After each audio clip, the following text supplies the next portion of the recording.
this week, we've been covering the NACE Starleague Open Premier Grand Finals, and we got one more game to hand out trophies for. We've got Valorant, not only an Open Premier, but we've got a treat. We've also got Varsity Premier Finals here tonight. We'll start out with that match, and it's two titans of the esports collegiate scene. It's Maryville and St. Clair facing each other, and we're here to call all the actions. I'm your host, Jacob Palmer, joined by Dallin Starnes, commentating on all things Valorant for the next few hours.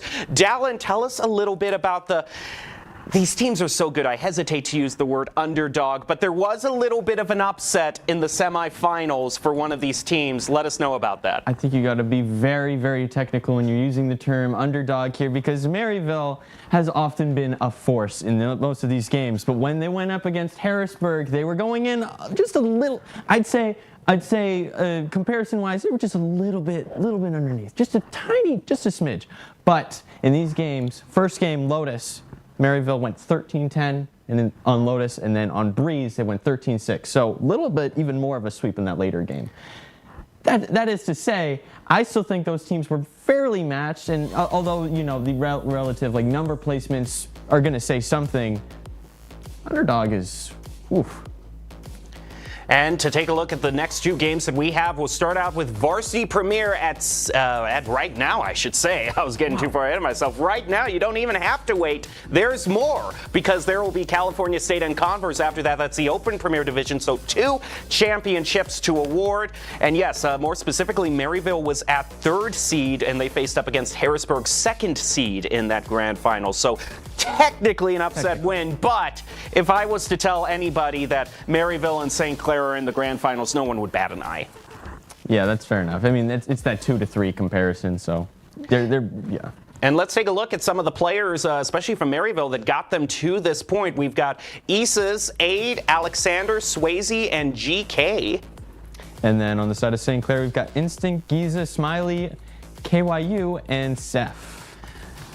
Maryville and St. Clair, both two very big titans of the esports, and I was looking also of what stages that they like to fancy themselves on, and we've seen just a little bit of everything be brought in, everything from Sunset, on St. Clair's side of the bracket, they played to get here, but the past 2 games Maryville played, I understand it was Breeze and Lotus that got brought to the forefront. Did any of those maps make it into the lineup for tonight?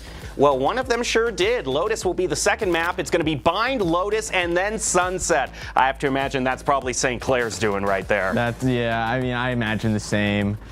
And, I mean, you can't be surprised by some of these picks. A lot of these players are not big fans of Icebox, or I believe Split is also just taken out of the game currently in its current state, because there's a bit of a bug there. Yep. But regardless of that, I can totally see Bind and Lotus being standard picks for both of these teams. They're both relatively well loved, and Sunset is also there. And I also got to say, I think St. Clair just has a star duelist right now. Oh, yeah. Yeah. Swayze. Yep. Oh, boy. I fear. We need to let St. Clair know. Swayze is scary. He's very dangerous, and you need to have Swayze be #1 priority on who you are going to be focusing on, and general space, like where is Swayze? We need to know where Swayze is at all times, so that we can either calculate a rotation or everybody. Let's take out the guy who's currently going 23-7. Something. Those are the numbers that Swayze has been pulling off, and it isn't just one type of duelist. It's been all duelists as well. He can just as easily swap over from a Jet to a Raze and still be a Terror. And since the first stage is Bind, I think we know what side of Swayze we're going to be seeing. Be a little bit of a Raze, I'm guessing. I'd be surprised if we didn't see that. Either that or Jet. On Bind, Raze, almost every map, Raze is a bit of a powerhouse, especially on sites where you see ciphers kind of creep up, because it's kind of like the counter to most of the trips and all of that. So I'm expecting when we do eventually get into the game, I think we're going to be seeing a Raze on Swayze holding down a Bucky in U-Haul. That's my hard read. In the championship match, no less? Come on. It's standard. We've seen it so many times now. I mean, we've seen it, but well, I mean, Swayze, he's already halfway there. He's on the Rays. Aid also on the Cypher. I was thinking of that. In their semifinal match, they brought out a Cypher on Breeze. So if you're going to bring out a Cypher on Breeze, you might as well bring it out on his home stage bind.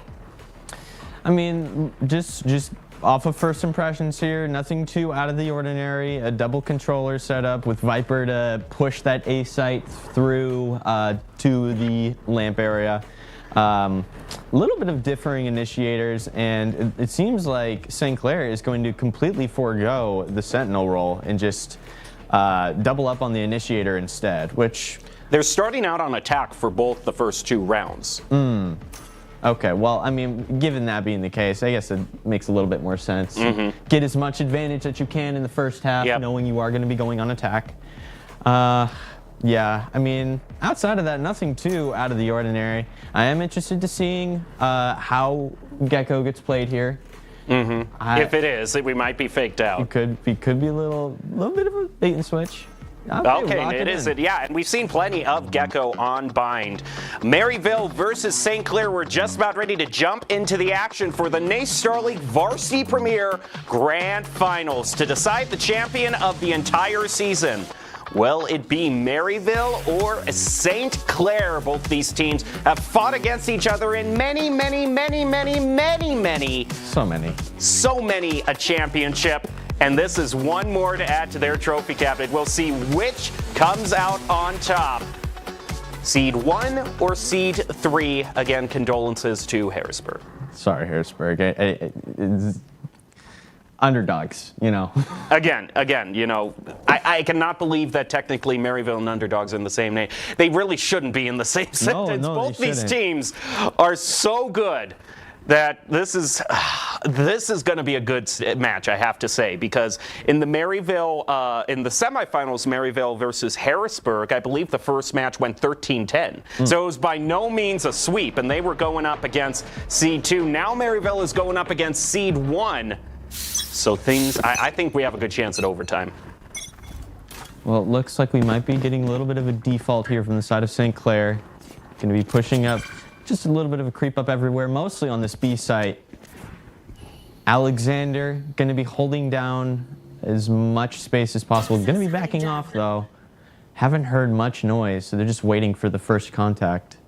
First contact might actually happen on A short as we've got the spike holder Q slowly moving up through Cubby under the cover of that wall. And there is, luckily for him, no one hanging out here in U-Haul, so he's going to get a lot of space that he can get, although the Hawk's going to come out. It flies past him, though, so the blind doesn't go through. But the person right in front of him, Smiley, falls to Aces. St. Clair is going to waste no more time getting that plant on A with the wingman. We've seen that smoke setup so many times to get St. Clair into this A site multiple times, and it just seems to work. I don't know exactly what it is specifically, but just that the general wall and smoke, it works so perfectly. And now at this point, it's just going to be a little bit of a post plant here. Oh. Nice collection, all with left clicks on the classic. Brownie points for you, Dallin. But things are being traded back and forth. Another headshot by Instinct, moving through. The default is the defuse is attempted, but they are just going to go right into the smoke. Alexander is able to call him on it, but time is of the essence, and it's time that Maryville can't afford. St. Clair will pick up the first round, but Alexander gets the last frag. Alexander, a little bit of a pop off that first round with a 3K. I believe most of those were through smoke, so there was a bit of a decay. But on that first round, it's going to be especially huge because you're already not usually going to have shield. So to diminish that health even more is going to play a huge factor into these first couple rounds. Here's a quick replay. I mean, this just shows how confident these players are. No one has to rely on a cheeky right click when they know their left clicks are going to land headshots every single time. Good old Ghost. Can't go wrong with Ghost. As we head into round 2, it's time for St. Clair to make the decision every team wants to make. Which guns will they purchase for the advantage round? It's me personally, I get myself a Stinger, and it seems like me and Caillou are like-minded, especially in terms of the skin. I have the exact same one. Well, you just have good look taste. at you Good two. I mean, taste. Good we could taste. just swap you out with Q and hardly notice the difference, I would assume. See, I'm not something of a Gecko player. And here, I'm interested to see how exactly he utilizes these abilities with that Stinger. Because with Gecko, it's going to be a little bit more difficult. He's more of like a, obviously an initiator, so it's going to be difficult to get close range encounters. Going to be seeing a lot of rotation from St. Clair towards this B site. Yeah, absolutely no lurkers on top of that as well. 2 move through Fountain, 3 move through Fountain, 2 through Hookah. But it might be a complete push, although they are keeping A open as an option. St. Clair really being flexible with what they want to do. And yeah, they'll take the teleport, go for a push on A, but not before Swayze gets Seth. What a pickup in the back line of St. Clair. And Wingman's going to get that bomb planted. And with that, it's time to retake. And ZK, he was only about like 6 HP there. That's going to be really difficult to try and, fight back. So unfortunately, he's going to lose that. In a 2v3 here. 1 enemy remaining. Alexander gets taken out by Giza with the Marshall, and now it's up to, never mind. Swayze also gets taken out by Giza with that Marshall, proven to be a powerhouse in round 2. Not too much of a surprise there. If you want to, you can be a little risky and buy up a little bit of a small shield, just in case you're banking on that. But if you don't have a small shield, Marshall's just gonna one-shot everyone, so you gotta be very careful for that. So, in case you're wondering why we are using Dallin's favorite proper nouns in referring to these universities rather than their colloquial mascot, it's because they're the exact same. It's the Maryville Saints versus the St. Clair Saints. It's a lot of Saints to go around. The Saints are certainly going to marching in for this match. We see the Saints holding and pushing at the same time. Now that's not all teams can do that. Not a lot of teams shows can we're do at top that. talent. Alexander getting the first pick onto Instinct. Nice little headshot there. Maryville is, when you want to take back the 3rd round, it's all about margins. Just a clean wipe from Maryville, making sure St. Clair has to spend as many credits as they can to restock. Aid with a quick 2K there, gonna leave it with just one sole Saint. Boy, that really narrows it down. Yeah, it really does. And with that, that's going to leave the Saints to win. All right, I'll stop. My apologies. Yeah, we can't do this the whole game. No. But yeah, this is what Maryville want to do. And like I said, margins. I'm fine with losing 1 player, getting a clean sweep or losing 1 player. That's a pretty good showing for the 3rd round. Only one of your players has to use credits now to purchase back up. We should be getting to the even-Steven round, everyone with rifles, and a few with ultimates. We already see the Neural Theft and the Thrash available. Thrash specifically could be a huge ultimate here, given that Gecko is on attack. So instead of just like holding it down, being able to push with Thrash is going to give a lot of opportunity for St. Clair to take as much space as possible. If there's someone holding like a well-protected angle and they're all alone, you get the Thrash onto them, then you can you can do so much. Things. But Maryville's going to say, I have a little bit of an objection to that point. How about no with a double picked up against St. Clair? Swayze and Alexander just taking out 1 respectively, like immediately. Far up push on Hookah certainly serves them right. St. Clair will go in for the plant. Just barely. Just barely before the tripwire. If it was just 1 inch closer, that would have been really difficult. I think they got graced by luck there. It would have been really difficult to try and plant if Wingman wasn't able to successfully get that down. Maryville all bunching up toward towers, but the Dizzy heads right onto them. That's going to keep him at bay. And a Wallbane is found onto Sep. Absolutely no one from Maryville is going to fall. And they tie this back up in spectacular fashion. 1 word. Can I get a flawless? Thank you. Yeah, I mean, absolutely just complete sweep. That was almost instant there. They all kind of, I believe it was all 5 heaven there. No, it was 1 through CT, but it was just 1, 2, 3, and we win. I mean, this wallbang here, absolutely spectacular as well. It's all, the Dizzy is so perfectly timed to blind them. St. Clair now looking to regain some footing. Not going to be able to do it on full rifles, though. We do have a few compromises being made. A lot of sheriffs. A lot of sheriffs, and sometimes that's what it's got to be. Some small shields as well to complement it. Maryvale also available with.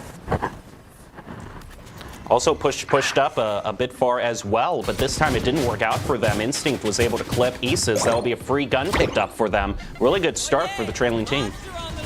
Here goes Thrash. Gonna be checking. Backside does see Brim and is able to detain. That's really good placement on 8's part. He gets the cross angle, however. And that kind of alludes to what I was saying earlier. If you're in B elbow and a Thrash hits you, I mean, that's so well protected unless someone else from your team comes in. He's going to be able to pick up that Thrash again and just keep on snowballing. I think they're going to keep a hold over that Thrash. They're not going to give Gecko the chance. And with that, no ultimates left. The Seekers have gone out. Able to recognize all three are on site. And I'm going to say it. I think Seph's getting a little too risky here with his positioning. What an interesting turn of events, though. We do have the same push up through heaven, but this time it's Maryville making that push. Oh, wow. They're It's going a to try to cinematic move. parallel. Yeah, I know. And hey, they're doing a bit better on the retake. ZK right through U-Haul, flushes out a double.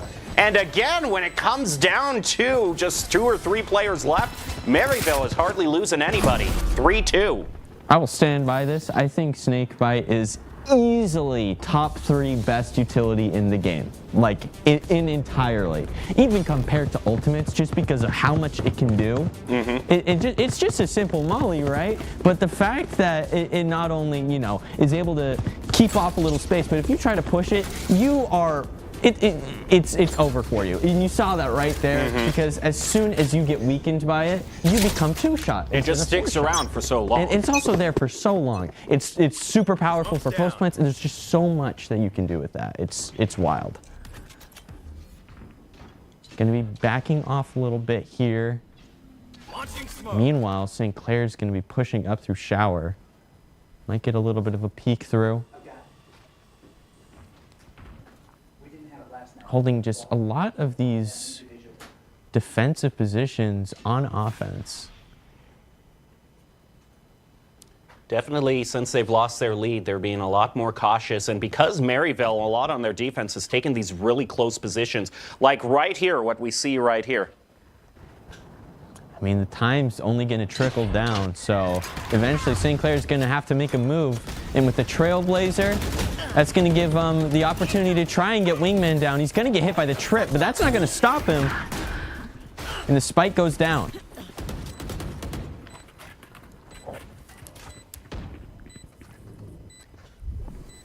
Lot better position for St. Clair in the post plant. I might have spoke too soon. What a great flank angle through a short, although it is a 1-for-1 trade. So St. Clair still maintaining a lead. They'll get the wall bang onto Alexander. 8 soon follows, and Caillou picks up the last one, tying it back up at 3 apiece. And yeah, we're going to be here a while. We're going to be here for quite a bit of time, I believe.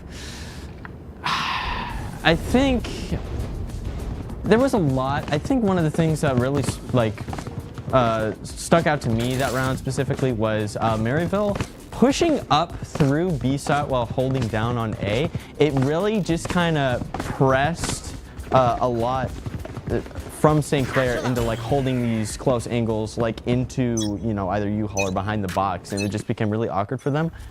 But, you know, not enough for them to try and fight back. Viper lineup to start things off. Maryville isn't positioned up close on Hookah, so that might be a little bit of room St. Clair can work with. Right now, they just keep the spike in the pocket, have no one to take it. I want to see if they can get an advantageous first pick around A. Caillou gonna sneak around, grab the spike, potentially rotate to B as well. And hey, without that forward positioning from Maryville, St. Clair can at least make their way up through Hookah should they decide to go that way. They might move up and then swing through the teleport. We've seen that before. At pick onto Caillou, St. Clair is going to decide to go all in on A instead, even though they're 1 down. They send the Trailblazer through U-Haul just to clear anyone out of there or see if there's anyone there. Give themselves some cover for the plant. A bit of pre-fire through the smoke right onto Aces. And now we've reset the match at 4 apiece. Orbital Strike heading out. Doesn't pick up anybody. St. Clair watching over. Aid does have the neural theft, could potentially get something off of that. Just has to get close enough or get this pick here, but he's not going to be able to find it. Smiley is going to take 2, gets traded. Last player standing. Alexander is going to take out Instinct, and Seth is going to leave this in a 1v2 situation. Seth's going to be there to hold it down. It just makes Seth such an important player to hold around, having that sight denial, and like you were saying, the Viper's Pit in post-plant. The snake bite, and it just generally a lot of Viper utility is so powerful, and we've seen Viper so many times in the past get nerfed, but it's just not enough because a lot of the utility that provides and a lot of the stat decreases that it also provides, it's a little bit overwhelming. If you try to push a Viper smoke like we did see in that previous round, it's not going to go well. Okay, I have a little bit of an update for you. We're seeing our first shotgun of the game. It's not a Bucky, though. It's a Judge. Okay, well, I mean, Bucky and or Judge. I'm down for a shotgun either way. I don't know if I trust Shorty too much, though. Me and Shorty have been finicky lately. You don't want to fly too close to the sun. No. If you end up missing that first shot and then you land a full shot on the second, you're still gonna only hit them like 138, and then you're just gonna be in the most awkward position of your life, and you're gonna be like staring at each other like, so what do we do here? Oh, the thrash popped by Caillou, trying to flush out Hookah. And despite using the ultimate through that route, they're still going to go through A short, although if Caillou pushes up too far, he's going to be in a nasty surprise, needs to regroup with his team. Holding a really tight angle here. Whoa! All right, well, I mean, able to take your one. That's going to be big. Swayze also able to get one with the ult. It's going to leave a 4v2. They might be forced to push into the teleporter. Oh, they are, but Aces has been here all along. Chekhov's gun! Yeah, we did it! The Judge was the Chekhov's gun all this time. How beautiful! I'm so glad that we both had the exact same thought in that moment. You don't want to count it out. You do not want to count out the Judge. If they are not aware that you have a Judge and you're just holding one spot, they're able to rotate. It is the most free picks you will ever see in your life. Because if they're not aware you have a Judge, in the early game, they're not going to know you have a Judge in the late game. Just be aware that even though it's been there all round, the Judge is still there. And Rosebud's the name of the sled. All right, going into round 9, everything is tied at 4 apiece. Both teams matching each other shot for shot. Blinded. With 3 pushing up this B long, it's going to be held down by only one player on. I don't know. It's going to be a little awkward here. Trying to reach around. Going to be walking directly into Isis. Neither of them seem. Isis is just doing some nice jiggle peeks here. It's really making St. Clair hesitant. Such a huge flash. Dodges the flash, however, and will send out the Trailblazer in response. Both of them go running past each other and running into each other. Dizzy thrown out, Isis holding out. Everyone's just trying to get some sort of line, some sort of info. He's caught in a bit of a dangerous situation. Still has about 100 health, though. Oh, scary. I don't like that too much. Instinct going to continue trying to push this, and he's going to be left in a 2v1 fight. Isis is going to go down. That was about the most uncomfortable POV I've ever seen. Isis was just trying to get one person that he could see. So many times during that fight was just trying to get information, just kept putting back. Aid and ZK pick up one. St. Clair now down to just one left. That'll be a defuse for Maryville, and the Saints go into the lead. ZK. Just a little bit of a 1-2-3 pick after pick after pick. I believe all 3 of those were headshots. Wow. Watch out for that guy. And like you said, the Saints are also going to lose that round. How unfortunate. Nobody does it quite like the Saints. It's like I'm playing Madden. You know what I mean? Yeah. The Saints versus the Saints. All right. Yeah, and just Isis tried so hard to get any sort of information he possibly could, but Excellent use on the push with St. Clair. Thinking one step ahead of him, didn't allow him to get a first pick, so his team didn't have that much time to rotate over. Odd position for Maryville now as they're going over to all sheriffs. All sheriffs and one bulldog full shield to try and even out the eco between players, it would seem. This could be a really big flash here with a nade combo. Gonna take one from Swayze. Gonna back off. Heal up, squad. Could recontest with the heal. But East just doesn't have any more flashes, so I don't think they're gonna try and re-engage that. Toxin screen down. Gets rid of the tripwire. Slowly moving on up toward U-Haul, though that Cypher should get a little bit Last tipped off player that someone's standing. probably Whoa, what up there. happened Look there? at Alexander. Clear on the other side of the field. Alexander, that was the... I think that was a 3-person collateral right there. And we What? didn't get to see it. We didn't get to see it. I can't believe this. Wow. But hey, I'm sure we could pull up the replay right yeah, now of that let's- Viper looking around. I want to see that again. Let's go to the Valorant replay system that exists, right? Mm-hmm. Please, please. No, it's never gonna exist, is it? I'm on too much hope right now. It's going to be an even Steven round once again. Vandals all around. Couple or just one singular Phantom from ESIS. I wish some more I've got people your played trail. Phantom. I think Phantom's also pretty fun, but I'm a unfortunately, Phantom fan. I'm with you there. unfortunately, Phantoms have one drawback, and that is the Phantom moment. Yep. Headshot 140. Mm-hmm. Oh, Paint Shell's forcing Alexander back in heaven. Hasn't been able to get any sort of side as St. Clair takes A. Will throw down a Viper's Pit to make it even harder to retake. And everyone grouping up near Alexander for a push, but this has been tried before, and sometimes those wallbangs in heaven are very punishing. Oh yeah! Monster on the ESIS. Oh, whoa! Giza absolutely just sixth-sensed that, I guess. Satchel out. Moving on through, double glass pack in, trying to get someone from the high ground, but St. Clair doing a good job of taking ZK and Swayze out. The last one, Aid falls, and St. Clair now within one. I mean, we said it on round 6, and I'll Last say it round again, before the round, switch. I guess round 12 now. This is going to be a very even game. I believe it's just been a lot of back and forth thus far. 3-3, 4-4, 5-5, 6-6.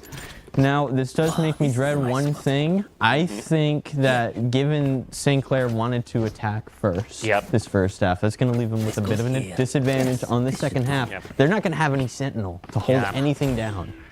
This could be very interesting. I mean, it's still a tie, but it might actually be a huge lead for Maryville if you look at the more macro picture. And they're just going to completely shut off A short, throw down the Viper's Pit as soon as the round starts. You say that, but Swayze is going to go what? in no Pros fear. don't fake. Yeah. And that's Swayze. That's going to be instinct. A Trailblazer. Just says hi to him. Hello. It's still information. They know he's there, and they're trying to fire through, but he's more than happy just hanging out in the corner. I mean, we do have the raise utility to potentially paint shell or try and double satchel to get to backside. But instinct, stone cold, just going to be holding the exact same spot. This could be something. Just like one step forward. I know, one step forward is all that separates these players, and yet neither of them are budging. Oh, man. Meanwhile, we got a coordinated push from St. Clair through Bath. Just waiting for the opening util to flash them in. And they're going to commit to this A site here, and instinct still holding it down. Oh, wait, this could be the moment. Swayze picking up a double. Aid's going to go on top of that, and the showdown we were waiting for 30 seconds finally left. comes to fruition. Instinct gets the kill, but by the time he does, he's the only one left on the team. By the time it's over, Swayze's Switching already sides. taken out 4 people. Wow. That was very, I felt a lot of tension there. I was really scared. It's this Viper's Pit. It's just there's this micro spacing. If you are literally one step too close, that can be enough for them to see you, but you can't see them.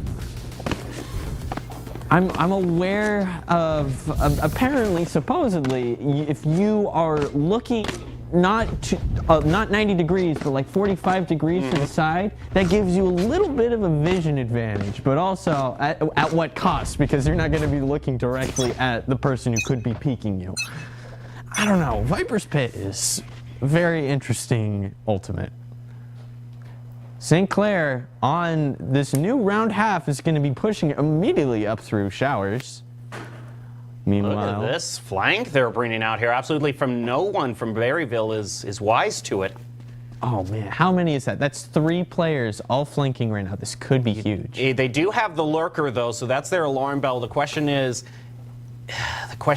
are they going to be looking that direction? They're already regrouping with their team, and there is a bit of defensive util. That tripwire is going to have to be taken out, so that will give them some information that some shenanigans are happening.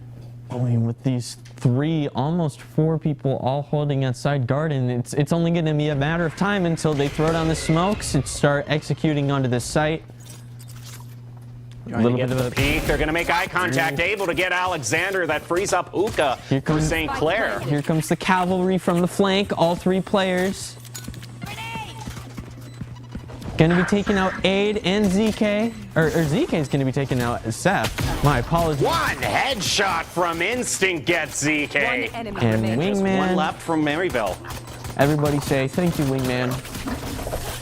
And the defenders will win that fight. St. Clair, looking like they even it up again, but still very close. Only 2 players left when it's all said and done. A lot of trading. It's a really interesting round. I personally, I'm a big fan of first round flanks. I don't think a lot of teams expect it, and usually a lot of Sentinels aren't going to be prepping themselves with a lot of flank utility. So usually it works out really well, and in a case like that, it worked very well. I don't know if they're going to try and pull something off like that again. It would be very risky, especially given they did it just 1 round prior. Going to be seeing a little bit of a fight here, B long. Smiley holding down Swayze and Isis. And with Snakebite to hold it down. It doesn't seem like Maryville really wants to push this. They're going to be a little bit of at a standstill. Just waiting for the first contact once again. Trailblazer could be going down here. Let's see one Swayze. We might get a flash off of this. They throw the Hawk in the wrong direction, however. There's no one there. Swayze does pick up Seth. Spike planted. I mean, he is going to be at a gun advantage, but position-wise, that's a big disadvantage. You got to push through smoke, and you have 0 utility to cover yourself. Swayze gonna get stunned by the Wingman. No, never mind. Wingman did not stun there. Looked like it though.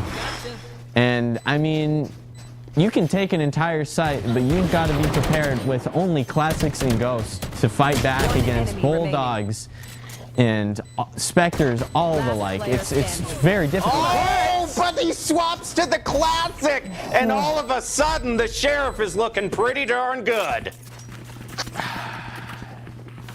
I mean, there's a lot to be said about, you know, that's going to be really, really awkward for Maryville there. I mean, they had all of the guns in the world to help them retake that round, but a lack of utility is really what nailed the, I mean, it was the last nail in the coffin, really. Well, he does empty his clip, so he had the choice if he either reloads or swaps over to the classic. Chose the latter. Whoa, a little bit of a risky play here from Smiley. Gonna be backing back. He's gonna be going all the way back to A site.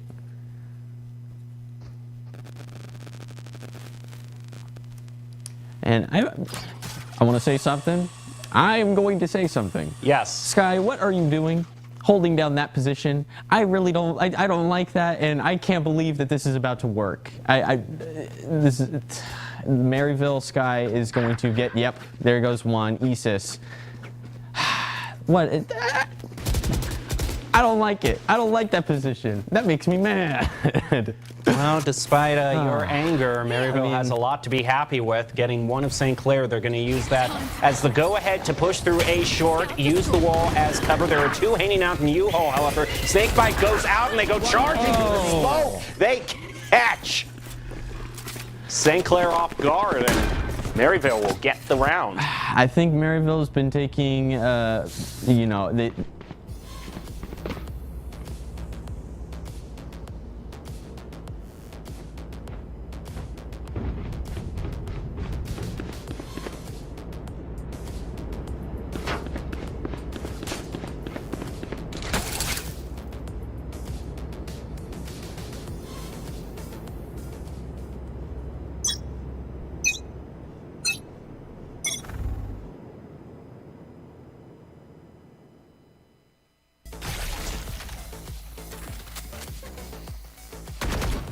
Laser is not going to be pushing. Oh. We tried. Couldn't quite find Smiley, though. I think he saw him, but wasn't able to get the bite down. Looks like it's a run it back on the push through A short, as that is what they're favoring. They do have the sky lurking, but now everyone is joining back up. I've got your Might keep it open for a push through A showers. Seekers will be thrown out by Maryville just to get them the last information they need to make this push. And they go in. Ooh, one smoke going to go down to heaven, and another one to hold down the bomb. There's a very angry Thrash. fish. Ooh. Thrash is going to get taken out immediately. This is going to be really awkward here for Alexander. Oh, wait! The orbital huge. strike caught between a rock and a hard place. Alexander just hammers Instinct. Giza also drops down, and it's a one-person advantage. Maryville has gotten the plant, and now they can keep watch over this Thrash as well. Make sure St. Clair doesn't pick it up.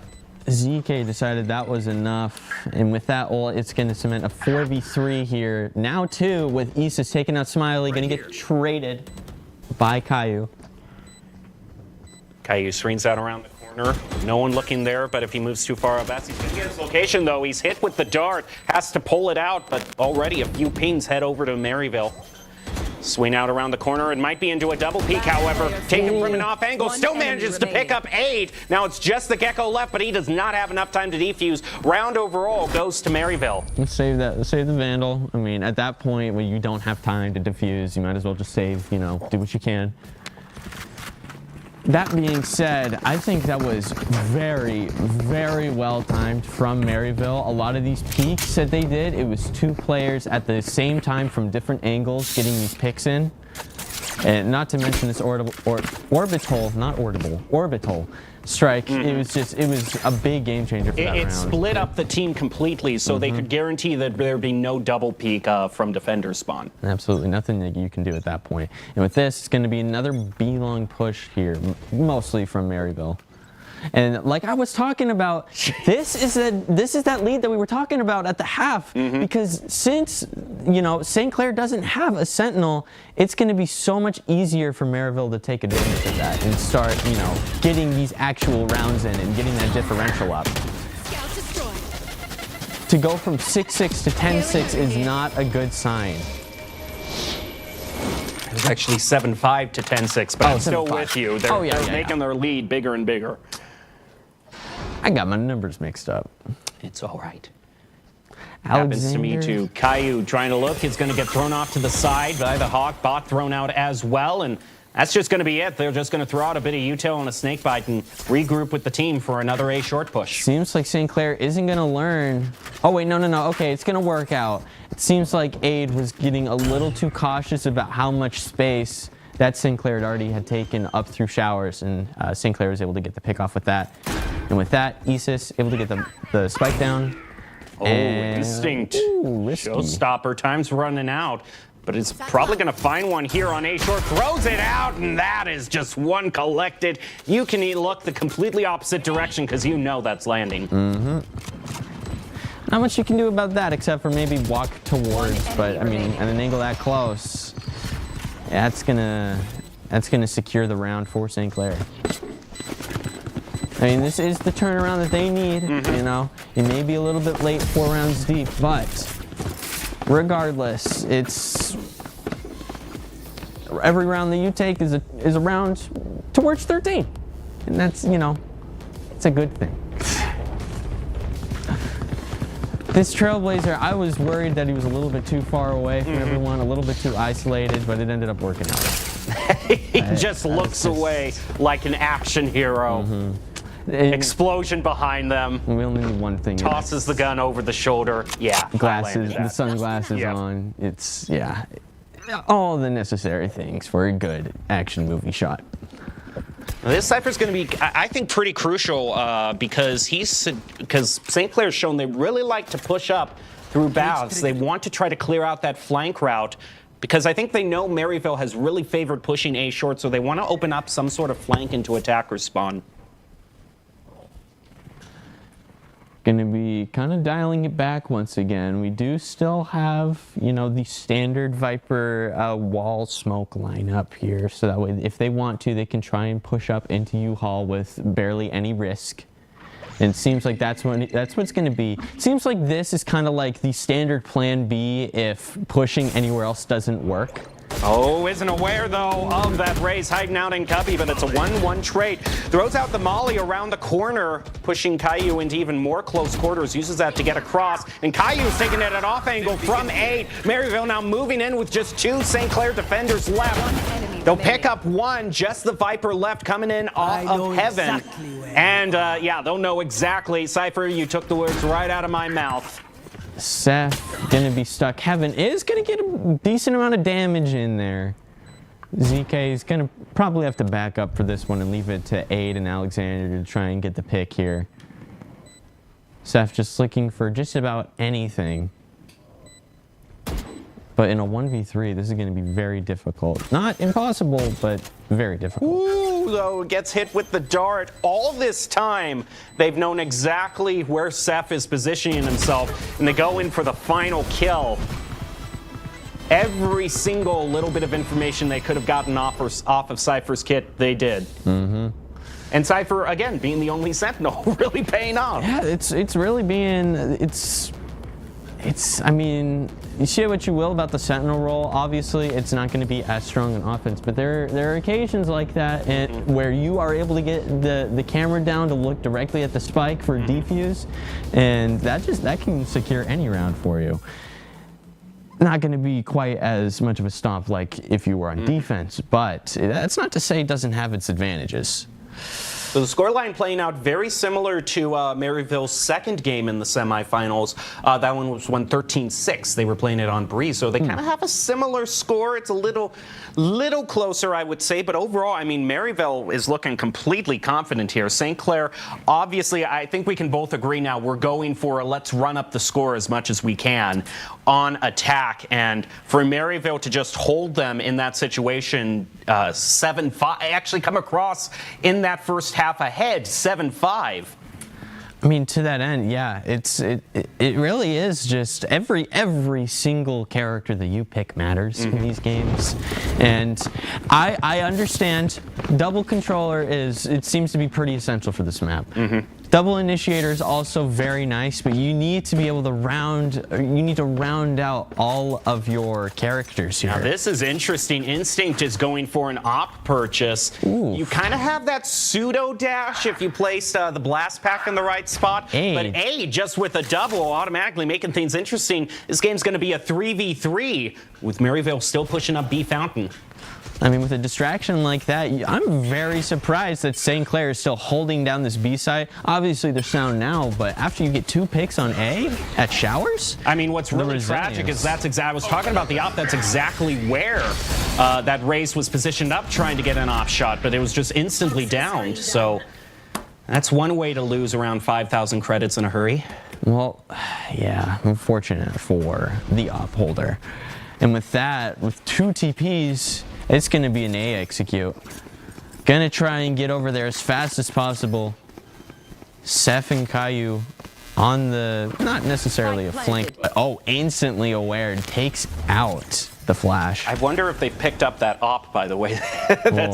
I mean, they are in post-plant position now, so if they want to hold down this one angle from defender's spawn, they can certainly do that. I think they have. They're looking over with the exact op that St. Clair purchased.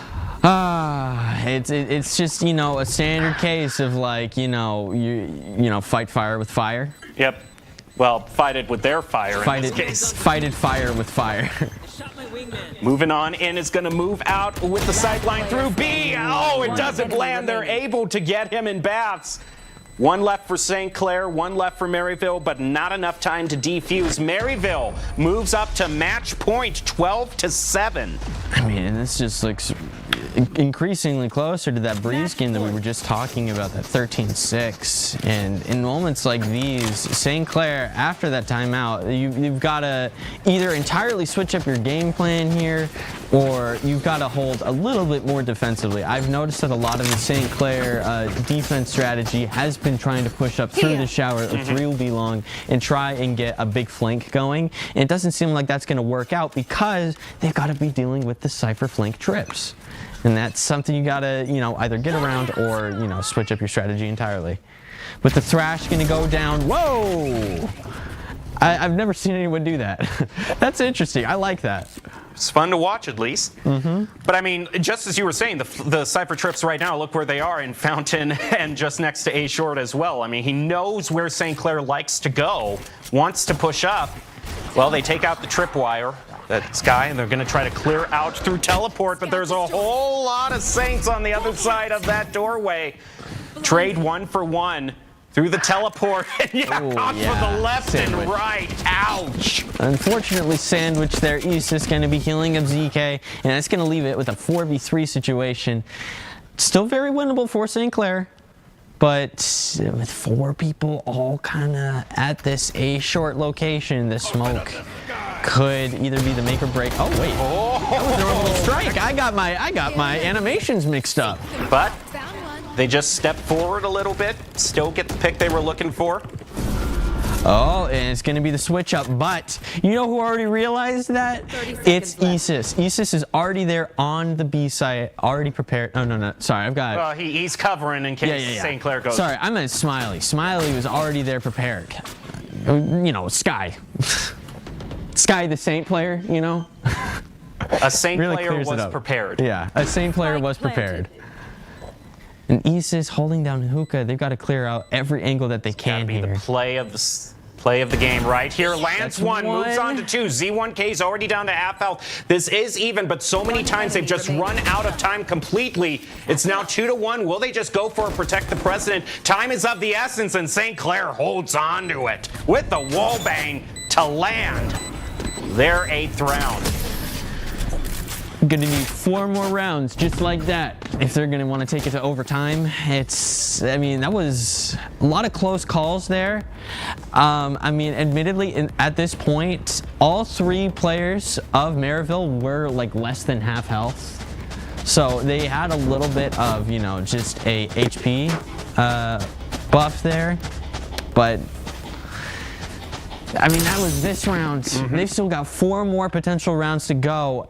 But I'm seeing Maryville on Sheriffs and Small Shields. So St. Clair could easily get a 12-9 here. Yeah, they can at least get some 2-for-1 deals off the economy. Smiley with a big flash here. Oh, immediately stops Aces right in his tracks. Didn't really fight off that. Smiley's still going to be holding back. Meanwhile, I believe Race was playing anti-flash there, just looking towards the fountain. Alexander going to be trying to potentially push this. Oh, Seth. This could be interesting. I don't know if this position's going to be doing too much, though. And the thing is also is that it completely takes out any worry Maryville has. If they clear out the Sky, they don't have to worry too much about who's up in Hookah. Yeah. They don't know he has a judge. They're still going to play cautiously, but it really makes it so they don't have to worry about that off angle too much. At long range, at least. And with the flash, not able to find anyone. Whoa, Maryville is going to immediately peek off that. Here comes the showstopper. You're going to be holding it down, actually, not peeking anything. Oh, Throws shoots it up towards into Hookah, has the right idea, but the Viper's still alive. Let's pick on to Giza. It's traded, and things go swinging in St. Clair's favor right at the end. They're just going to try to stick it, and they've got their teammate to protect them. Nice job by St. Clair. They're now within 3. I'm going to say it, though. I'm going to say it again. That was way too close for a save round. Way too close. You're only dealing with 4 sheriffs and small shields, and then 1 phantom, admittedly. But that's still, you should be taking that round flawless.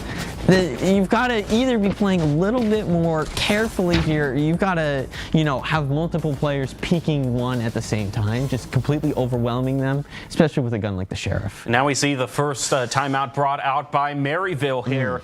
Kind of reminding themselves here that they're now at a 3-strike territory. They got 3 rounds to play with, and they just got to win 1.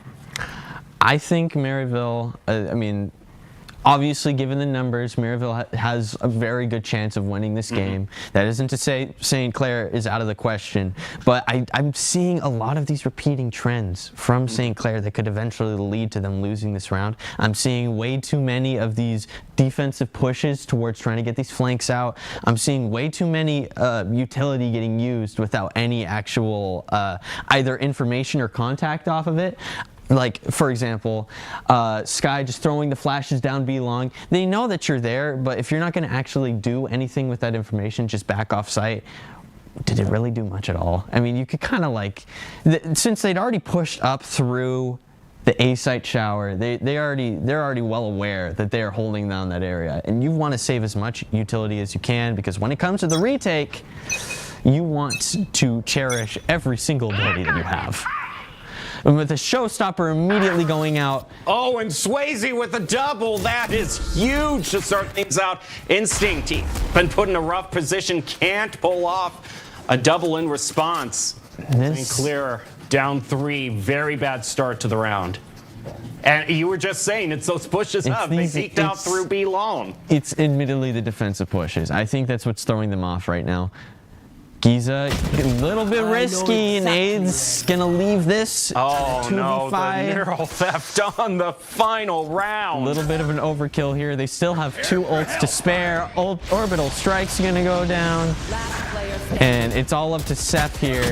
And just like that, it's gonna be 13-9. Maryville win. Underdogs.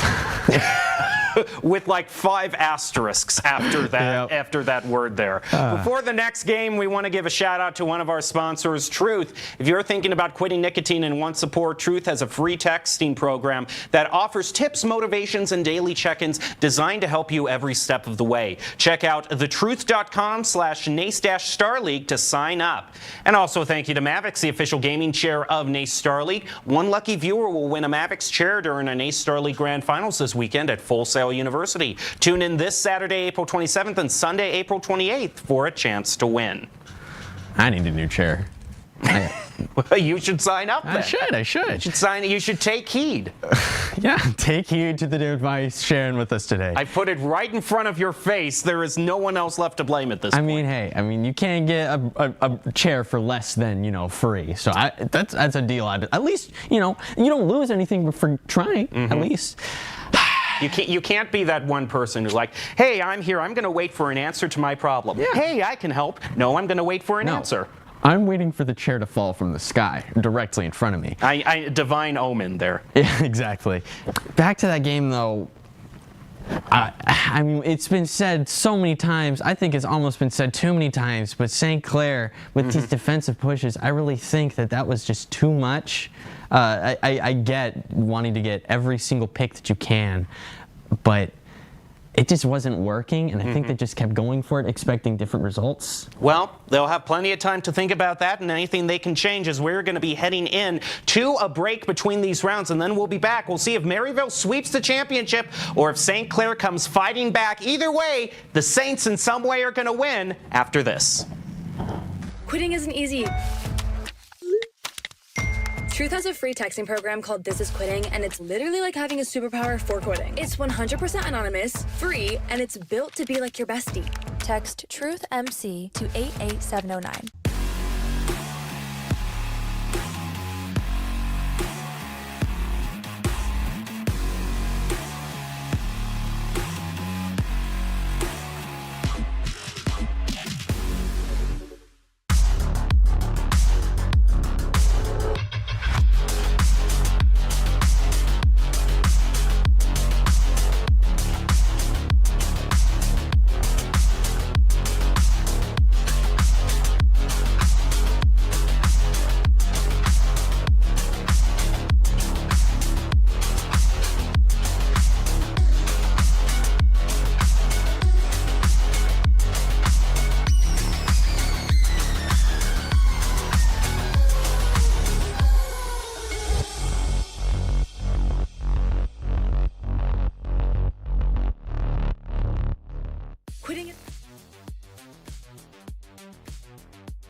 Welcome back to the NACE Starleague studio. We're currently in the middle of the Varsity Premier Grand Finals for Valorant. Maryville is going up against St. Clair. The Saints versus the Saints, or I've been informed that St. Clair goes by the secondary name Griffin Esports. If you're to look at their logo too, they're often referred to as that. So if you need a little help differentiating them, there you go. I'm your host, Jacob Palmer. I'm still joined by Dallin Stars calling all of the action for you. We've talked a lot about what we thought was the main deciding factor on the first round in Bind. Is that going to apply just as much on the second map, Lotus? I think Lotus plays a little bit differently. I'm still expecting we're going to see some sort of double controller setup, but I think we can expect to see a Sentinel on both sides here.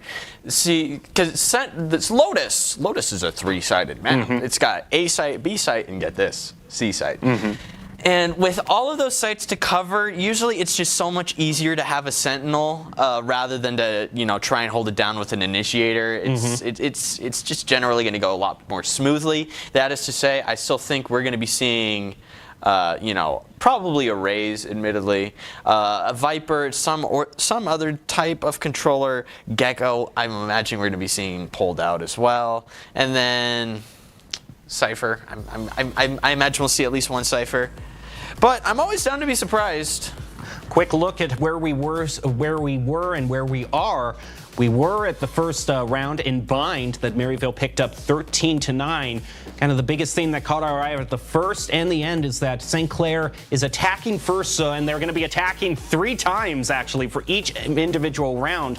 We didn't know which side they'd attack on Sunset, but now that the first round's been completed, they're attacking first every single round, and they use that information the first round to forgo the Sentinel pick, go with the double Initiator, but now we head on to Lotus.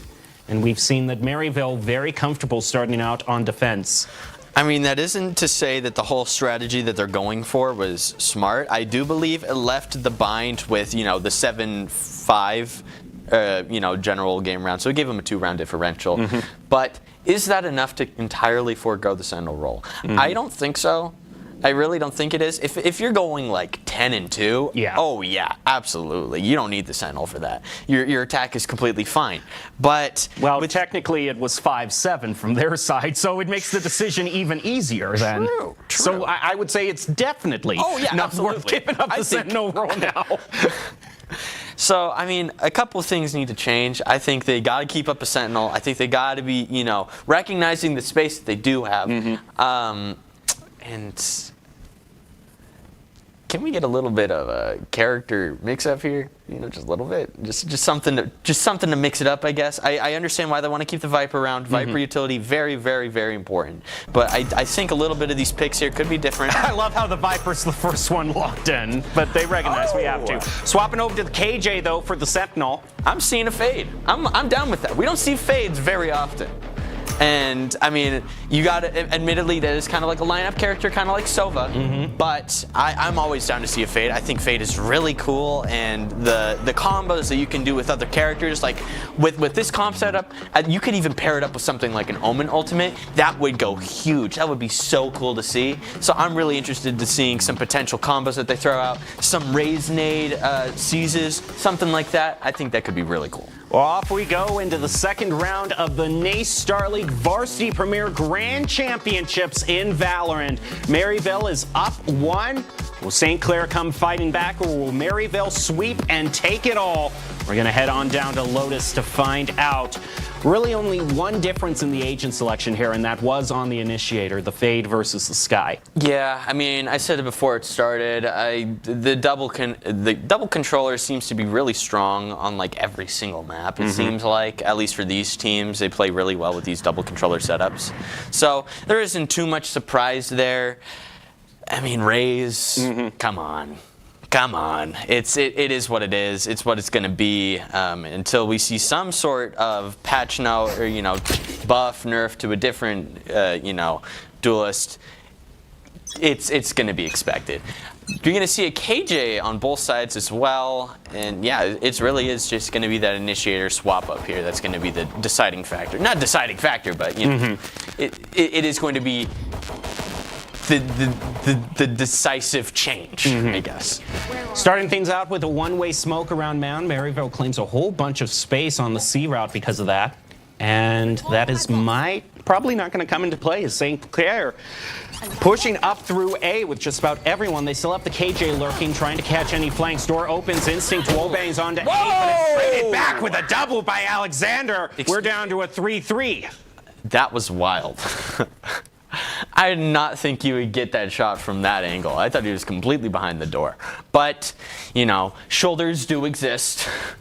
And shoulders are, you know, you can shoot the shoulders. You don't have to go for the headshots. And it just seemed to work out for Alexander there. Okay, I'm writing that down on my notes now. Shoulders exist. It's true. All right, thank you.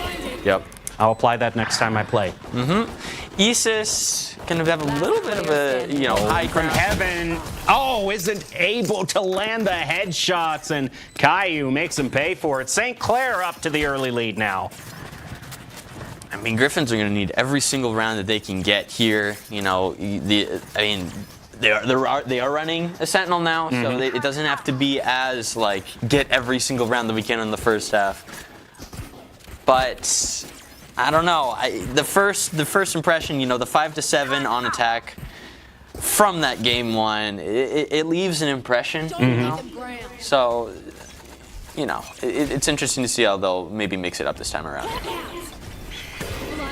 Lands a blind on the Hawk. They move back closer to C to wait it out. Making their way past all the smokes. Caillou will claim the old orb. A lot of firing through the chokes. Things die down for just a little bit as now they throw some util through bot and Trailblazer. They get the view on the Omen, force him back with the Viper, Snakebite as well. This looks like a C take by St. Clair. With that, Spike is going to get planted by Smiley, and Instinct is going to get a very easy one. Now they start Swayze. moving to defender spawn and landed with a wallbang one shot. It's going to be that goal, the Bulldog difference there. Bulldog is an extremely strong gun on round 2, and you would hate to lose that. Now they lost one with that pick from Alexander, but now they don't have to worry about it. They easily traded back, pick up Issa's as well, and St. Clair's up 2.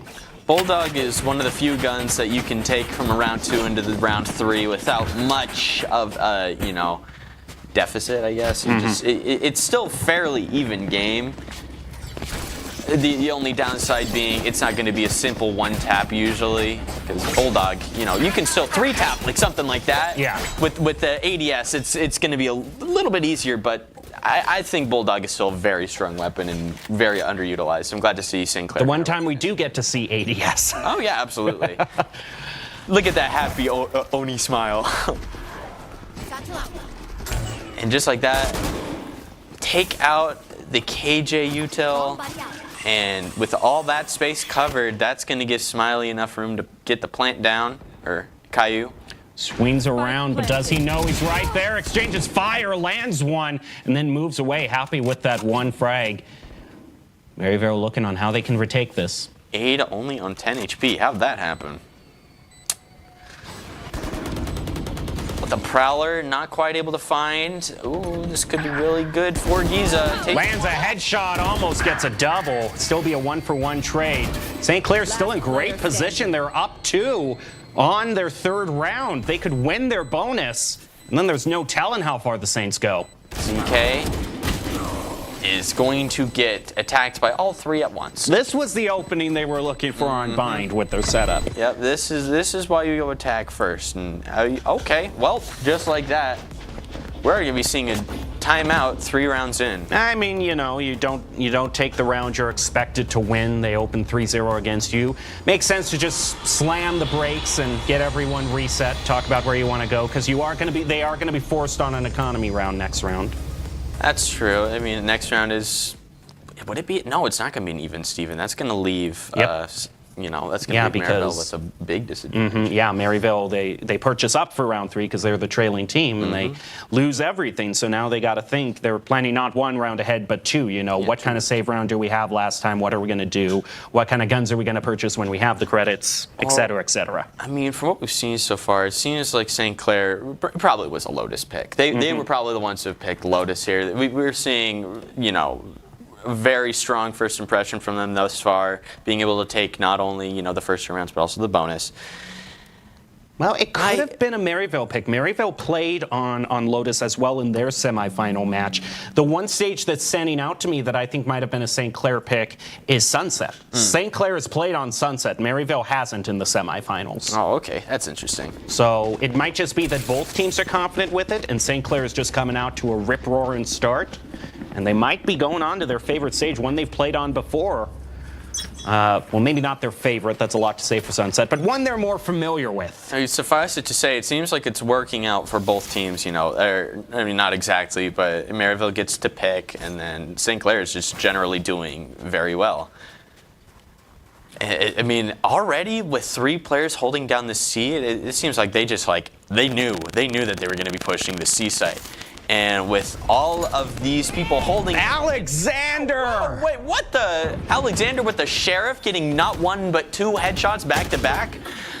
But Giza is going to be there, and with a couple sprays through the smoke, it's going to be a little bit of a trade back. But they're able to stop the initial pick. They are buying more time for themselves. They can reclaim the high ground. Isa's now moving on up to site.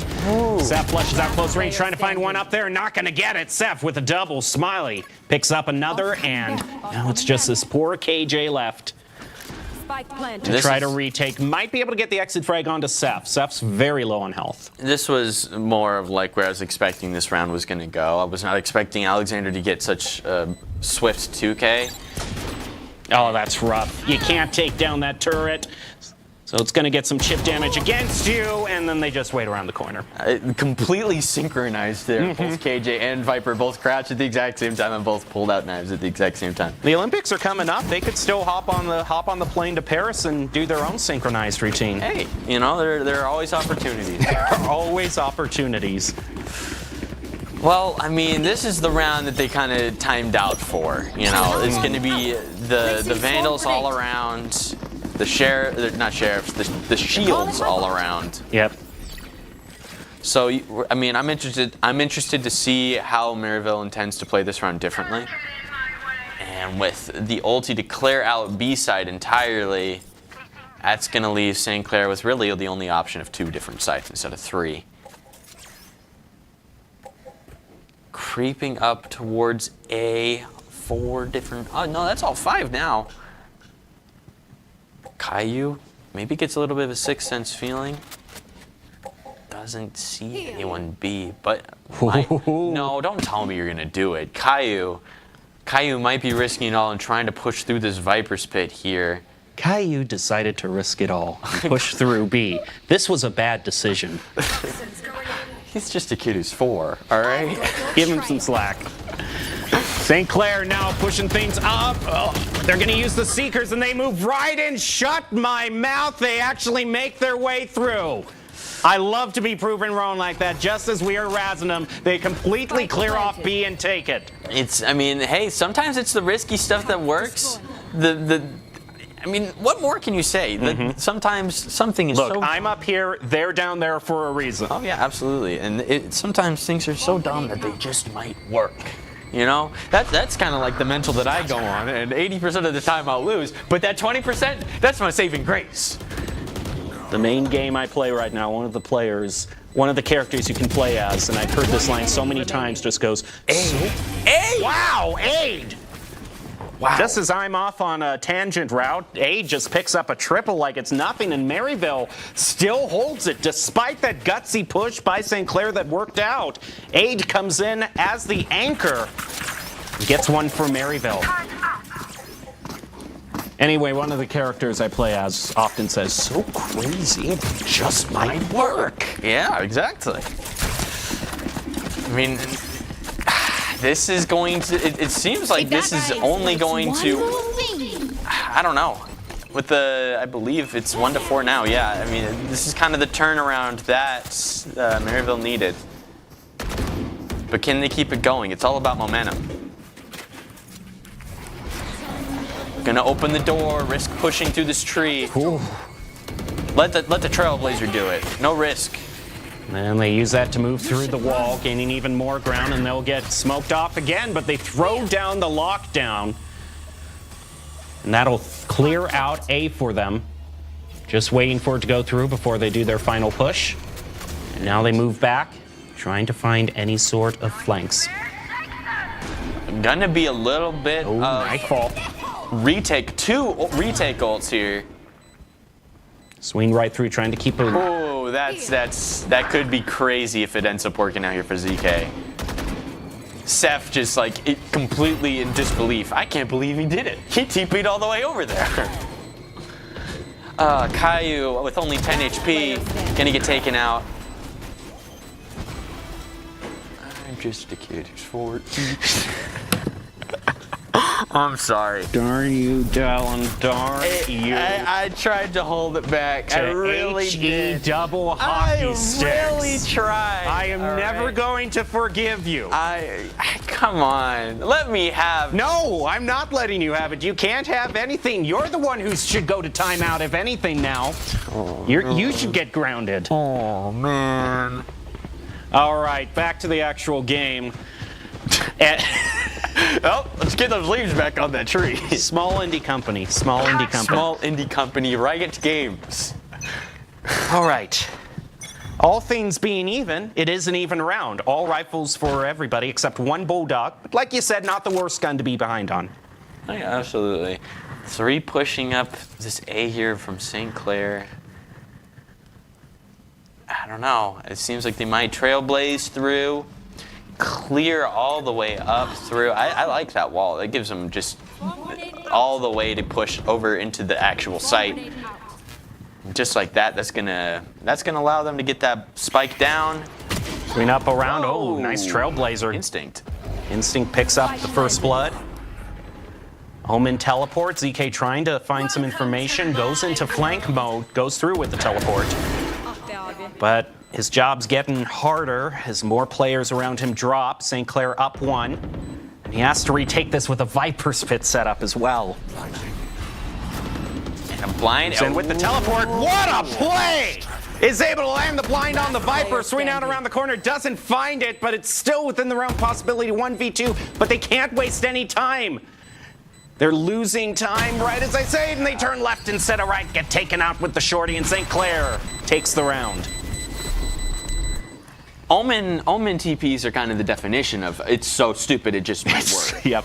I mean, really, when you throw the blinds out and, you know, if you have a good feeling that you at least blinded one person, you can probably get Well, like I said, the word stupid, it kind of feels like using the word underdog, using the word stupid with these two teams. You got to give them the credit. I'm going to use the word crazy, eccentric, out there. I'm using it more They're as thinking outside the box. I'm using it as a perspective. Because you got to give these two teams their dues. Oh, no, absolutely. I'm using it more as like an introspective look at myself and how I play. Oh, okay, that's perfectly fine. Yeah, these are more crazy that they might work. Me, mine is more stupid. I'm like, yeah, this flash might get someone. We'll go for it, sure. These Omen TPs are much more calculated, like we saw right there. The blind, and it just happened to be into the Viper's Pit, so when he TP'd, it's not like anyone's going to be nearby to see. Use the burden of proof fallacy to your benefit. Don't try to prove why it would work. Demand them to prove why it wouldn't work. Exactly. Alexander going to be holding down this angle with just a sheriff. I don't like this. This could go poorly very quickly. Well, last time you said you didn't like it, they still got away with it. I mean, this is more of a gun diff than a position diff. Trailblazer going to clear all the way up into the waterfall section, or the corner section. And with the Fade Dog to try and reconnect, doesn't find anyone, so it's going to leave them to go all the way over to A. Got to make their way through that first Viper wall. There's some KJ U-tail positioned at both right angles, no matter which route they take. Move through. 30 seconds left. We still have a lockdown that we could use. Because I believe what Aid would be saying at this moment. Turret is destroyed. Here. Turret destroyed. We're going to see that not able to that's prevent. a big They seize. they're barely. not able to prevent the plant. Millisecond timing there, able to TP away. Giza lets one headshot ring through the air, puts St. Clair up to 1 advantage. A tap on the defuse. Alexander going for a flank through the doorway. Tries to blast it down, but I think someone's already there. Can't land a headshot, and they get him with a shorty just to rub salt in it. Shorty's such a fascinating gun. It just works sometimes, you know? I mean, hey, this is the round that St. Clair, I mean, I don't know what map each team picked, but with that being said, this is much more like St. Clair. This is how you would expect the #1 seeded team to open things up. Absolutely. Maryville, the underdogs. I mean, I'm just waiting until we inevitably see some sort of shotgun. We are going to see a Guardian here from Aid. Moving in with the double blast pack. What a push they're doing just to force St. Clair back. St. Clair realizes, hey, if that many people are going this route, A must be pretty open. There's only 2 people on it, which is still a pretty good hold. But it is allowing Maryville to actually start a flank route, start to get them from both sides. Just slowly pinch them in, but they are watching over that doorway. They got to swing through here well with a double peek. Instinct lets the shots ring through. Trying to hide behind that pillar. Giza lands it onto ZK. Ooh. Nice headshot there by A. Landing 2 and 3. Maryville. Aid absolutely popping off with his Guardian right now. I knew that this gun was going to be the one to save the day. And they still have to be able to grab the spike. And what seemed so, like, only 30 seconds ago to seem so clearly in St. Clair's favor is just completely switched. Thanks to 1 Guardian, 1 Aid. One more pick to get. They're watching over that doorway. 30 Seem to seconds make left. the call that that's where the race, and they've got 3 different angles. What? Wait, whoa. Wait. What the instinct? No, What was that even? no. They were looking from 3 different angles. You can't- It was a 3-on-1 peek. Instinct. 1, 2, 3 headshots, 3 taps, 3 kills. St. Clair actually wins it. That's a movie moment. No. We are replaying the wrong thing right now. I can't. Yeah, no, this is not the right replay here. This is not the right insane. replay. I appreciate this Guardian 3K right here, but Yeah, compared no, to what not we the just right. witnessed, that's insane. I cannot believe we got away with that. 3 people all holding the same angle, and it doesn't seem like any of them just wanted to get the trade off with each other, and they all just got kind of one by one. That's insane. What a round to lose. And now St. Clair up to a huge lead, has guaranteed themselves a lead after the half. The worst that can happen now is 7-5. Now this is the round that I would be going timeout on. Because that is. Oh yeah, I would. Oh boy, that is. I would throw out the red flag, yellow flag, the Checkered green flag, yeah, the checkered flag. Every flag I have. Oh, with a very, very, very, very quick showstopper. Alexander, though, still making good. Even though he was down in guns, got a double with the sheriff. I think that's Alexander's 2nd sheriff double dink headshot 2K. Wild stuff. ZK gonna be kind of inching up to this lockdown. Dodge on it. 3 apiece, but it is hard to retake C. We'll decide what route, let alone with the gun disadvantage. Now get ready with the blinding. We see the spike gets planted and 2 KJ Mollies could be very difficult to try and retake here. 1 goes down, and as soon as that finishes up, it's going to be the other. Oh, Giza. so clean.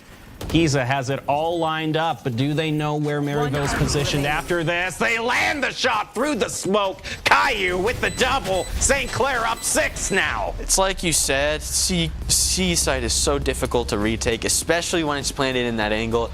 All of the space in the world on Mount to just, get the peek off, and that smoke might help you a little bit, but it's not going to be enough for you to actually get the defuse down. Here's the replay we were talking about. There it is. Thank you Absolutely so insane. much. What How did they let him get away with that? You How? can't.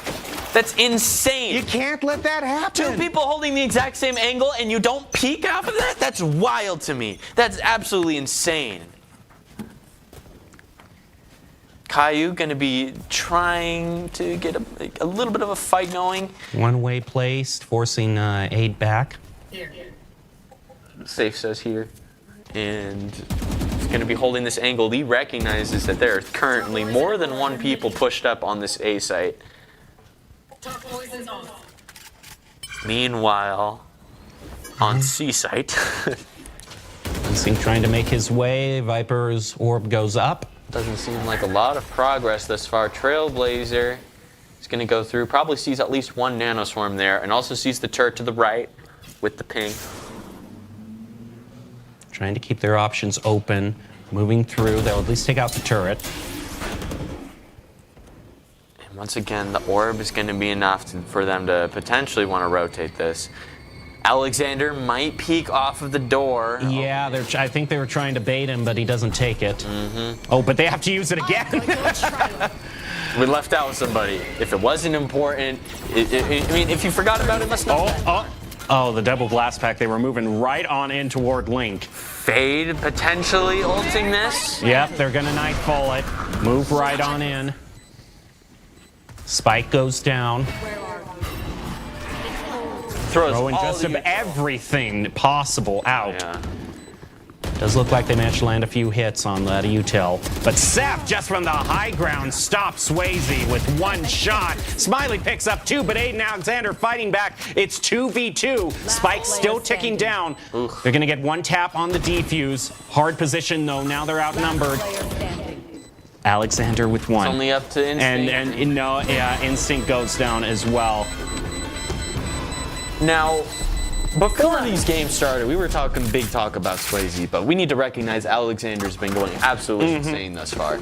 Not only just with the Vandal, but we've seen so many times on these save rounds, the Sheriff has been, you know, the godsend for him and able to get these 2K, 3Ks. It's absolutely insane. No fear whatsoever, just stone cold, able to get pick after pick. It's crazy. He would be. I bet he. You know, when he's playing for fun, he's amazing on Spike Rush because it doesn't matter which gun the game randomly pulls off. He's just sweeping with it. Absolutely, and it's going to be a little bit of a small shield situation for Maryville, but overall it's still relatively even. Sinclair slow rotation up toward A heaven. Might meet the Fade coming on in off their spawn. Or might swing around. That's quite an angle. They don't know there's no one there. So that's a lot of ground they can take, but it's just a bit too risky. Trailblazer into sight could, you know, potentially clear all these angles. They know Heaven is occupied. And Isis is able to take 1. Also going to get traded. Caillou with a very swift 2K. Get the spike planted, and with that, it's going to be a 4v3. And this Viper Spit just did absolutely nothing. Unfortunately. It's a lot less of, it's just pure math. I mean, there's 3 points instead of 2. It's still a lot more routes open for the attacking team to pick, even if you close one off. Viper's Pit is just not going to be as effective on a site like Lotus, since you know, instead of only leaving 1 site, you still have the option between 2. And, you know, the ability to choose in that situation is going to be a huge game changer. 1 enemy remaining. Double by Smiley. Alexander picks up 1. It's not enough. Caillou picks up the 3rd. Triple and a double, a full house for St. Clair, and they'll go on to a 9-3 or 3-9 in this case scoreline. Now I wait until round 13, or not round 13, you know, when one of these teams gets 13 so I can say Royal Flush. We hold on to this bit. We're going to put it in the wall and save it for later. Okay, I'm noticing that pin. Okay, Yep. it's in the wall. We know that it's there. Well, I mean, round half swap. Lot of ghosts, little bit of small shields getting passed around. And from from what it looks like, I think they're going to be playing a little bit of a Maryville default here this first round. Nothing too unexpected. I've seen a lot of teams default their first round, see generally where the defensive players like to play. And with the smoke to hold off Viper on C, it looks like they might be a little bit committing closer towards the C site. That isn't to say couldn't be A though, but with 3, almost 4 players holding it down, I think it's pretty set in stone that they commit to the C site unless, and that is to say unless we do get a very, very insane clutch up here from Viper. Throw out a haunt, move through. Caillou gets first blood for the round, takes out Alexander. Maryville still pushing through with 1 down. And it was their 1 lurker, so it's still pretty much a full power push. Yes, Seth's going to have to back off here. That's just a little bit too much pressure. And with that, Spike is going to go down, go play towards Mound. Actually, no, you can't because there's actually 3 St. Clair good players. foresight by St. Clair. They're going to take away that post plant Seth is actually going to get the late game 2K there. Now St. Clair. Oh. How did it end up like this? You're one. Wait. Hey. Oh. Yeah. Okay. You had it not been the first round, he would have swapped to a sidearm and kept going. You would think that the team swapped there, given that the 2 offense players ended up in a hall. Meanwhile, the defensive players are actually on site, you know, with full ability to defuse the bomb. But the answer might surprise you. But the answer may surprise you. It's fiction. Simply not true. And with that, it's going to be a 3-2-10. Mm-hmm. Ugh. Yeah, basically if these 3 rounds in the second half play out the standard way, then we're going to be looking at a 4-11 scoreline, a 7-round deficit to face. I'm starting to feel we might be going to sunset here. You know, I'm starting to pack my bags because, yeah, we're going to LA, baby. Well, that is, I mean, you know, don't count out Maryville, the underdogs. Mm-hmm. It is always a possibility. Seems like we're going to get a similar strategy organized like last round with almost every single Maryville player pushing up into this C site with only 1 to hold for the potential flanks. With the spike. Oh my goodness, look at that headshot onto Swayze. No time at all allowed. Giza holding out that angle, looking for a second. There is that smoke place there. Do they know, though? He's positioned up. He does not know. And Alexander, once again, on the sheriff. How many times do I need to say it? He makes it look so easy. And he still knows that there's 1 there. Yeah, that's just going to be overwhelming number. It's going to leave it in a 3v2 situation. Seth is going to be trying to hold down both. Or, I'm sorry, all 3. Alexander wins again. How many times do I need to say it? Holy man. 1 more time. I really don't think that they are recognizing how much of a powerhouse Alexander is. And that's a huge round for Maryville to win as well. Completely resets the game. Now Maryville can bonus with these guns. I think they just keep underestimating how powerful he is with that sheriff. It's like, oh, we only has a sheriff. Yeah. We might as well push this. And you're messing with Alexander the Great. He took over Egypt and multiple other countries. I don't know my history. Or Alexander. I'm sorry, this is a different Alexander. Maybe you don't know your history as well as you think you do. That's his name. They're both pronounced the same.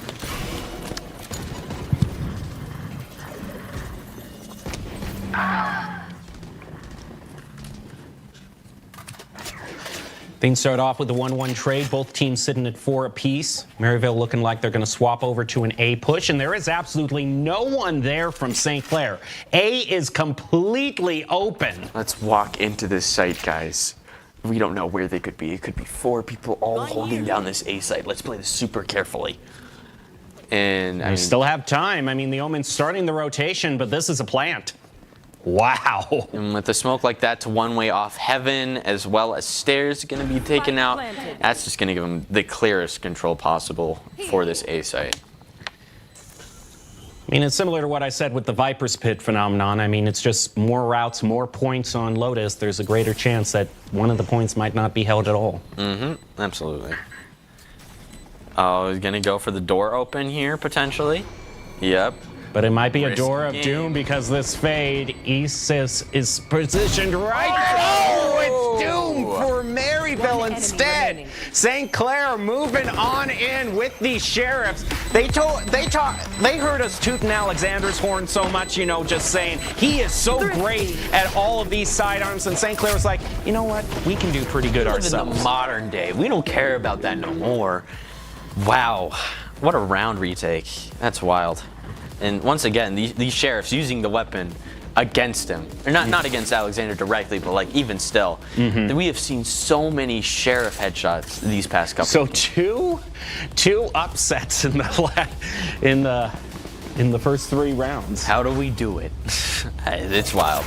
These premier games, let me tell you. Well, I mean, the scoreline overall is what we expected, but just in the way we completely didn't expect. True. I'm amazed to see Alexander holding up in terms of the KDA as well, like as he is compared to the other team. It's wild. And it seems like a 5-man walk-up A site could. One on site, one hanging out in link. Whoa, Caillou with a triple off to the side. Gets taken out with the paint shells of all things to stop it, but still, what a trade. Maryville now really hurting as St. Clair closes in on them. And should St. Clair win this, they go on to match point. It's just this one last. On to Age. Does he find it? Crosshair placements all lined up, being closed in with Molly as well. And that is going to do it. No upsets this time. No. St. Clair up to match point. I mean, we were talking crazy about that 13-7 in the previous game, but 13-4 here? Yeah. Ooh, that's something. That's something else. And not even to mention, look at the bye they have to go for here. Oh no, it's over. We're going. Pack your bags. Pack your jet bags, Jim. We're going to LA probably. I don't know. You doubting? You doubting that? Do you remember that 1v3 we saw earlier? I mean, that is fair. That is absolutely very fair. But I mean, man, this is just such a difficult situation to be in here. Yeah, well, St. Clair getting two first bloods. Instincts with the double. Okay, I'm packing my bags officially now, Dow. Doubted. Just trying to get it. Alexander, of course, he's going to be the one to try to bring it all back. Showstopper by Instinct in response. Gets aid down to 2. And Alexander's good. I don't know if he's that good. He's on so low health. Satchel thrown out, and he's low enough health that One enemy remaining. might actually do something. Giza gets the shot. ZK is a 1v3 to try to gain some sort of footing for Maryville. Cinematic parallels. This could happen again. Is it enough to actually, completely take the round back? Oh, they know the strat. They know the strat. If you have 3 people all circling over the bomb, it is too much area covered for them to actually take it. Although that is to say, with the recent Omen update that took place, if he did stay in that Phantom form, he 30 could seconds left. look at the bomb, press F, and then take it. So, I mean, it's possible. It's possible he could have potentially taken that if it wasn't shot down immediately. Trying to throw out the smoke, and that is going to do it. We're heading to LA for the 3rd and final match of the NACE Starleague Varsity Premier Grand Finals for Valorant. Wow, I have not seen a roar back that forceful from a team. St. Clair, I mean, I could see them fighting back and making it go to game 3, but by a 13-4 margin? It's massive. And I mean, just looking at this KDA sheet here, I mean, I have a lot of things I want to say. I mean, Alexander, yes, Alexander. but he's the only one with the positive ratio. I wish we could have seen the KDA sheet for the first game, kind of compare and contrast here, but I mean, just like overall, Alexander is really trying to hold up this team right now. I would not be surprised if we see him switch over to Duelist in this Sunset game, just given, how powerful he seems to be right now. I mean, give him a Sheriff, he's already doing enough, but if you actually put him in a Duelist position where he can actually take fights instead of like being on the defense, could be something. could be something. It could be something. Well, this is kind of continuation of what we saw yesterday. So many of the games weren't sweeps. The only thing so far this week that's been a sweep in the finals has been the Call of Duty game, match, which Fisher won 4-0. But everything else has been 4-2. It's best of 5. It's 1-3. The league game last night went very long with a 1-2 and a best of 3. Everything is going down to the wire for these finals, and I love it. Oh yeah, I'm absolutely down for it. And especially, I mean, we're not even done with Valorant yet after this game. No, we still have the got open an open premiere. It's and if you think we're talking about underdogs this game, just wait till next game, okay? Because one of the teams in that game has taken down Titans to get to the open premiere finals.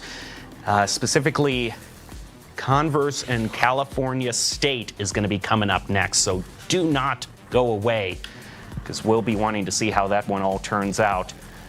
The only NACE West team is Cal State Long Beach. Everyone else is from the NACE East division. Huh. Something to consider.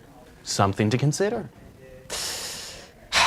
Well, I mean, at the end of the day, Saints, I mean, I can't even make the comparison anymore because we have the Griffin joke. Yeah. The Griffins. Saints lost, but, also, Saints kind of won. Yeah. It is still true, even with the Griffin joke. It doesn't land quite as much of a punch. But no matter what team it is, what they do have to do is move on to your favorite, Sunset. Oh, let me tell you. Sunset, me and Sunset go way back. And honestly, I'm going to be completely honest, I've turned a new leaf. It's not my favorite map, but I think it's okay. I've actually kind of learned some lineups on how to play it, you know. And I went into a custom map and I figured it all out myself. I was like, wait a second, I can bounce it off with this wall. I can do that. I didn't think I could hold that angle. And based off of all that information, I can still say it's not my favorite map. Well, I was hoping for a happy ending, but thank you for crushing my dreams right there. It's neutral now. It's no longer a bad ending. It's neutral. Okay, I'll take that at least. St. Clair, yet again, though, is going to be attacking first for every single round. So Maryville setting up on defense. Well, I mean, I don't want to say it is like, the prime example, but they played a little bit more of a balanced comp there, had the KJ on a Sentinel role, and it seems, very clearly in their favor there. That is to say, Sunset is a lot more of like a standard character list. We're absolutely going to be seeing a Cypher and a Raze. That goes without question. In terms of controller, I'm expecting probably an Omen or an Astra would be really cool. I know there's a lot of really cool Astras that you can, spots that you can do on Sunset. There's a lot of potential, but I think we're absolutely going to be seeing a Raze and a Cypher from both teams, and you can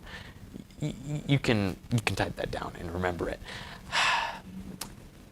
Yes, this was your pin. You did put a pin in the wall to say once it's 13-9. Royal Flush. Okay, thank you. That makes perfect sense. It's all clear now. And since it's so clear, I'm going to take a little bit of a break to reflect on it. You should too. We'll be back with the tie-breaking match for the Varsity Premier Grand Finals in Valorant right after this.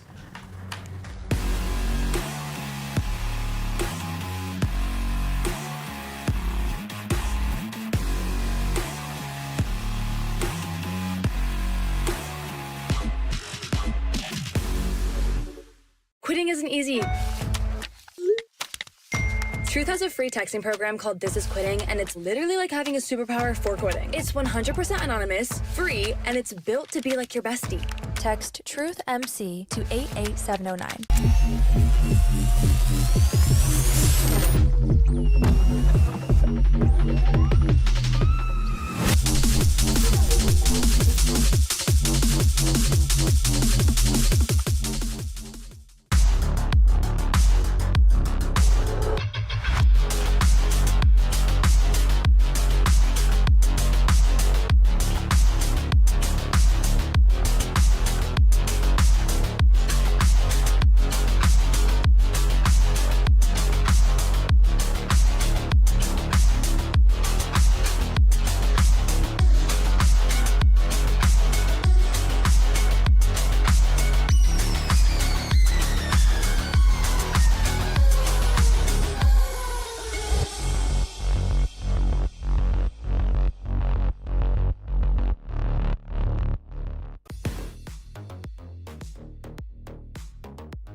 Welcome back to the NACE Starleague studio. You are joining us right now for the Varsity Premier Grand Finals in Valorant. Two Titans are facing off against each other, Maryville and St. Clair. And wouldn't you know it, with two teams this great, both of them have won a round, so it's going to go all the way to the final game of this best of three. We're down to Sunset on Valorant. I'm still your host, Jacob Palmer. I'm joined by Dallin Starnes, calling all of the action for you. And when we last left, aside from Royal Flush, which I still don't exactly know what that means, you were talking about kind of the guaranteed picks that we're going to see. We're going to be seeing raises all the way through the match here today. Oh, yeah. Raze has just been such a dominant force in terms of, general duelist space. You can do so much. You can just completely cancel out a lot of Sentinel abilities just solely with the paint shells. The ability to take space with the double satchels is also, very nice. And you almost always get a confirmed free kill with a showstopper, which is gonna, it's gonna turn the tide on a lot of rounds.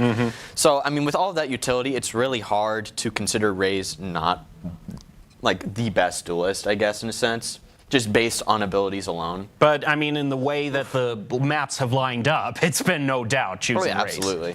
A little bit of a relook at all of the rosters for both these teams. We've got Isis, Aid, Alexander, Swayze, and ZK. On the side of St. Clair, we got Instinct, Giza, Smiley, Caillou, and Seth. And we were saying, Swayze probably the main player for Maryville and being such a duelist, but Alexander has come out and surprised everybody. Alexander has been such a strong force with the Sheriff, and we've seen it not only in just Lotus, but also Bind as well.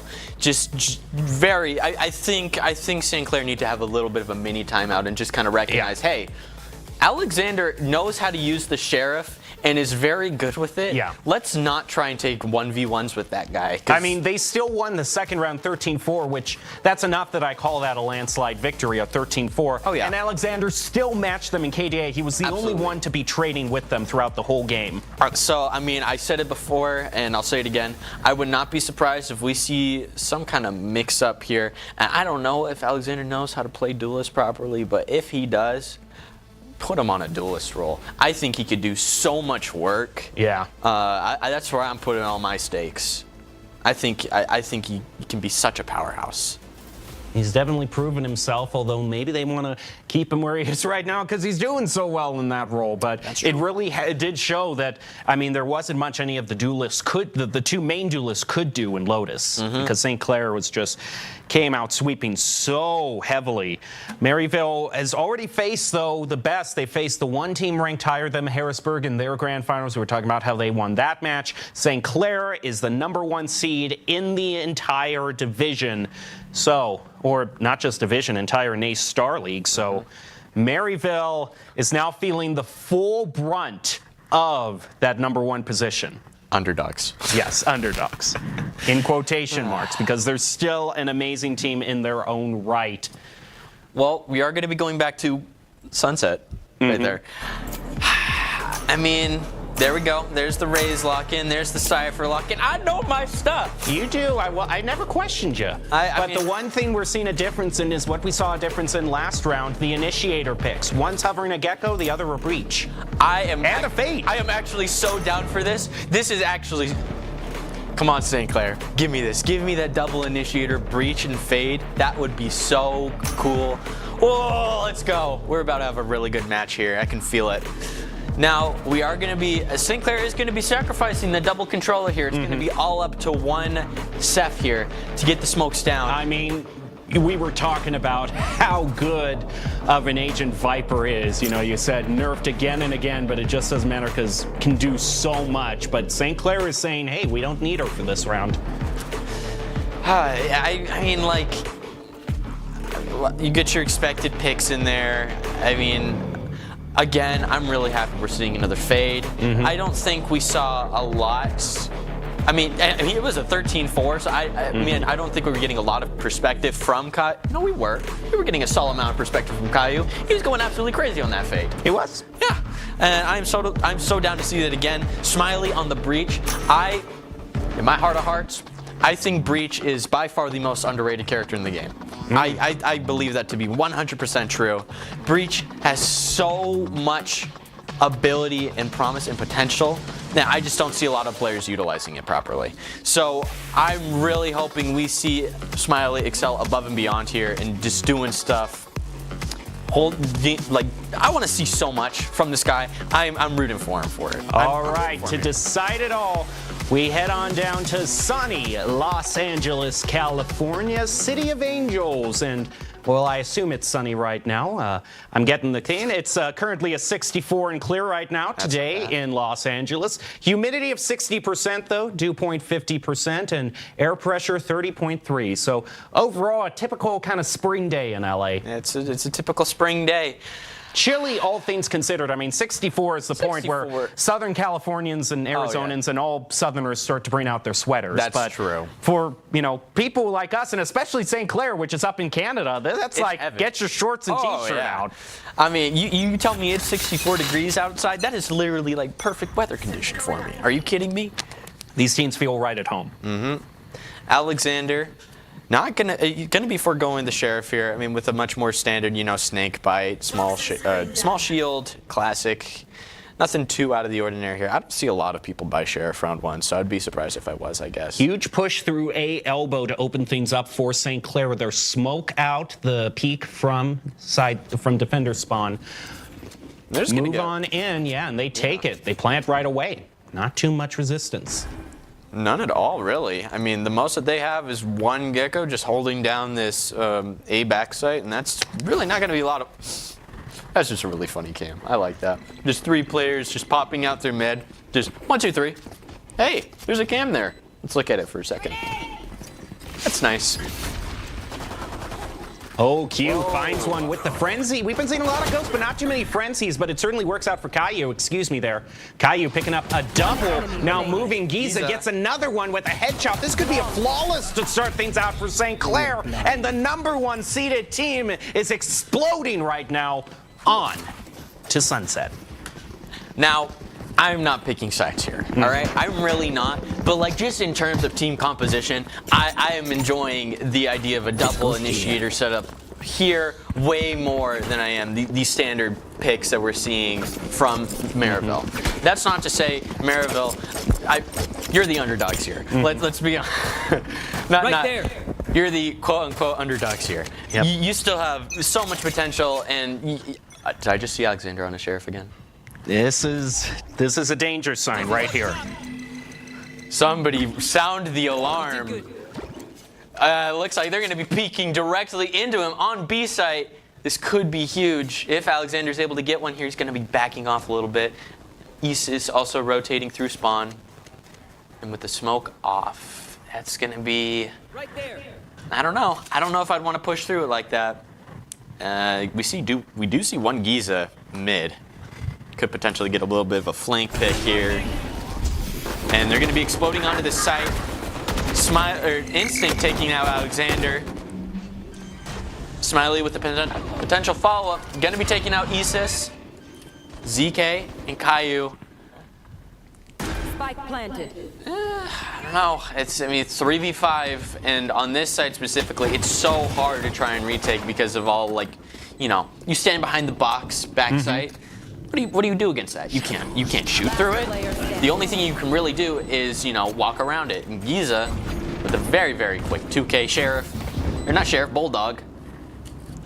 That's going to leave it with a 0-2. I mean, to be expected, I suppose. But what really tipped us off last round in Lotus to saying that St. Clair was on a roll was the 3rd and final round. They won all 3 of their opening rounds, so if Maryville wants to convince me that this isn't going to be a Lotus 2.0, they got to win this.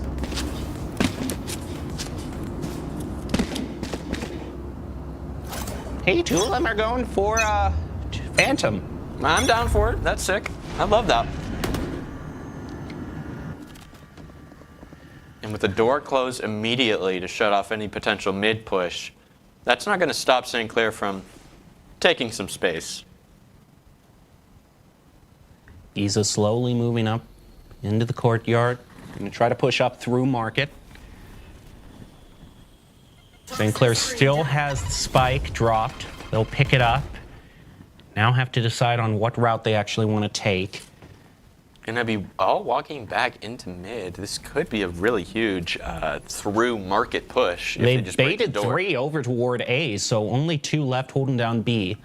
And that means that there's none market if they want to try and push through that. All they need to do is break through the door. Alexander is prepped for a push through this A main, but he's not going to find anyone there because all of St. Clair is going to be pushing through market, take out ZK from behind.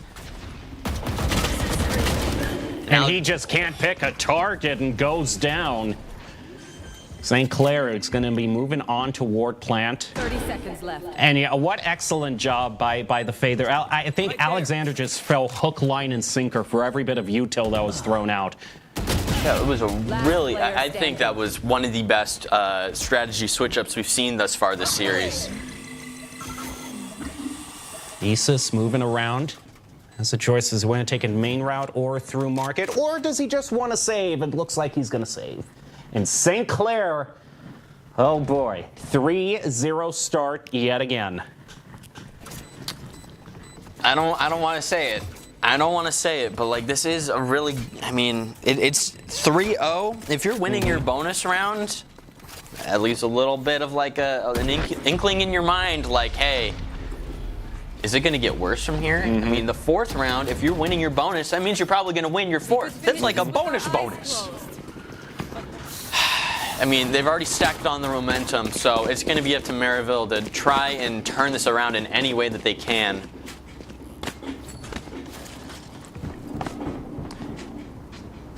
Instinct, Caillou, Giza, all just like stepping up to bat and getting all of these picks.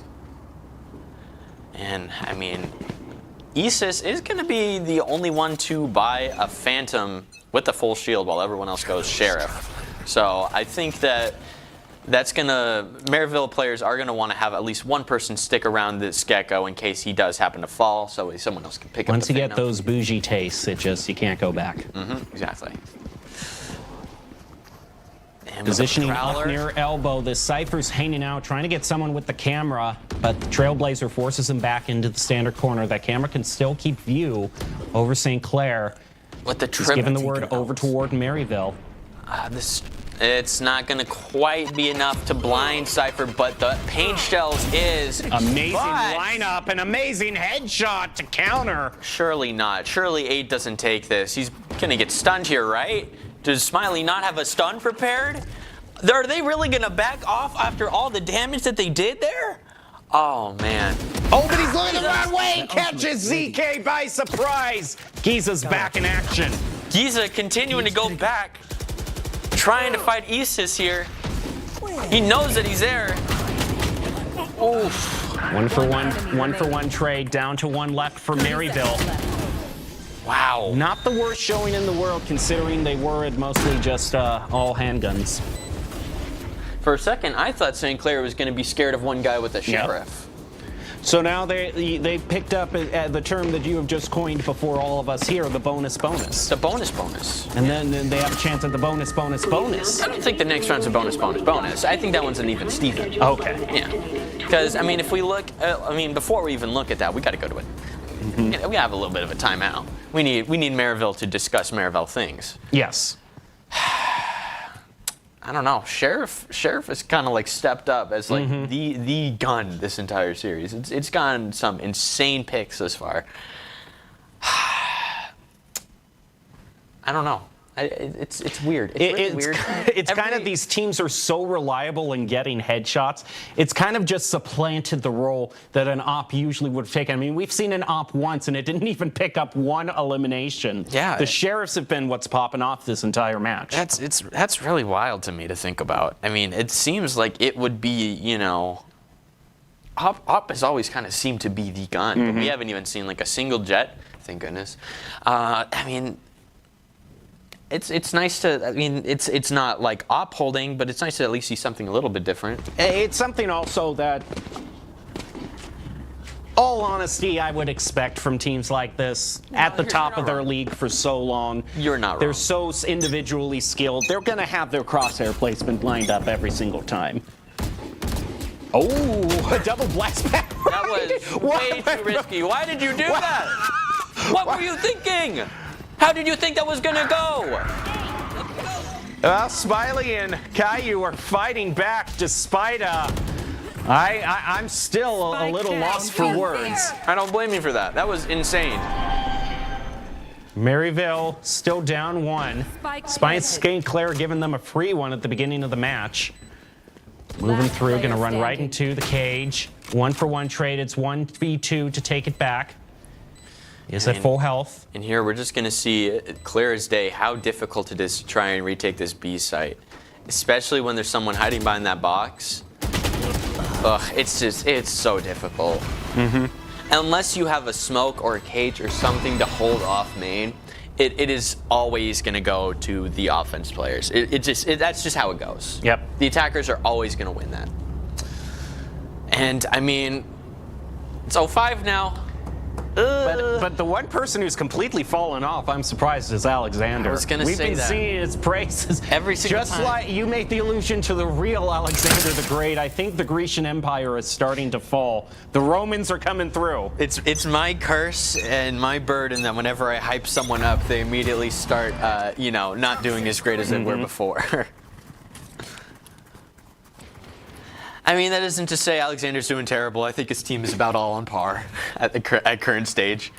Cover going out.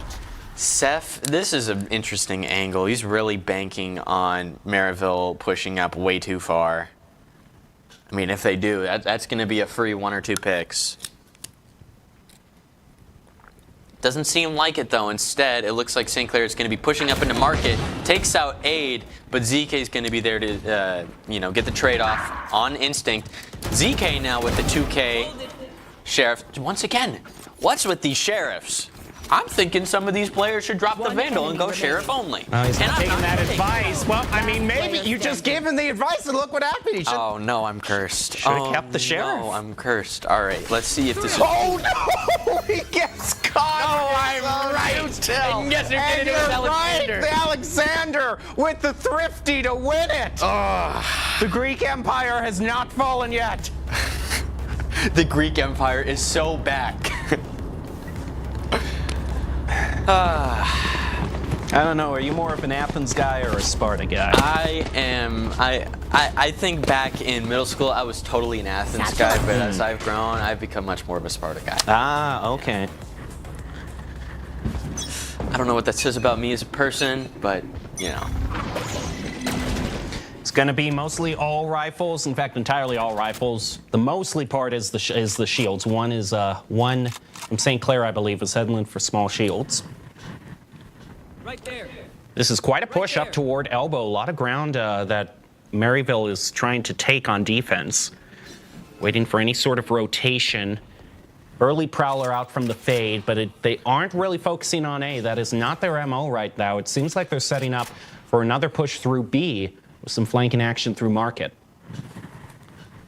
all these players are going to slowly rotate their back towards B main, except for maybe we get one Soul Raze holding down this mid.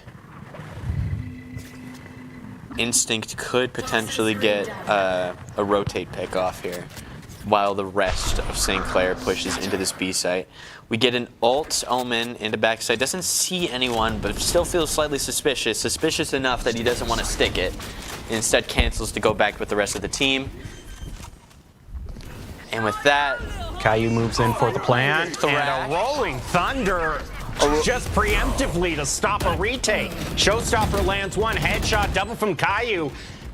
Isis is trying to fight back, but it's not enough. Caillou moves up to a triple. Maryville forced back and is going to be saving. we just saw 3 ults in the span of 2 seconds. Huh. I mean, I understand the MO is, you know, you want to use your ults in order to get the win. If your ult is what allows you to win the round, and it was a good ult use, but you also have to consider how many ults you currently have available. And I mean, at a point like this where, you know, Maryville, you're just kind of chilling, you're going to save your gun. Was it really worth it? Was it really worth it to waste all of those ults? He might not even be able to save. Someone is getting greedy, going for a pick, and he pays dearly for it. Alexander stabs him right in the back. Metaphorically, that wasn't an actual knife pick, but still.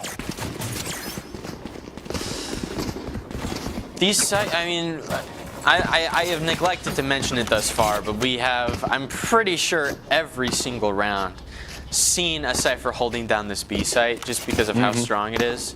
And unfortunately, the counter to that is always just like a lineup raise paint shells.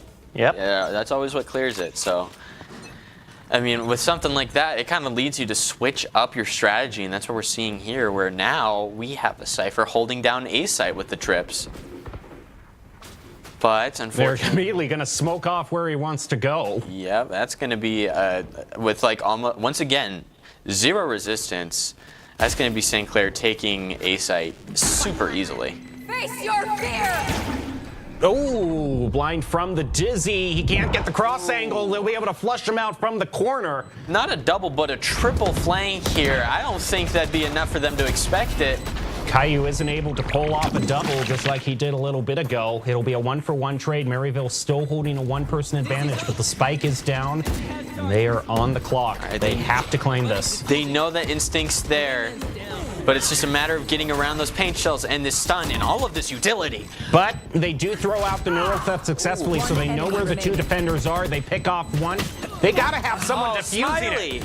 Smiley with the double still has the choice. Runs in, clutches it. Are you kidding me? With a quad, St. Clair doesn't let anything slip through. They move up to 7-1. A Brazil. What did I tell you at the very beginning of this match? At the very beginning of the day, what did I tell you? You know, St. Clair, the only team that really has faced in Sunset, you know, I don't suppose they would pick Sunset, do you? Because they feel extra confident on this stage. They're up to a bigger lead on Sunset than they even were in Lotus last. Oh, man, I mean, hey, let's look at the math here. 13-7, 13-4, 13-1. Minus 3. Think about it. And with a trip like that, I'm amazed Instinct is still alive. Hey, he still is. Gets the pick and moves on. They are going to plant A just like they did last time. Aid not able to stop them. And once again, it's a free A plant for St. Clair Griffins. One-way smoke on top of that. This is going to be a tricky retake. There's just, I don't know. It seems like St. Clair's pushes are just, it's futile to try and resist. They just straight up stonewall. You can't do anything against it. You can't fight it. They are just a wall. And as the wall slowly gets closer, you can't do anything but accept it. Every single time that they push this A site, they've been clearing it with such ease. And even someone like Alexander, I don't know if he can overcome this 1v4. Oh, well, you know what? He's How many times? He's up to a double. Alexander doing Alexander things. He still has to clear this double around. Doesn't have much time. Moves in, picks up the gun, and hits double peaked. I'm going to say something crazy. I think that was because he went Guardian. No. But, I mean, even in moments of losing, Alexander is still absolutely insane with the Sheriff. How is he pulling this off? Somebody give me the same. I am about to Space Jam basketball this man. Take his skills for myself. It's someone, yeah, well, he did drop his Sheriff. Can someone just get in there and pick up that Sheriff before the next round starts? I just want whatever Sheriffs he's using. And Alexander with a very quick Viper's Pit on B, just going to shut down any potential push there, as well as an Omen Smoke to double secure it, and a trip. That's just a lot. That seems like almost a little. That is a lot of utility plays through one doorway. Yeah. I mean, and to no one's surprise. But the flank from Maryville, look at this. If they continue pushing up forward. If they get another market push in, that would be insane. They're going to break the door, and they're going to go right for it. And this is just like we saw on, I believe it was round 2 or 3, where they're just going to all push through market, and that is going to leave Maryville just completely disoriented. There's nothing that they can do against this. Alexander's able to take one Smiley out of, just one out of the game. Well, maybe I'll rethink this. Maybe there is something they can do about it, because even though the plant goes down, Maryville is up 4, but we saw them blow such a huge lead a few rounds ago. A one-person lead feels like nothing. I don't think we can really count these leads anymore. We've had so many upsets so far. all on the side of St. Clair. A lot of the times when it's been like a 4-1, 4-2 upset, St. Clair's been the one to pull through. And Caillou and Giza just proven that hunch correct. They completely sweep it from there on out. Go up to 9-1. Do you think we'll see it? Do you think we'll see the 13-1? I mean, we possibly could. I almost have to wonder just what was going on game one, because any hopes that Maryville had, St. Clair has slammed the door right in their face. I think at this point you need to not necessarily abandon hope, but you've got to entirely bank on your defense being absolutely insane. I want Dallin. Offense. I've got a keyboard in front of me. I want you to look at it, okay? All right. Is there a hope button on here? There's no hope button on the keyboard. I'm Okay. only seeing an H. Face your fear!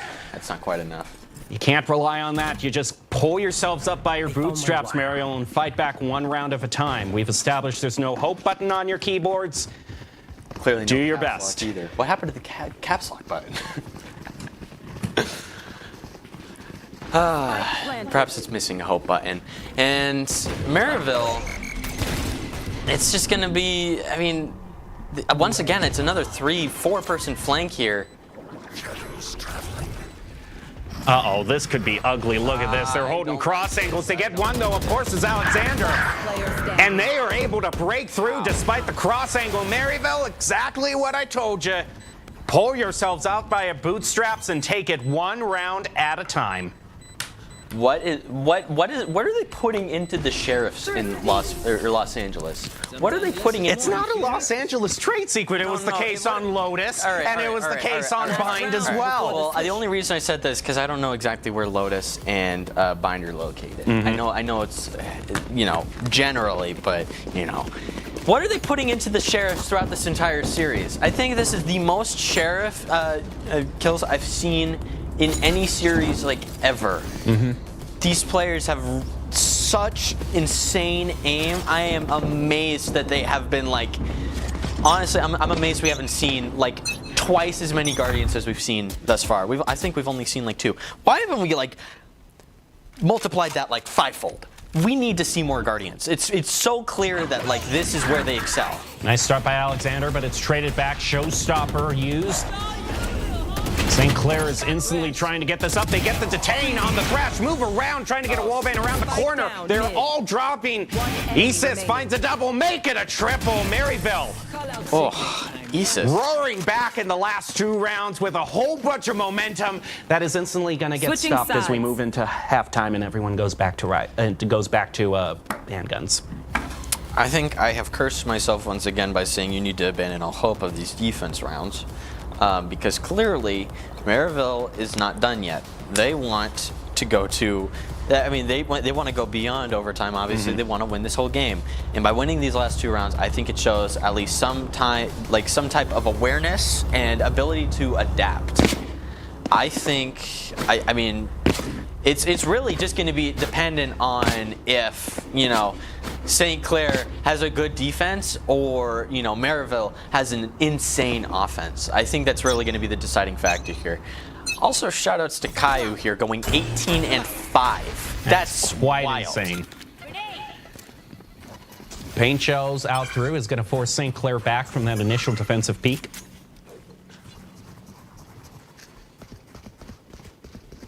Move up past the pawn shop. Relocating because the call's gone out that Maryville is fancying B. Door broken down so St. Clair can get another angle through market. Trying to put all the fire on them. They get the first blood. Alexander fights back, but it's not enough. Everyone around him falls. And St. Clair gets the first round in second half. And with a scoreline like this, that is not one you can afford to lose. So, we're at a point like this right now. It's obviously 3-10. And you need to make the decision of whether or not you want to buy up this round. Yep. This could be the game deciding decision, because if you decide to, save as many credits as you can, take it all in the next round, you have the opportunity to go into a much more even fight, or you can play the risky route. And it looks like they're going the risky route. They're going all sheriffs and shields. I think that is the best decision that they can make. Is it really the risky route going Sheriffs based on what we've seen so far today? I mean, it really I mean, look, they get the first blood off of the Sheriff. Of course they do.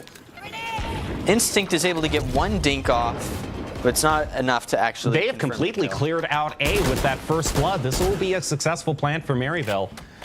And they have Instinct almost entirely trapped in elbow. Oh, but Seth makes the Outlaw roar out. If there's one thing that's going to stop the Sheriff Stampede, it might as well be an Outlaw. But the Sheriff from A still could keep Maryville in. He's got to go 1v2, but he's got the gun to use. He's got the gun. I'm still in shock after that in-air Sheriff headshot. Oh, look at this angle, though. This is being held down pat by this Outlaw. He's got it. Does he know he's up there? He doesn't. And gets punished. That's the perfect off angle for an Omen player. Not only, you know, do you have an Outlaw, but you've got a vertical advantage there. I don't see a reality where he was able to both check that spot and flick to it in time, because it's just so unexpected. And also, you are one shot against an Outlaw. It's not going to be in your favor. Well, I mean, they risked it all, and now it's 3-11. They're going to at least attempt to buy up here again, and I can't blame them for it. But I don't know, 3-11. The amount of rounds that they have to spare is increasingly dwindling. With the cam to check B, main doesn't find quite much. We are going to see a bit of a mid-top push here. I'm personally a big fan of mid-top pushes. I don't think a lot of teams actually try to put the pressure into the spot, because if you're actually able to take it successfully, I've seen at least 80% of the rounds go into your favor. It's just such a defense-sided space. Well, they decide to go a more traditional route to A, but guess who's hiding out there? It's Seth with the Outlaw. Still gets the first blood. Instinct makes it worse with a triple of his own, and even with spectacular. What? Well, okay, I think every little bit of Sheriff's play that we've seen this whole round just went out the window with that last play. What is a man with a Sheriff to RNG itself? You are nothing but a number. It is insane. I mean, when you run and gun, if you're running gunning with a Stinger, you're gonna win. You are going to win if it's that close. It does not matter. If you think that the odds are going to work out in your favor running and gunning with a Sheriff, then No, not a Sheriff, a Stinger. A Stinger. Yeah. Yeah, if you're running and gunning with a Stinger, you're going to win. If you're running and gunning with a Sheriff, that is foolish behavior. I have some prime swampland in Florida I would love to sell you. I can get you a heck of a deal on it. Well, I mean, it looks like they're just going to, zero resistance A push this again with the wingman to get this spike down. But it's that same angle Seth's at. He has the vertical advantage, but they are technically pushed back from that fire from Swayze. So Maryville hanging in by a toenail, but they're losing grasps. They're one down. St. Clair to retake to win it all. Takes out, although Isis. Instinct comes through, not only with the Vandal, but with the paint shells as well. We are down to just 2 left before St. Clair wins it all. Now just one. Can they find him and defuse? And that will be the NACE Starleague Varsity Premier Championship decided. St. Clair takes it in the third round, 13-3. It wasn't quite the 13-1 you were predicting, but they still made it an even bigger landslide than they did in round 2. Yeah, it's somehow even more of an avalanche than that second round. That's absolutely insane. I can't believe that. Well, the number 1 seeded team comes roaring back to prove to everyone why they are the top dogs. Oh, man, look at that. Isis putting in his best work here, but even still, that's still so close in terms of relative KDA. It's just not going to be enough. Well, congratulations to St. Clair winning the Varsity Premier Championship for NACE Starleague. Another shiny trophy heading your way to the trophy cabinet. It's like I told you, We said at the very beginning, LA, 64 degrees, 17 degrees, though, St. Clair, they're from Canada, so it's 17 of them. Still, perfect weather for them. Yep. But Maryville from Southern State, St. Louis, much colder for them. That was exactly what decided it. I guarantee you, right then and there, that's the first, and that's the start and end of this conversation. Temperature difference, really, honestly. Yeah, of course. Well, I mean, I'm very happy that I just really like seeing double initiator comps that work very well. And seeing that breach and that fade work off of each other so, it was like, it's like we were talking about earlier. It's that synchronized swimming mentality. They were just able to work off of each other's utility so well. I'm surprised that it wasn't a 13-1. Well, lame temperature jokes aside, it was the stage the St. Clairs had a history with winning on that Maryville simply didn't, and they just swept right through it with a convincing 13-3 win. No, there's absolutely going to be no doubt about who deserves the Grand Championship trophy. Congratulations to the St. Clair Saints / Griffins. Trophies coming your way, and a top 5 is coming your way for everyone who's watching right now live stream. We'll have a top 5 highlight, and then we'll be back later with the Open Premier Grand Finals. Don't go away.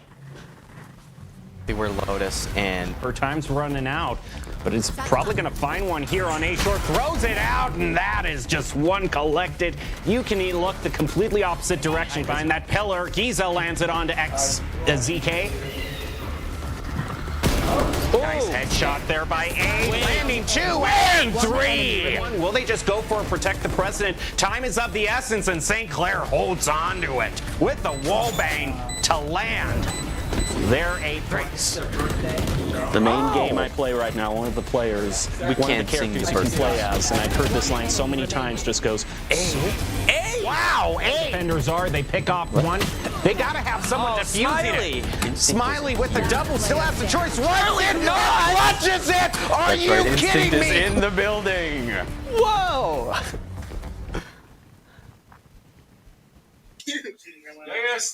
Wait. Steven's shirtless.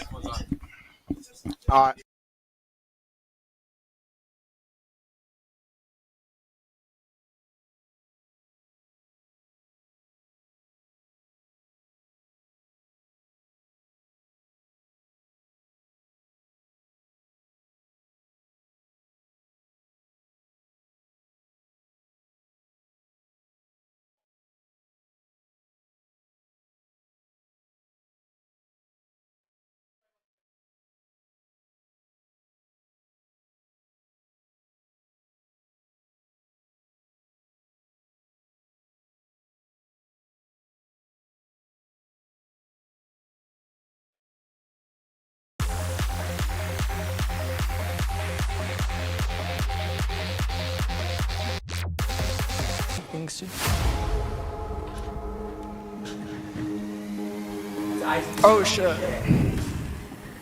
Welcome back to the NACE Starleague studio. We just saw St. Clair pull off a huge win against Maryville to claim the championship in the varsity premier lineup for NACE Starleague. And we have got one of the Saints joining us right now. It is Instinct 2, as I have also been informed. It is your birthday today, is it not? Yeah, it is. Well, quite a present to get. Yeah, nice job winning the championship. I mean, let's walk through that game. I mean, I think the first question that we got to ask is the obvious one. The only game you dropped was in bind. What kind of happened there, and how did your team recover to go into round 2 and 3? We genuinely just don't like losing. It was just unlucky. We took the wrong gunfights. It is what it is. We just came back stronger in map 2. I mean, yeah, that's a great point. I need to do that in more of my games. I mean, something I want to ask. I mean, the first game, me personally, that was. How do you go beyond Lotus 13-4 and do even better? How do you do even better in Sunset and go 13-3? How is that even conceivable to you? It's not really, but Sunset's our best map. It has been for a little while, so we had no fear going into that map. We knew we were gonna mop. We It just, like, kind wasn't of had a matter of feeling, yeah. We kind of had a feeling that Sunset was your best map, just based on how you were playing. Because at the very beginning of the broadcast, I said, you know, they've played Sunset in the past. That might do it for them. So it was truly Chekhov's gun for the entire time. Oh yeah, absolutely. All right. Well, we just got to say, I got to bring it out. What was the reaction in the room? Because it not only happened on Lotus, but it happened later again on Sunset. You had one player left who was going up against 4 players on the side of Maryville, and the single player left clutched it 2 rounds in a row. Can you give me an insight into the play field at that time? Because those were rounds I did not expect you guys to win. After it happened, the room went nuts. You could probably hear us from down the corridor. It was loud. We were all hyped. I think all of our throats are hurting a little bit. It was a moment to live in, to be honest. Well, hey, if that's the case, we're going to leave you with the championship. Get a glass of cool victory water to calm everything down, because you all definitely earned it. Sweet. Thank you so much. Thank you. That's going to do it for the Varsity Premier Finals. But like I said, we still got the Open Premier Finals up next, so don't go away. We've got Converse going up against Cal State Long Beach, so don't go away. One more championship after this. Quitting isn't easy. Truth has a free texting program called This Is Quitting, and it's literally like having a superpower for quitting. It's 100% anonymous, free, and it's built to be like your bestie. Text Truth MC to 88709.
Quitting is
one priceless moment in the whole history of man.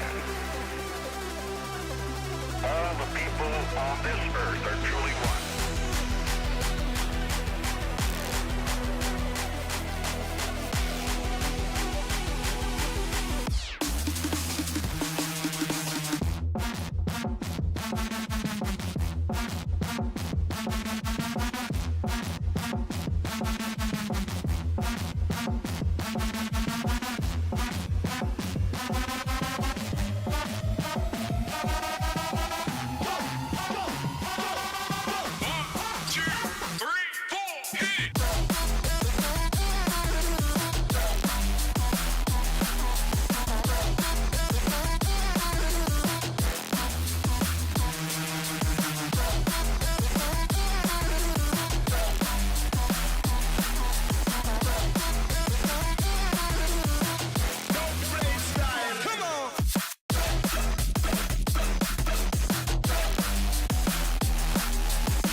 Welcome back to the NACE Starleague studio. You just saw the Varsity Premier Grand Finals in Valorant. Now we move over to the Open Premier Grand Finals. We got 2 more schools waiting to be crowned champion. We've got Converse going up against University Cal State Long Beach, the Beach versus the Valkyries for this final match. I'm your host, Jacob, and I am joined by Jacob Homer. I'm joined by Greg Smith, calling all of the action for you here today. Now, Greg, we were looking at the records of both these teams, and Dallin and I in the first match kind of joked that Maryville was considered the quote-unquote underdogs in the tournament, if you know what I mean. Right. But you can't really use the term underdogs in Maryville because they are such a good team. But one of the teams here is a clear underdog. Can you tell us the history of that team? Yeah, I mean, unlike Maryville, where they might be like the underdogs of the situation, this team really is an underdog. And they've been on a serious hot streak recently. I mean, they were seeded to be 10th, but they've already beat out USCD, which were seeded 3rd. And right before that, they beat the 2nd seat, which was Redbird. And then before that, a little less glamorous, but still 3 for 3. They took out the 7th seat, which was Seneca. That's 3 straight wins, and they're like ready to go on and dethrone the king here. So hopefully they'll be able to take on the Valkyrie from Converse and roll it all the way up to the finish. And you gave it away at the last sentence there. It is Converse, who is the 1st seed, California State. Long Beach was 10th seeded going into the playoffs, but like Greg said, they beat seed 2nd, seed 3rd, the 7th seed. They have just been rolling through. Nobody expecting them to get this far. You've got Hyun, Raft, Quersma, Floaty, and Bob Ross. Maybe they aren't upset victories. They're just happy little accidents for California State Long Beach. That's certainly the way I would frame it if I was dethroning all of the kings straight through the ranks. And then we can take a look at the map lineup that we got here. We got Ascent, Icebox, and a Lotus. And if we can go back to the roster, because I do want to give the number 1 seed Converse their due. I mean, we got to look at the team that is in the number 1 seed, see who they're bringing to the table. Puffin, Icy, Buzz, Wildfire, and Arctic. And those could be the names that will be the champions in maybe an hour or two as we get into this match. So, Icebox being brought into the fray, we didn't see that last time. I was looking at the match history for both of these teams, and they're pretty, especially for Cal State Long Beach, because I want to find out this underdog team, how are they winning it? Right. They're well practiced in a lot of the stages. It isn't quite like the first game we saw today where it was Sunset, that was kind of St. Clair's secret weapon. They've played on Sunset, they've played on Lotus, they've played on Bind, they've played on all the matches we have seen so far, and I'm sure they and every other team in existence has played Ascent to death. Oh yeah, definitely. But I mean, that's not where the magic is. We want to know how this fire without fuel keeps burning and if the engine can keep up. So we'll have to see if they can battle it out on the time-tested grounds of Ascent. And there won't be any fun plays like Sunset coming out of nowhere, not on this map. So this is good old-fashioned fisticuffs. And to mirror it, dare I say, we're going to have a nice little matchup that everyone anticipates from behind the screens as we call out the Omens, the KOs, the Jets, the Sovas. And that Jet drought that we've had for the first match has finally ended. Yeah. She comes back in full force on Ascent, and we pretty much expect that with so many opping positions. Here we go with the Open Premier Grand Finals for NACE Starleague. Cal State Long Beach versus Converse. Can the 10th seeded underdogs face everyone, third, second, and now the first seeded team, and walk away with a victory in everything? Let's head down to the field and find out. You talk about a little bit of a Jet drought coming in. I feel like we've really seen the reign of Raze recently, have we not? In the last couple of matches that I've watched, we've seen Raze not exactly auto-locked, but and maybe it's just the maps that Raze is so strong on becoming popular. But I feel like we haven't seen Jet as often as we did for like the first year or two of the development of the game. Really was the cover girl that ran the show and never got nerfed hard enough to disappear off the scene. But now that the comeback is evident, it feels like we've been missing her. Well, but look at the last two maps of the last match. You know, Lotus and Sunset. All things considered, two of the more recent additions to the game in its history. So, I mean, all these classic maps have been places where Jet has just run away with it. But right now, it's going to be Wildfire and Buzz picking up two. It's traded back. Cal State Long Beach is going to be welcomed to the finals in the most challenging way possible, and one of their players left, trying to maybe get one frag. He does, but isn't able to flick over. Team Ace picked up by Converse. Nice, a good Team Ace. Yeah, it was a serious dogfight out there, too. I mean, that's the best chance to get a Team Ace is when the whole team is fighting. Save for Roth, of course, who was a little bit late to the battle there, but still did some good damage on the way in. Here's an instant replay, since we can cap the whole round in an instant replay. I love these high-energy pistol fights to start the round out, really show the other team what you're made of, as if their history and recent record wasn't enough to showcase their skill. Ready to head into the second match? The second round of the first match, I should say. This one a little bit more spread out. We got a little bit of A-side defense, which is quickly fleeting as a serious presence has been shown on this side. That knife getting a good suppression out, as well as a lot of information. Kind of second thinking this spike placement, may even run it back to the spawn. Start looping it through. They're going to maintain a nice loud owl drone to run right down the center and just blind firing through the smoke. He's doing a great job of retaining that presence, but it might not be enough. We already see that defense side kind of shifting the way back over to the A and anticipating a little bit of a slow hit there. Hyun can't quite leave his post yet, just in case they're faking it out. But that presence is thinning as Sova from Converse is moving back through mid. Sure enough, it's an abandonment at the B side, and now the fight is on. They're going to try to maintain some turf here. But Roth coming in smooth. Oh, gets walled off, and he's not going to do a whole lot of help from there. Might blow the wall down, but the spike is already in. Charisma getting an early hit to begin the war, but it's not enough. Take turns. Tag team to bring it all back for Converse. What a play. Yeah, they did all of the edge pieces and left one man to grab the last little piece of the puzzle, close out that round, and that's second round for Converse. Fairly anticipated. We also anticipate that Converse loses this round as they bonus up their guns, but sometimes... Talk to the previous champion, St. Clair, about that. They proved that wrong several times. It's a fun thing to see. We see the pros do it a lot, too. Those reach rounds, especially if you're itching for an op, it's not a bad call at all. It's like holding the off angle in a larger sense. Can't be expected all the time. But instantly, Raph is going to make the full power of those rifles known. Picks up a double, probably collateral, I would be willing to wager, with that Vandal. One-way smoke proving to be invaluable in this defense. Charisma picks up another one. Now it's just down to two. They're still not rethinking this push through A, still committing to it. A peek from the KO to see if they do want to start rotating over, but the spike holder Arctic is still looking like he might peek through here, which I would definitely not advise. Charisma, yeah, especially when Charisma's shown... I didn't advise it to you, and look what happens. Shown his manner as a good defense, as he did not fall for the old dodgeball 1-2 of throwing the owl drone lightly from one side to guide your crosshair away from the oncoming danger. Didn't fall for it. Gunned down the drone, no problem. Did a quick flick to the wrong side and caught an unsuspecting attacker. I wouldn't be picking onto the man just out of ego alone. which is what you have to be doing with 35 free seconds. Checks the Decides to corner. keep- Yeah, checks Graves out, but 30 man, I seconds honestly would be running to the other site now. He's committing to it hard, dodging gunfire. A couple of players still on the map, decides to move in slow, and it's not enough floating. Takes him out no problem, and Wildfire goes down in a KO fight. So Converse, I would say slight advantage to them being the #1 team, but not quite as big as a blowout as we saw St. Clair bring out in their final 2 rounds. Everyone should have rifles here, so this will be the first true test, as we say so many times before in round 4.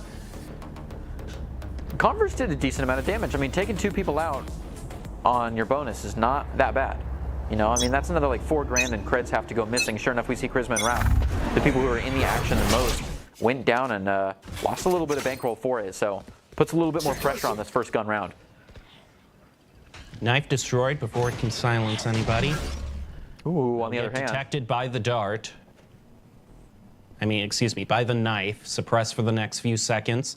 A push up through mid-market, but cross angles are being holed. They run into the alarm bot. Yeah, it's up to Buzz whether they forge the road ahead. They're going to set up camp real quick, hang out for the night, and discuss their options as they drop down a smoke. That's going to give Bob Ross a chance to rotate around a little bit. And it looks like Long Beach on the defensive is going to scurry away from B, leaving most of the util to do the outposting. Ooh, Bob Ross catches one off guard, but it's not enough. Buzz ready for it. Is going to clear all the way out to respawn now.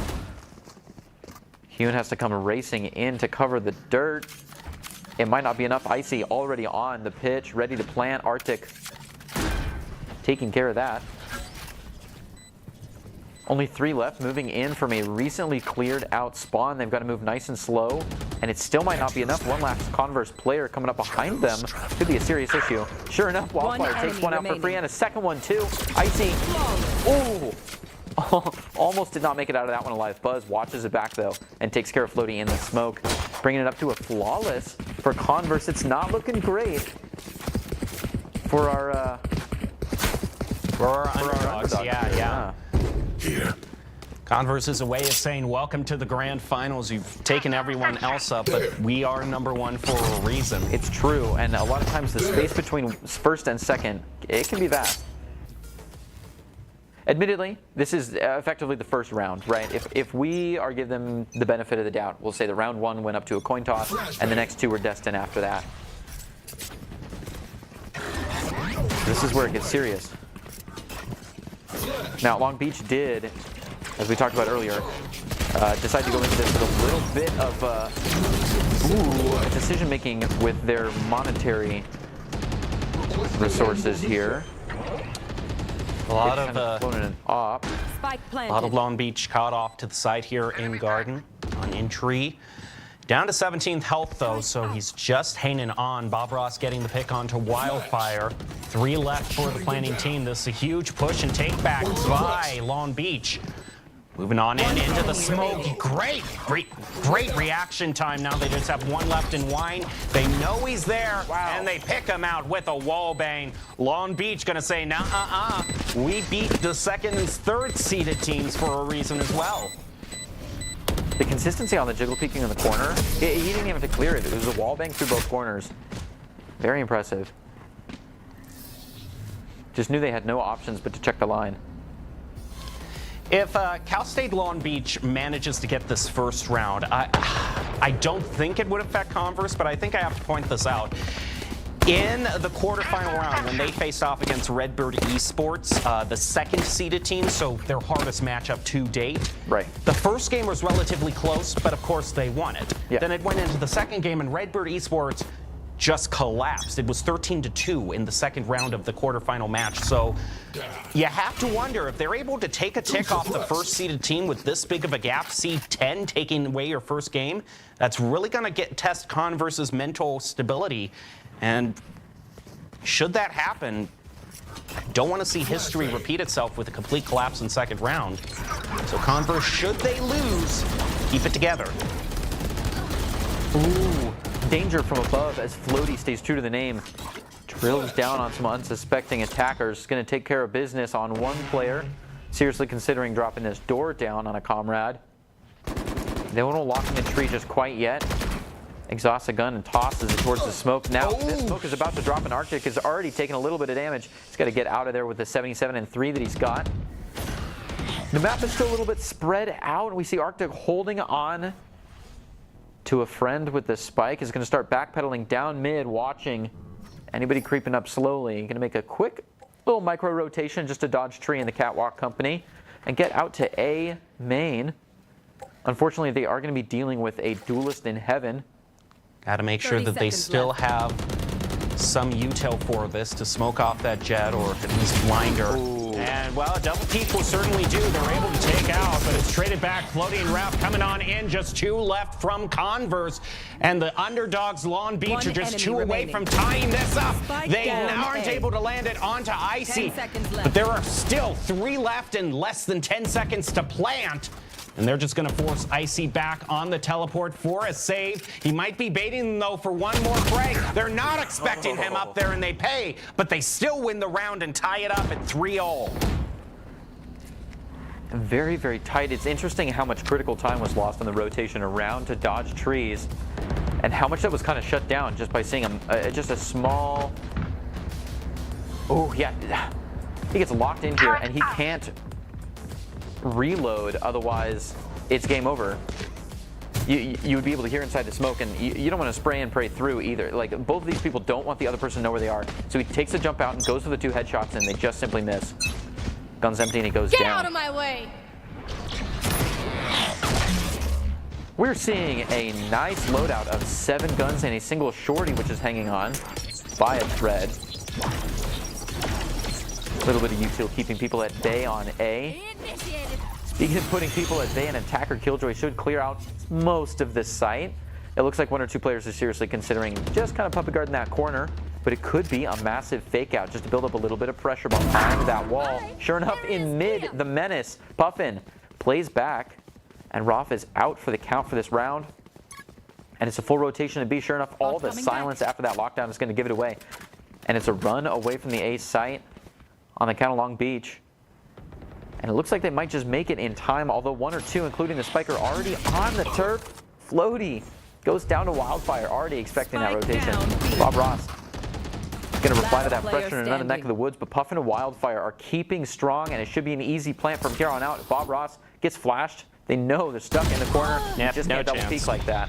And Wildfire take 3-piece for the round. Brings it up to 3v4. About halfway through the first half. Long Beach in a position where, yeah, they cannot full purchase here, so it's a question of how big a save do they go for. A lot of their members really just content to go with classics for right now. 2 picking the Sheriff, just as I said that.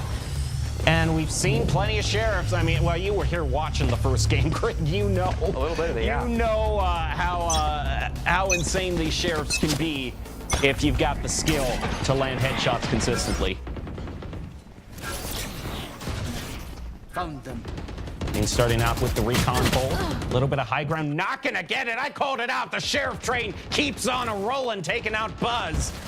They're gonna be moving in a little bit faster as looks like the point that they do want to take, Converse, is B, but they are starting to rethink their options, taking a little bit of a peek here through mid to see if that is a valuable, if that is a doable rotation route. But already you see the Jet and Omen starting to position up near tree and A heaven. Not ready yet. Seems like Converse going forward with their rotation. Still have plenty of time to work with. Plenty of time indeed. We see that pressure is kind of flattened out a little bit. We've got 1 man running around in tree just being a lurking machine. It's actually drawing a little bit of pressure away. He's going to shadow step out of there and just kind of hang around trees.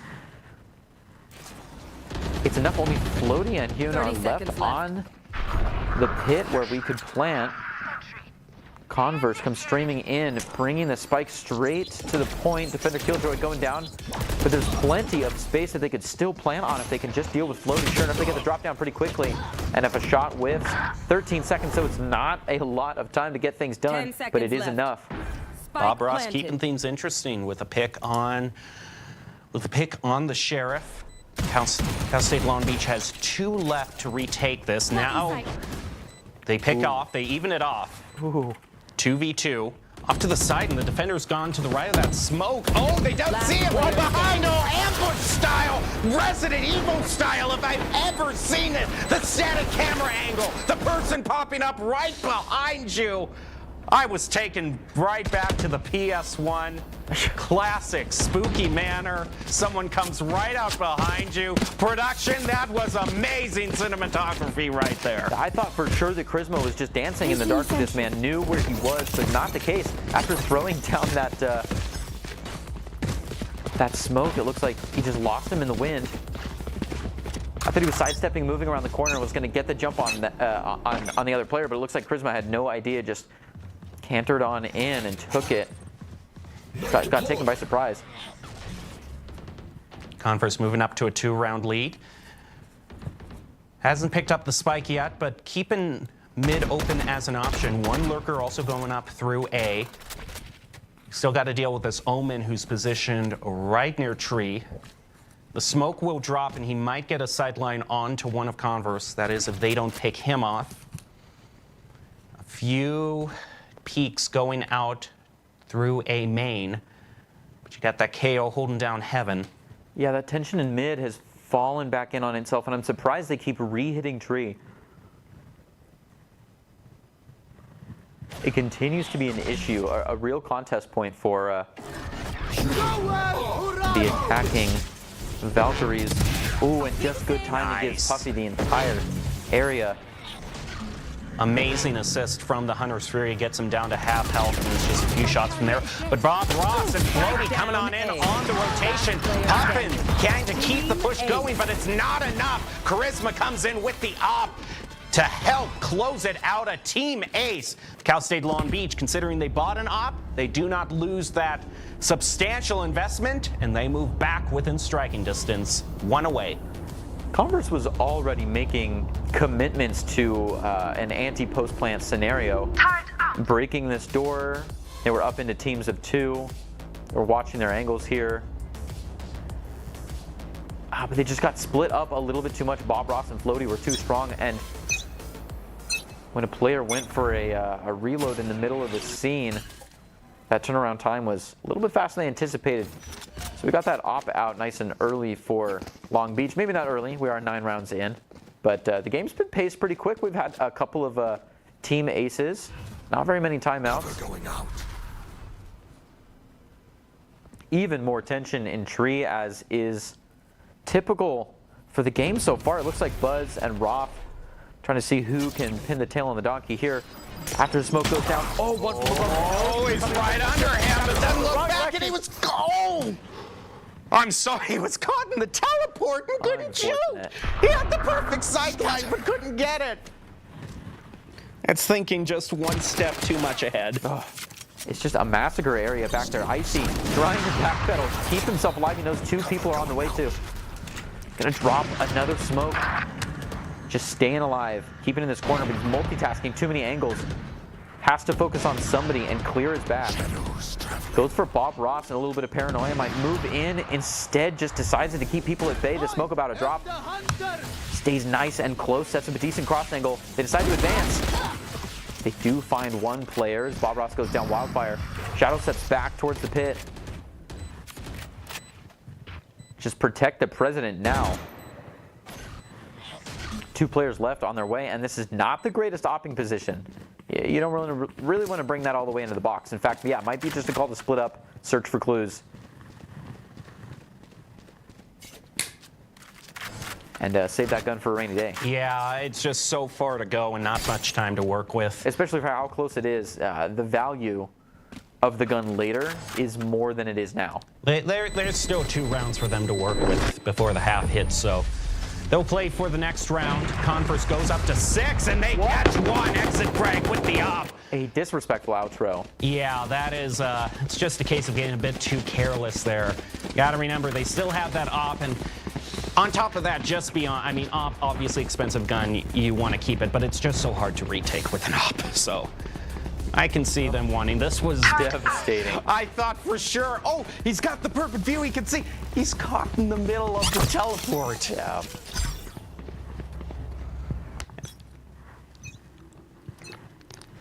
Cover going out.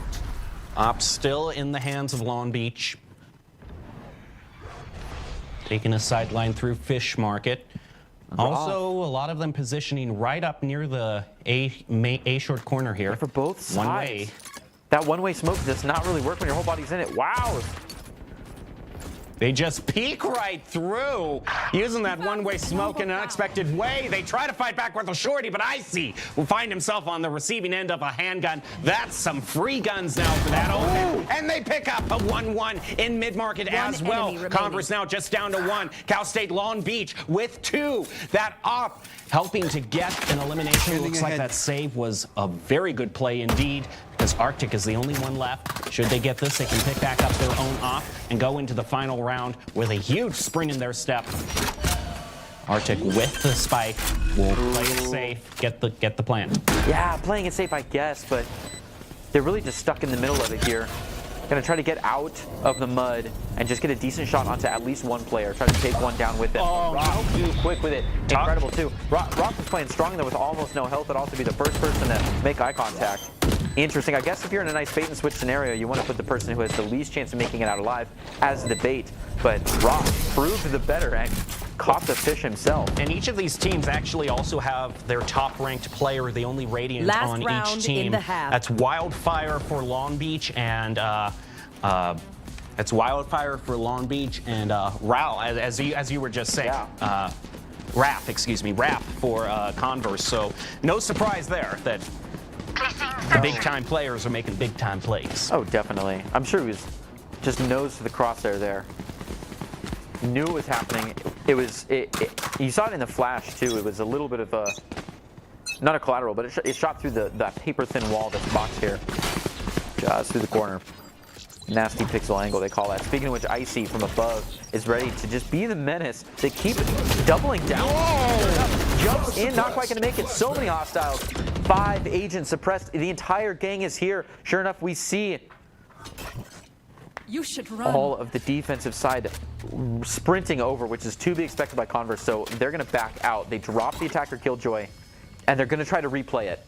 But actually, it's a bait. Yeah. They've done this before where they drop the Killjoy and they just go sprinting away, but it's going to happen again. Sure enough, Charisma from above sees that it's empty. Like, the attacker Killjoy from that position does not grab the entire site. So they're on the site watching you not be there, and they know pretty quick. Then they can do the whole sprint back to B. It would be, 9 million IQ to drop the lockdown, wait for it to expire completely, and then move on. A waste of the lockdown completely, but everyone would already be on the B site. We haven't seen it yet. But that would just be stepping 2 steps ahead. Bob Ross looking to just carve their way back onto the site here as the spike gets a free plant using that bait out. Killjoy lockdown. Do have the command null. They took away a whole bunch of abilities. So nice, using that for the retake. Very well played by Long Beach. They did not really fall for the lockdown bait at all. They were already rotating over and had their Killjoy placed in that back corner by the time Converse got on over there. So 6-all for the first round of these Open Premier Grand Finals. Switching sides. Not bad. I mean, given their recent track record, it's a little bit scary, and you don't want to lose the hot streak. But if I was C10, I'd be counting my blessings going head-to-head like this. And who knows what things will look like on the other side. We've seen some crazy switches at the half just because of that attack-defense switch-off. If you had to analyze some play, would you assume that we're going to see a big upset, or do you think they're pretty evenly matched 50-50 on their play styles of attacking and defending? Yes. Easily? Maybe even there isn't, it's hard to answer that question because there really isn't a situation like we had in the first round of the previous match where, they're foregoing a sentinel, they're trying to run up the score, they're attacking first every single one. They have the exact same composition. They're on Ascent, a map that's been played to death, that everyone's played on attack and defense so much. I think it's just all. I think the one thing I can take away is just that, again, the 10th seeded team, the underdogs, Long Beach, is standing up to Converse. That's true. That's probably the biggest takeaway. We're not going to see just a stomp by Converse being the first seeded team. Okay, spare the wisdom and maintain, the suspense. We can say it feels like it's pretty fair matched in the pacing and the mindset that we got going on here. I like some of the tricks too. We all like the fun plays, especially like you say, this map, I think I've seen it played before this week. Maybe every other week, ever. Yeah, if you're not seeing Ascent played, you're probably not playing Valorant. Yeah. Very spread out situation here as Converse is doing a serious close in. They don't want any funky retakes or re-rolls coming out of the A site. Look at this, Icy just playing on the line. I don't know if he knows, but Floaty is coming in after him. Sure enough, here's a little bit of the firefight. Floaty now has to cover up for a man, and it's not going to go very well as Puffin goes down. Sorry, as Puffin takes down a few people. Icy doing well to watch his back.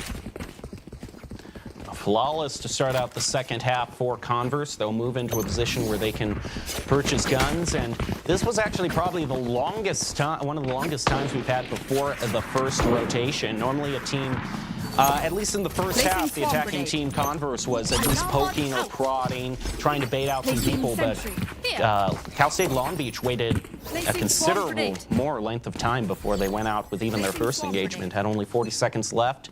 Were committed to that push, and by that time, already a few of their teammates have been taken out. They're still just kind of like chomping at the bit here. They've got one man checking out Garage, doing a little bit of duty peeking. A little bit of utility is coming out. A couple of tracking darts and locations are revealed. Arctic gets an early one on a Charisma. Can they follow it up for some more guns? Ooh. Gets his back covered by Wildfire. Arctic to find another one. Bob Ross trying to make some trades, but Wildfire's coming in strong. He's able to take one left. Bob Ross before going down. Fairly anticipated, as we've discussed earlier, but man, losing 3 on the bonus round is a little bit tough. Not a position that you necessarily want to be. I mean, it's a win, but it's a win with a lot of asterisks behind it because those credits start to pile up. Ooh. And yeah, they'll have to go against the full force of a whole bunch of Vandals, it looks like. Maybe one Phantom in there, but or maybe just all Vandals. Now that we're back up to full screen, yeah, all Vandals. Nice. But they are scraping the bottom of the barrel here. I mean, we've got maxing out at 350, and some people's credit limit has been got too. But it's also not like it's going to be too much of a factor because not a lot of these guns are going to get past that crucial watermark. I mean, small shields or large shields, there's no Phantom Vandal difference with the bonusing team. Waiting on the knife to throw out. If he throws it out in mid-market, he's not going to find anyone there. No, which so could be they'll push up forward, to go. Yeah, they'll save it. And if they can get it into tree here, take out this other KO, that's going to be much more fruitful. Yeah, it's kind of unrespected tension there. They just threw down one piece of utility, and it's really covering the grounds there.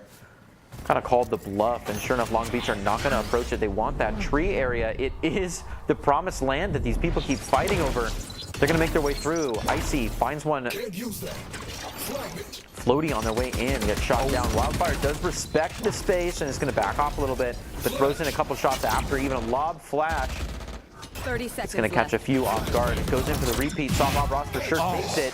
No problem there. Goes in for another, but the Ghost is just not quick enough, and Buzz closes that deal with a signature at the bottom. 1v2 now. Buzz hanging around the corner, and they know where he's at. Last player standing. That's all it takes. Charisma. They won their bonus. Boils it down with a 1v1. Sure enough.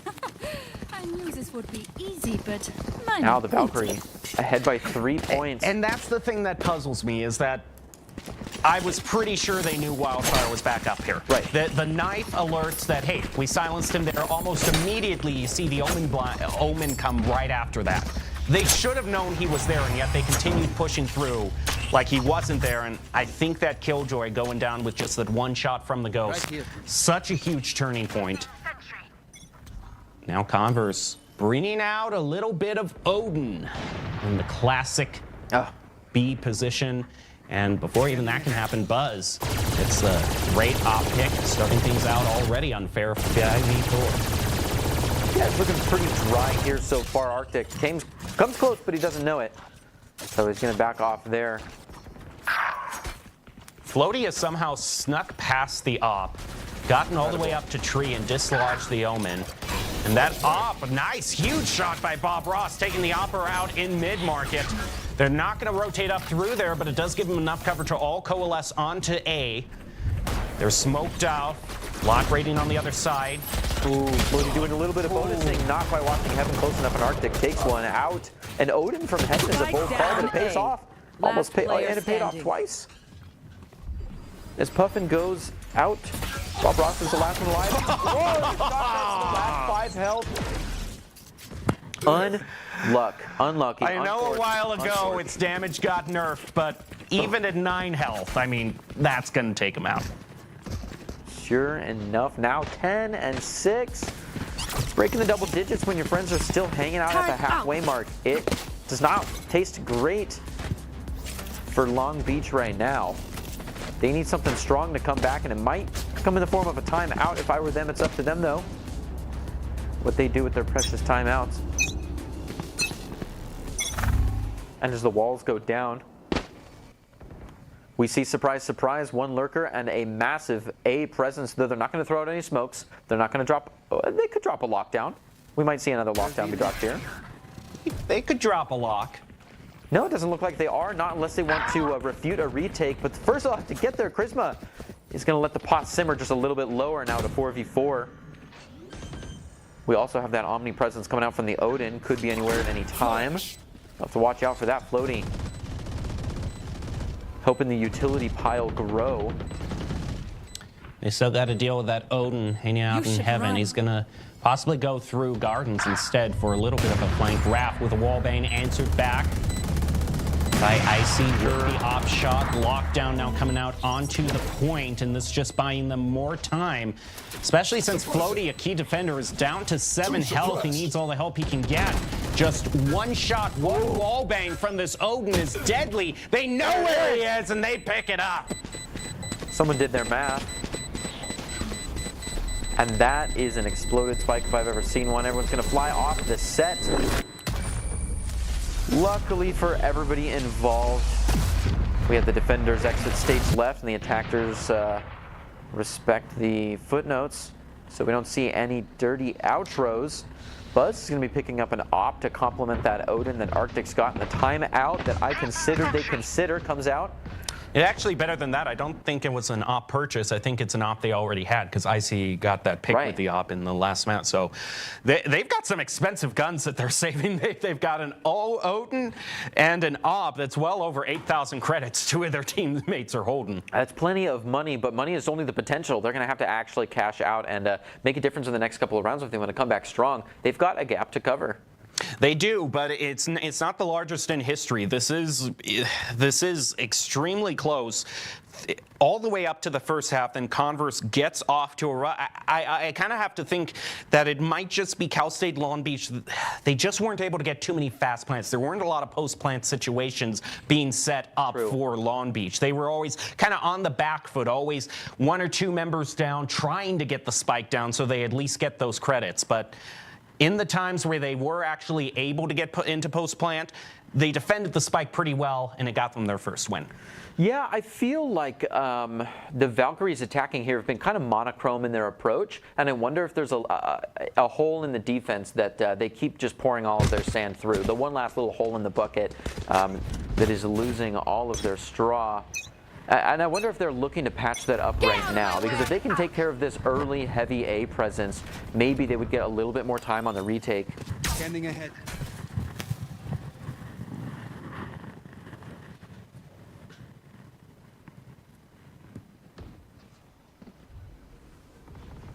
We see a nice attempt towards mid, as well as a typical mowing down. Arctic trying to just weed out that KJ, but it's not going to happen. He even throws an owl drone for it. Absolutely convinced he's hearing ghosts in the walls. Is checking the entire situation out. Lucky for him, it may just pay off as we see a little bit of a rotation towards the B site. The Arctic's going to drop back into boat and leave Icy up front to deal with the intruders here. moving his cohesive unit. That's a big Omen blind, though. It goes through a lot of Long Beach. Arctic hanging back in the boathouse is able to get one with the Odin, but they shut him down with the Blade Storm. And now another great post-plant situation for Long Beach. They're up 2. They get the spike down with plenty of time to spare. Actually, no, their spike holder was up there, dangerously close to that sight line that the defenders are taking right now, but still managed to pick it up. They hit the plant. Just got to take 2 more and they'll get it, but it might have just gotten a bit harder thanks to Puffin. Yeah, unfortunately so. It's not terribly hard. They still got a 3v2 and everybody is right there watching. I wouldn't exactly call this a cross angle, but at least they've got everybody pointed at exactly where they need to be pointed at. So these two are going to come green. Oh, no! Microsecond miss-peak. Puffin and Wildfire take one piece each, and they're going to battle it out for the last man standing. There it is, Wildfire. Finds unit, gets an easy defuse. That's devastating. It's an unofficial Valorant rule that I've said so many times. If you're holding an angle and you think it's time to peek, it's time to change your angle, look away, hold it for just a millisecond longer. You could not have timed it worse here. It's right there, and then he just flicks away. That is so painful. It's a classic, like you're in the other room and you think, why hasn't the microwave gone off yet? I feel like it should be going off now. So you walk in and then it goes off. Like if you have this naturally good instinct of timing, then as soon as it doesn't line up with you, you think you must be doing something wrong and you try to go do something else. But sure enough, if you ever get tired of waiting, you can always just look away and they'll come to your rescue. And now actions have devastating consequences. Converse is 2 away, so that really makes it dangerous when Cal State Long Beach is forced onto economy rounds like this, because you can trade 2 for 1 when the other team is saving, and there you got your victory. Buzz already letting that pop rain out. These expensive guns have been proving their worth. Already getting a few picks onto Raph. He'll teleport out of it, but he's still got to make his way. Nice play by Floaty. Takes him at an unexpected angle. Gets rid of the Odin with a stinger. That'll be an expensive free gun they can pick up, and now they'll try to rinse and repeat on this post-plant hold on B. Yeah, sure enough. Yeah, good work on Floaty, not only for making an incredible bonus there, the cred differential in the gun, but catching a man off guard and saving Roth. Roth didn't even check that angle, and that's why he was shadow stepping in the beginning. Good communication is clearly happening here on the side of Long Beach, and it might just be what they need to get through this round, but it won't talk too early when it's still 4-4 on the table. The round is hardly through. A defender Killjoy coming out to push everyone either to the back of the boats or all the way out of sight. Oh, and it looks like the kill down was destroyed. They don't have to make a decision at all. No, need with Floaty. Takes one to finish it all off with the Odin, and the attackers take another round with the spike in the ground for some extra creds. 8-11, like you said, it's not over till it's over. That'll be a huge credit swing back on over to Long Beach, but Odin not really known. You know, they picked up the Odin. It's a little bit harder to say what they can do with it on attack, because this position on B defense has just been so ingrained for so long. But we'll see what they can do. I mean, if it's a choice between an Odin and just having no gun at all and just relying on Classic, you're taking the Odin every single time. Plus, it's just so fun. Yeah, it is true. It is so fun. And this is the characteristic map to put it on. Like, if I think of a place that I want an Odin to be, it's in Asova's hands in the last half on B site. Yeah, well, it's in Asova's hands, but it's on the attacking side of B side is the one thing. But that wallbang can go 2 ways, so that's true. Maybe if he knows where defenders usually position up, we could see something like that. They're keeping that. They're keeping B in their mind, but their spike holder is moving through their own spawn on over to A. So those B players might just be lurkers at this point with the Odin if they peek up, if the defenders peek up too far. Lurking with an Odin does sound like a nice way to spend a Wednesday night, but it looks like it's going to be a full shift, and they're going sprint towards A site. Luckily enough for them, Converse hasn't quite caught the memo. That might be all it takes, though. A quick flash and a couple of shots. Wildfire throws it off into the darkness as he is suppressed, but as soon as that lets out, he might be able to take a little bit more territory there. Spies just a little bit of a bun on Prisma. Not going to get it out, though, and a little bit of an atypical plan coming in from Long Beach. They're able to defend this. It will look nice on the repertoire for the night as they're creeping up slowly towards double digits. Oh, and taken down. Be careful here in tree. Finding one. A double peek's not enough. 3. And Roth finds a 4-piece, giving the final keystone to Charisma to close it out. And look at that. Flawless finish And here. they got I thought they were drowning, but they were just taking a drink. 9 and 11. Very, very close. You're a team that's been full of surprises throughout the entire postseason, and they're giving us another surprise now. They were 4 down, but they're getting very close to tying it up.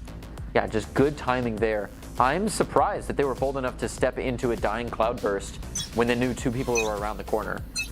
A little bit bold, but it definitely paid off, and I guess you can call that an off angle. Got the lineup all set on the dart. Just waiting to see if they can get any information off it. But right now, the Jet is actually positioned right up toward the choke. Very far up, and they'll use the Hunter's Fury. Oh, no. Dash right into it, tries to float above it. It does work out. That's a little bit of damage, though. Now they have all the info they need, and it comes back at him. Gets a huge chunk of health. Yeah, off of 30 Hyun. plus all the shield. That is tough. Arctic doing well to fight back and find Hyun. Now sending in a little bit of recon to float out mid. Not going to find anything, so his decision not to back up A, but to go flush B all the way out to catch up with Puffin and be the Guardians in case of a rotation, though I doubt we'll see it at 50 seconds in. It looks like they may be considering it, but it also looks like they're just waiting for some util to kind of decay here at the golden gates of A side main. Sure enough, as that suppression knife drops, they're going to wait a couple seconds, and Owl Drone beats the Catalyst. Ooh, spots one in the corner. I don't know, it's a really tough push through here when you're 2 down. Spending a lot of their util and they're smoked off. They got this right angle hold from, oh, Wildfire gets it. Yeah, I say it's less of a golden gate, more like an iron pyrite gate for them. But they still got to push through because they don't have enough time to rotate over. Yeah, the Iron Curtain indeed. I mean, the problem is this choke point for them is a funnel. You can spray all you want all over, but all they have to do is spray towards the doorway and they'll catch you. So they did get one through the smoke and a little bit of damage, and that was all it took for Wildfire to only be 1 bullet away from taking care of Hyun and dropping out that Odin. So at least does some damage on the way out, picks up a double frag. Yep. For those who don't know, iron pyrite is fool's gold. Looks exactly the same, feels the same, but is worth next to nothing. The old mica switch. All right, so we will go into what could be the final round here for Converse, sitting at 12. Yeah. Long Beach has made an exciting show of it so far, but the top dogs are still staying in that position. And if there's one thing to say about an Ascent mirror match, it's a test of each team's skill to the rawest of its ability. Converse looking like they might just come out on top. Ooh, actually getting a decent bit of damage down. Goes in for 2 and 3. Floaty almost did not make it out of there. Alive Arctic. Spinning the web underneath him, trips and almost catches his prey. He's going to double down. Keeps throwing even more util, and that's all he needs. Just a menace. It's so hard to push here, but what are their options really? They don't want to rotate again. We've seen them double down at 50 seconds and bleed all the way out to the last second. Arctic hanging out in the corner. Corner. Man. Yeah, that has to be intentional. Mm-hmm. Like, if I was setting the Killjoy and I knew that there was one corner that was still empty, that'd be the first thing I pre-aim when I walk onto the site. Don't manage to plant before it wears off, and now with Arctic free to move around, he takes out one of the beach, and there's just 2 left. They got to move in Bob Ross. How can you do? He can't really do much of anything there, and there are 4 left for Converse, just 1 left for Long Beach. And the number advantage plays out in their favor. Converse, first seed, is able to maintain their crown. We'll get the first win and then be ready to move on to the next stage, which I do believe is Icebox, if I remember correctly. I do believe you remember correctly, which can be a fun one. It's one that we see pretty often. Yeah, but we didn't see it all for the first stage, so it's not often. We haven't seen any repeating stages thus far. Each stage has been different. Bind, Lotus, Sunset, Ascent, and then Icebox between these 2 matches. Wow, we got the entire family represented. Here's a little bit of info on the situation. 9 and 13, it seems pretty devastating. Like I said, both of these players have a Radiant on their team, and guess who's 1 and 2? Those are their secret weapons, but overall, Converse, it's kind of the middle of that roster that really makes the difference, and you can see, 18-13, 17-13 for Puffin and Icy respectively. It's that little bit of a gap between that second and third place player on your team that really has made the difference. Though we saw some good hero plays come out of the side of Long Beach. I mean, we saw a couple crusades for the Martyred in the form of Charisma taking 2 right before they went down in the last round, and the round before that, Bob Ross took down 2 in a solo scenario before they went down. So there's some strong players on the other side, and I could see, under different circumstances, things going a little bit differently. Of course, you know what I like better than hero plays? Your team performing well enough so you don't have to rely on them. No, it's very true, but it's nice to have a fallback plan that could work. So now as we head on over to Icebox, I think we'll be seeing the return of Viper. She was a very common sight in the first stage. Definitely going to be a return this time, but probably not going to see the Raze return. I think the Jet is still a pretty solid pick here. Oh, definitely. Yeah, I'd love to see the Sage return as well, but in the last VCT, when we saw like Loud and Sens go down on those kinds of maps, we didn't see Sage come back out. So it's unfortunate, but it just doesn't happen sometimes.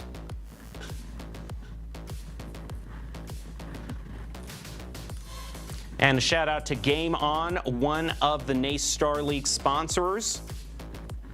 Helping to bring, you can find an event, gaming station, samples, and branded giveaways. Experience the latest from Meta, Xbox, and PlayStation. Gamer Q&As, and meet and greets, and gaming tips. Game On, providing a lot of great resources for gamers out there.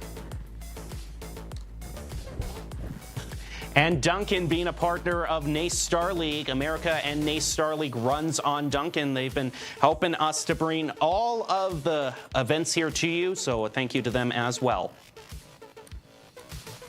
And NACE Starleague, if you want to join our Super Team page today and help make a difference in children's lives everywhere, you can go on to the Super Team page for NACE Starleague, Extra Life Program of Children's Miracle Networks Hospital. A lot of money has been raised over the past few semesters to help kids everywhere. Good cause to support, so if you're watching NACE Starleague, be sure to check out Extra Life as well.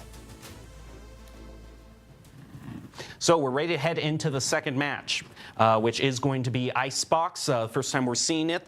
We've already gone over the 2 that we expect to see for this stage. But are there any others that I think we see the Sova again, definitely. Yeah, the Sova again. I mean, the lineups are just consistent. They're really nice to have. It'd be fun to get Chamber back, but I don't totally anticipate that. You talked about Viper. We see Killjoy a lot, especially just because locking down huge areas of territory. I mean, you think about the area that your Killjoy is actually effective in is anywhere that someone could have been standing.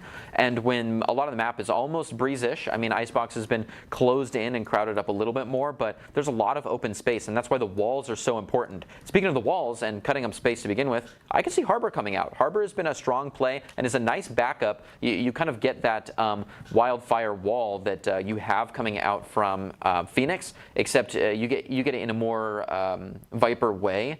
And it's nice to be able to double those up, the Viper wall as well as the Harbor wall. And we've seen a lot of professionals play that one pretty seriously. So I think if they're looking for an extra controller, that would be the way to go. As far as Sentinels, yes, it would be fun to get Chamber out, but I am anticipating, we know Viper is kind of like a pseudo controller, pseudo Sentinel nowadays. But I would see the Killjoy perhaps. Unlike the last match, we will have a difference on who's attacking first. Now it is Cal State Long Beach's turn to attack first on Icebox. Converse just one away from claiming the Open Division championship. The only thing that would have made this kind of complete in terms of variety is if Breeze or Split had been picked for the third map. But we will see one repeat. Lotus, should this go to a third and final game. But honestly, I'm leaning a little bit more towards a Converse sweep here. And we'll take a look at a few of the replays that we have.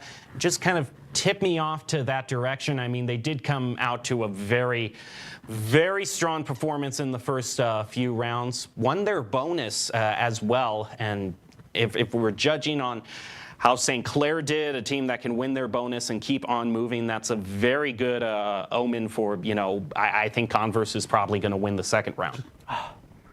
I want to be hopeful here. I want to see Converse fail. Is the way I want to say it. I'm going to side with Long Beach. If we want to play against each other in this one, I want to say that's why we have best of threes. I want to see them play on another map. I want to see them maybe patch a couple holes in the defenses and maybe attack with a little bit more fervor towards a position and be ready to rotate a little bit quicker instead of doubling down to scenarios that look a little bit mucky. I think there's a couple small things that would make this game a lot closer, especially considering that the first half was very close, and now they'll be getting the dirty work out early because we're switching the attacking side and the defending side. They should be able to get kind of, you know, the uphill part of the battle out early, and then they can finish it off in a nice anchoring position. I'm gonna stay hopeful. And as we're hovering a couple, Buzz is not a consideration to sneeze at here. Of course, the harbor is going to be locked. I love being right. Sure enough, those KJs coming out. A little bit of Viper, a little bit of Sova. It'd be hard if Converse forego the harbor. I mean, he's been such a solid pick on Icebox for the recent past. I mean, just the way you can curve that wall around A side, you can block off mid, you can block off the catwalk. I'm just blocking off 2 possible entrance routes on the retake with just 1 wall. I don't know about this Gecko pick. They don't have. I mean, they already have an initiator. Wow. Okay, go for it. The Gecko pick isn't awful. It could be fun to send Wingman in through the trenches and the maze.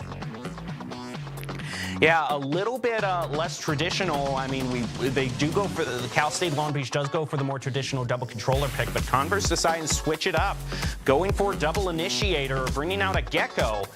And here we go with the second match of the Open Premier Grand Finals. Cal State Long Beach, ranked 10, going up against Converse, ranked 1. A lot of upset victories in the postseason. Can one more happen, though? It would have to be the ultimate upset victory against the best team, pulling off a reverse sweep. Cal State Long Beach needs to win 2. Converse just needs to win this one, and they will have the Grand Championship trophy. In my attempts to hype up the underdogs here, I want to draw extra attention to the odd play of pulling a Gecko out here. I know it's not crazy. We do see, I've seen the pros play Gecko on this stage, and it's really helpful to have that dizzy, especially in situations where you can throw it out in such a wide area and then just go pick it back up as soon as you have the walls to slice up that territory. But it requires that synergy, and it requires those steps of knowing when to use it and where to have everybody. And the rotation speed on this stage is it has to be tight because there's kind of a walk through mid. I mean, both the attacking spawn and the defending spawn are actually kind of huge. So having people where you need them to be in order for your utility to get all the synergy value that it can, I want to act like that's going to be an issue. Viper wall thrown up, traditional B placement. They're not going to go in quite yet. They'll wait out all that time. The Viper wall goes down. This is a little bit of time here that Long Beach is taking up. They still have the possibility of a rotation over toward A, but I don't think they're going to get the pick there that allows them to do that. And they spend another ability on the exact same wall placement. Yeah, maintaining that secrecy is kind of nice, I suppose, but you're right. If they've already got the spike on this side, when you just want to get it down. I mean, I feel like we led the horse to water here, but until they plant, we just wait. It's come out though now.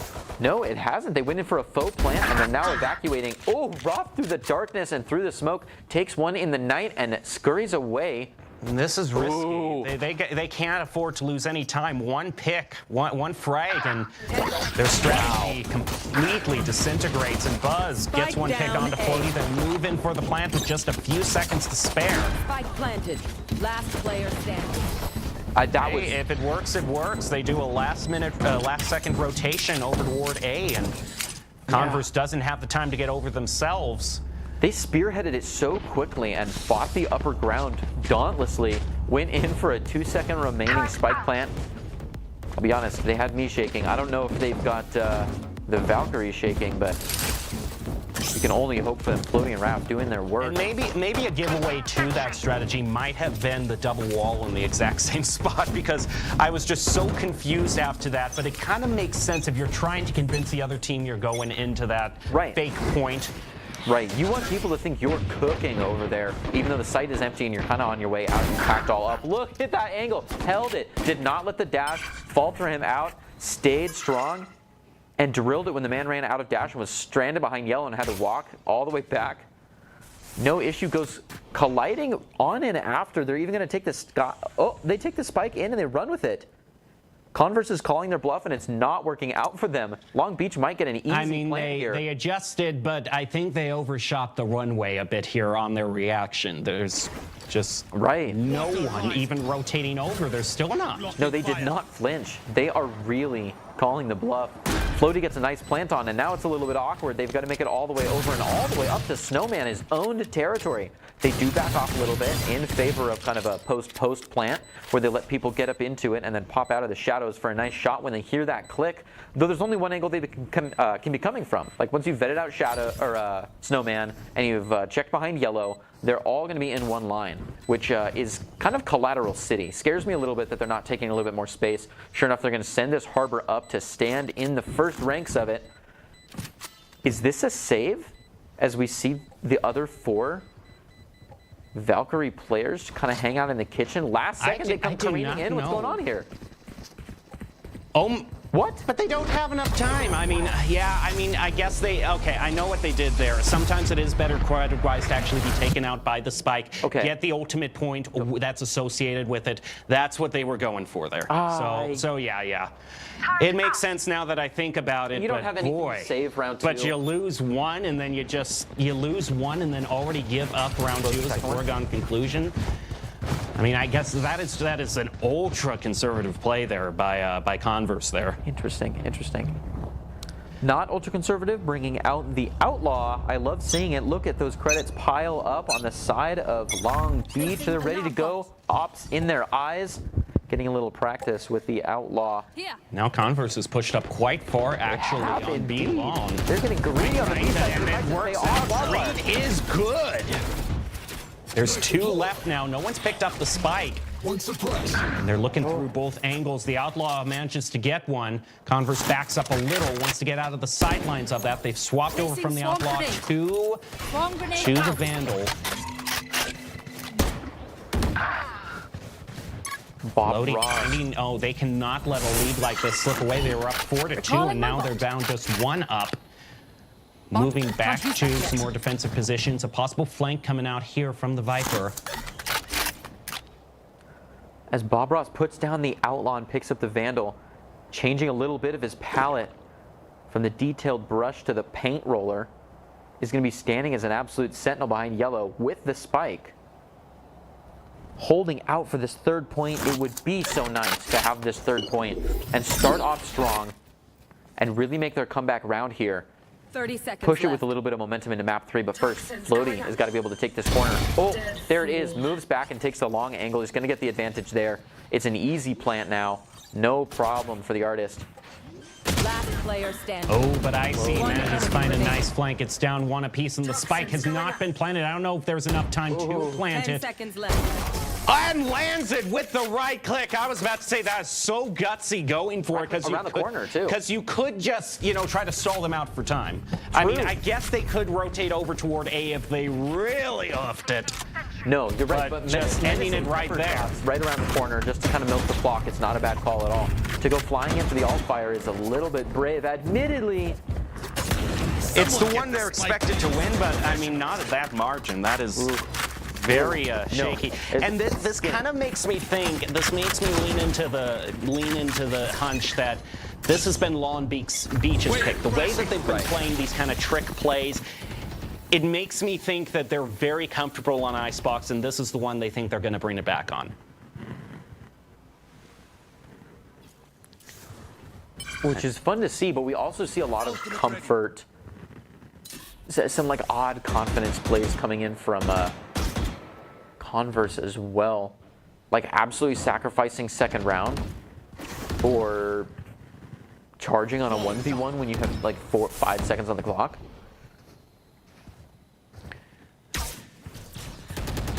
Throwing out, going for that double wall strategy again. We'll throw out the harbor wall, jet smokes onto the point. They don't plant quite after that. They instead kind of fake out the Icy right around yellow. Buzz lands one. Bob Ross in response gets a wall bang. Bob Ross back with the Outlaw again as well. Sideline, nice answer back by Wildfire in mid. Things are all even again. Do they still go through with this plant? If they decide to rotate, that Jet is walking that corridor with an Outlaw. I suggest you move. They throw out the Harbor Reckoning. Going in to try to get the plant off angle, attempted, and just misses with the Vandal. That spray not working out in the favor of Converse. Now that spike is down and it's a 1v3 retake. Charisma, one of the three, holding tight. It doesn't look like they're going to go in for the save here, which makes sense. But man, it is it's an army to feed if you want to take care of everybody here. They're going to do it one at a time, but nope, it's just a quick little trade. Charisma is going to close the gap with 20 health left. Burns out of there. 2 ultimates on the side of Converse. But they're going to be trying not to buy too heavy, it looks like. Only one Guardian to my eye. I would agree. I can't say exactly the Long Beach are splurging either, though.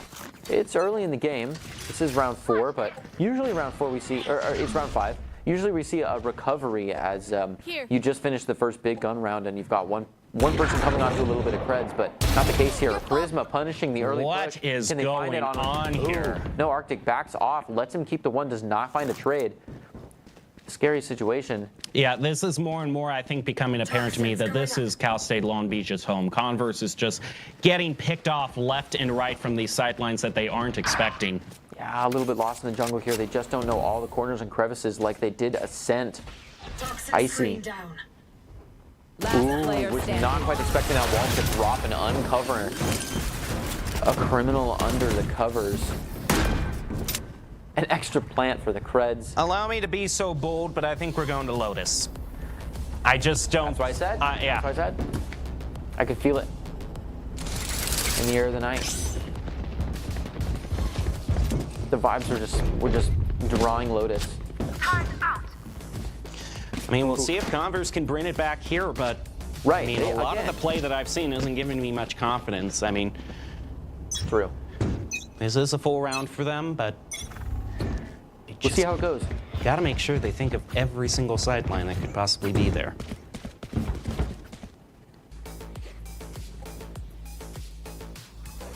Which is interesting because we're having, if the disparity here is on comfort picks alone, if you really think it's just because they're on Icebox now and not that there's going to be a big change up at the half, not only has Long Beach staved off a stomp, but they might find themselves on a win if Lotus is more comfortable for them than it is for Converse, right?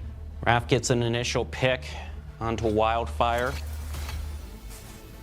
It's one best player taking the other best player down, and that's a huge advantage for Long Beach.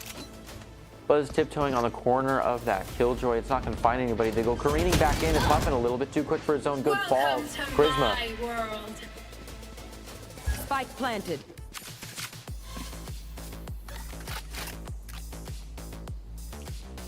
It's going to be a much, much harder retake.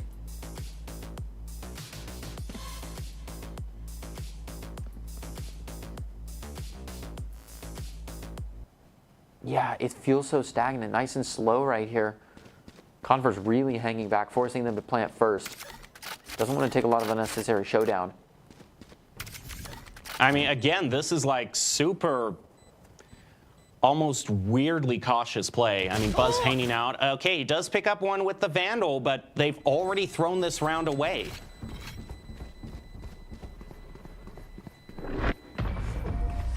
Might be an extra outro, but sure enough. Nice thinking ahead, though. Buzz is able to pick up 3, and I guess that's the best way possible you could lose a round.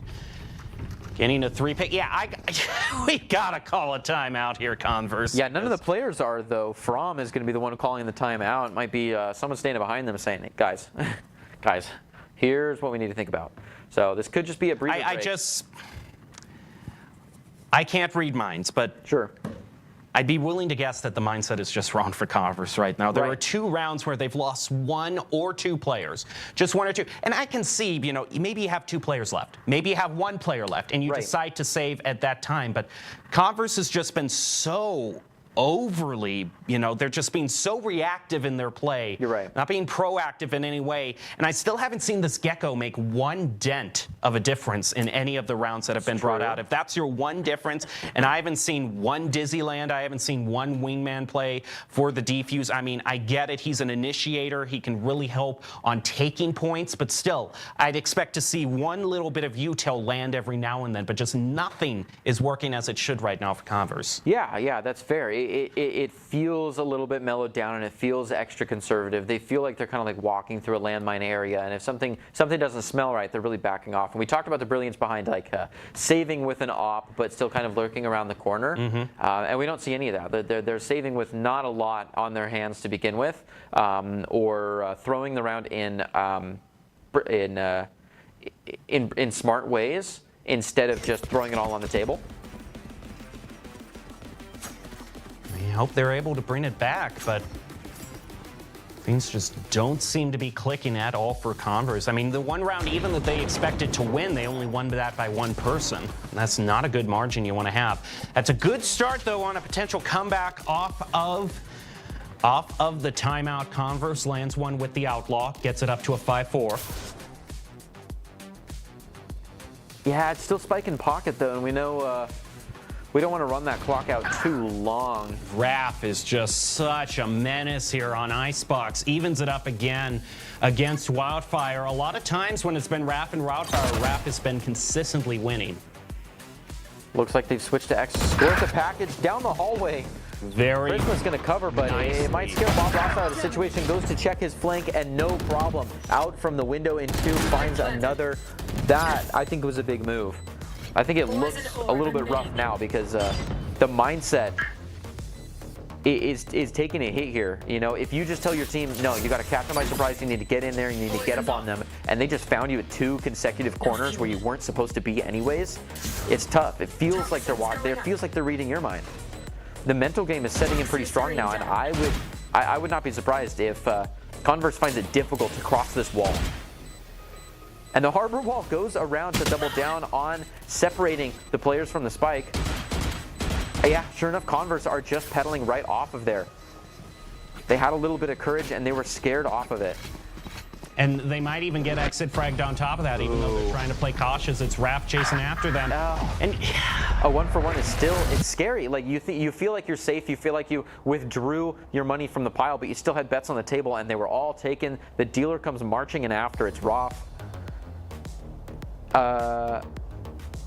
Long Beach is playing a menacing mind game right here. I really think so. They're like checking their corners well. He can just taste it and goes back, finds this guy out of nowhere. He gets 2 shots off, whiffs over the left shoulder, and that scares the last 3 players. Or is it the last 2? We don't see them make contact anymore unless they're being hunted down post game. Get out of my way! A little bit of a reach by here, one of them having to focus for a Guardian. They've been hanging on to this Thrash for so many rounds, but haven't even used it. Meanwhile, a Reckoning available for CSU Long Beach. Bladestorm popped. CSU Long Beach moving up on toward A. And again, this Harbor pick here going to allow them to curve that wall. So they're going to be able to lock down A just completely from both routes. And yeah.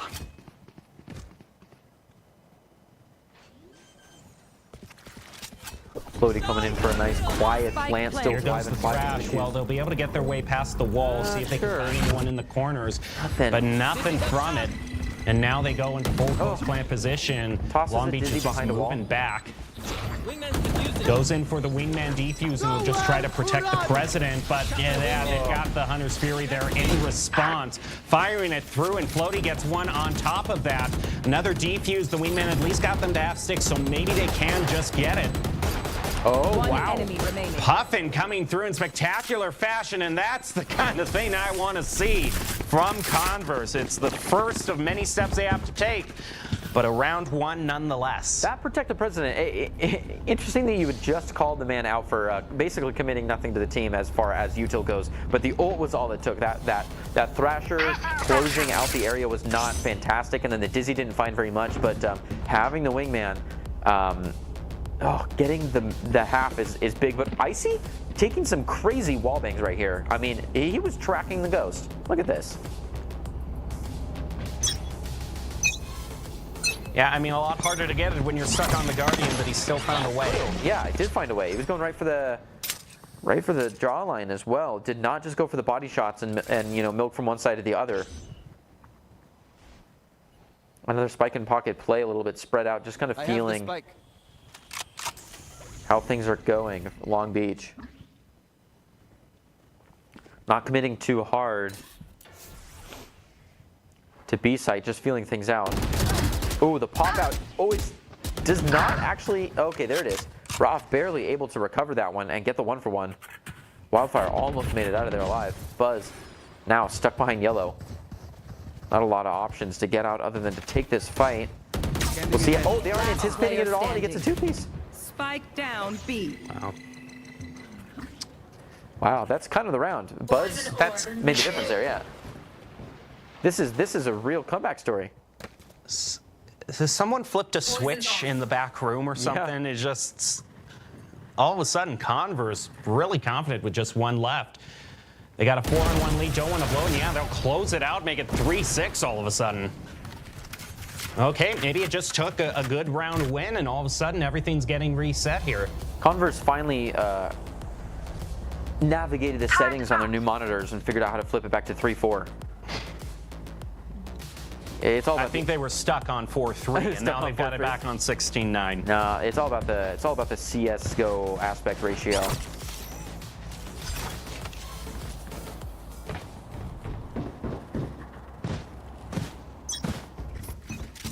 Everyone having rifles, mostly Vandals. And the way Converse is pushing up here, they're trying to get past the choke on A. But nothing much past that. 2 left hanging out on B, though, to keep an eye on that. CSU Long Beach still spread out just enough that they're not quite giving away where they might want to poke through. But Wildfire lands one onto Floaty. Now it's 5-4. That push up right toward the entrance toward the A building really paid off. Spike just kind of hanging out. It's going to be Charisma to take it if he can get rid of Wildfire. He's pushed Wildfire out. Might be all he needs to go racing back with the fan in hand. Ooh, considering a little gun change. I don't know if that was him considering it or just not quite getting within the reach range. But he is going to grab the spike and make a quick rotation. 2 people still standing strong on A are going to prove not very useful to this next firefight coming up as, oh, no, they duped me. They actually got me switched. And sure enough, it's working for them as well. Converse already making the rotation, sending 2 through mid. It's what they did in the very first round, and they're doing it again now. Well, if it ain't broke, the turnaround does come out, so everyone's going to get a fresh look onto the site at the same time. Oh, Wildfire with the triple! A bee in his bonnet. Wildfire. Out for blood, does find one. Oh, nice flick there. Spots the few top pairs. Did waste a couple on the Harbor's Cove, just kind of getting You know what? It's a 4-1 victory when they've been struggling for a majority of the first half. They've almost tied it back up. I'm giving it to Converse. And look at the ults as well. Bob Ross holding on to a lot of potential here if they want to bring things back together. Well, maybe all it took from Converse was just getting warmed up on Icebox a little. Like maybe they just hadn't played it in a while. It does take a while to warm up a place like Icebox. I'll give you that one. Of course, yes. But I mean, you know, gameplay-wise, it just seems like Cal State Long Beach knew all of the tricks, knew all of the angles, but now that the game is starting to get a little bit longer in the tooth, as they would say, sure, it's Cal State, Converse is kind of remembering, okay, yeah, these are the places that they like to hide. This is what we can exploit here. This is where we can push up to take them off guard. You know, I'm thinking that Jet, and just in that last round, pushing right up to the entrance of A building. Things are really starting to even up now. I think there were really some mental blows that kind of came in strong, because if you come onto the map knowing that, and we didn't know that, but if you come onto the map knowing we have not played a ranked game here in a while. Last time we came and played a game here, we were just kind of messing around and we wanted to try some, like, you know, alt accounts so we don't have to like auto lock Jet every time. And now it just feels unwell. And now round 2, things aren't going well. You just kind of want to like throw the round in and keep playing conservatively and feel things out. And you're getting these mental strikes of just get out of our turf. We know what we're doing here. You don't have a chance. And I think that slowdown and catching a couple of rounds was all they needed to come back. Wildfire, being a menace, takes one so fast. Even with the cascade from Raph, he kind of deduced from where the cascade came out. He's like, okay, if the cascade's coming from that angle, Harbor's most likely here, and gets him with the op shot. Yeah, not only that, he just takes out the top player, Raph. That's a great start for Converse. Yeah, and again, I want to draw the attention back to these 3 ults they're hanging on. Only 2 left in the round. You got to burn those eventually. And when it's the last round and everybody has an ult, you don't want all the ults to just kind of sit on top of each other. You want to grab them when they're going to work, when they're going to synergize. So I would not be surprised if we saw a little bit of a Viper's Pit coming out, possibly a Killjoy, and then started the next round with the knives being popped, just in case gun money is low.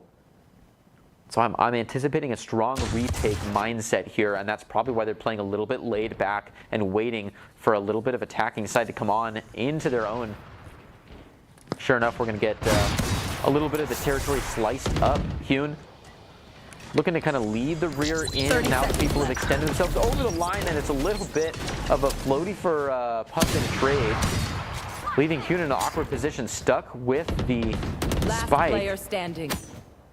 And a menacing hold from Converse on the post plan. Yeah, 1 man left. There's not really anything you can do. Wildfire pops the knives in the last second just to flaunt, takes care of business.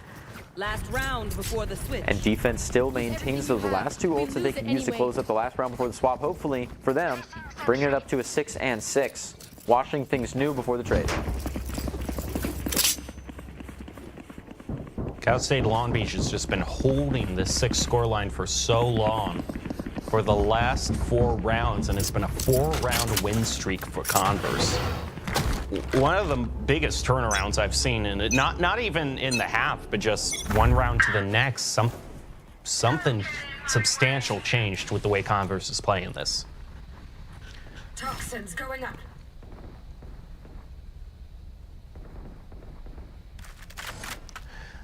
A little bit of a backup near A choke right now. They'll send 2 players through it. A Viper's Pit for good measure on that. That's not going to face the Gecko. He's still hanging out there. Right around that corner. Lockdown would be placed instead, and Arctic finds Floaty. It's Icy, excuse me, who places the Viper's Pit down. So that makes it very difficult to... Ooh. Yeah, they can't really rotate over to B. They still have to commit on to A. They don't want to go through that Viper's Pit. No, very true, but the Viper's Pit's going to drop here in a second, just when it's too late. Bring in a little bit of extra cover and try to stave off the impending attackers. No, with 40 seconds left, they decide to rotate now that Viper's Pit's dropped. That Viper isn't positioned close enough to catch any sort of rotations here through mid. Yeah, that was very close. Much more positioned back through Kitchen. Is going to take the route all the way back towards Snowman to try to get a real long range shot. Oh, if Spike can sprint fast enough, they would have time to plant, but it's not quite going to be the case. Hyun's going to arrive there late to the party. Oh, caught just a little bit. They know Icy's there. Watching out for the second one. Watch out for the flank from Wildfire. He's coming right out of Kitchen. He does. He's up there, takes it with the op. And that'll be another round 1 for Converse. Nice. Steals the defuse. So fun.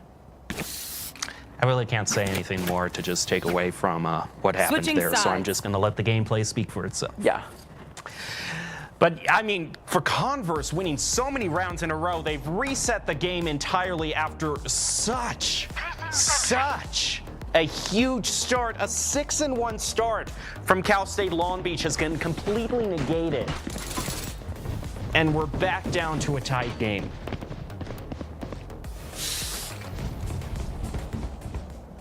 Yeah, and they've got the momentum on their side. If they can play a convincing gun round and grab the round after, it's going to be a little bit of a snowball effect, perhaps. But it could go either way now. 6-6. We saw a landslide. Well, not exactly a landslide, but last map was definitely a convincing game from one side of the story. After the half was nice and fair. You just don't know. It's not over till it's over. Here it is again, first gun round. We should be seeing high energy, but still spike in pocket. Nice even 2-0-3 split up here. And on the defensive side, a 1-1-3. So we've got the weight in the right places. The Caravan heads back Arctic. Being generous with his angle checking before grabbing the spike. Doesn't want to be responsible for all that if you're just going to fall down. Yeah, dodges it entirely and is going to lead the Crusade towards B site. The walls are already up. Wildfire making a little bit of damage. Does go down to Roth, but it's information that we'll take. B looking very typical pre-plant right now. They're going to take care of a little bit more util.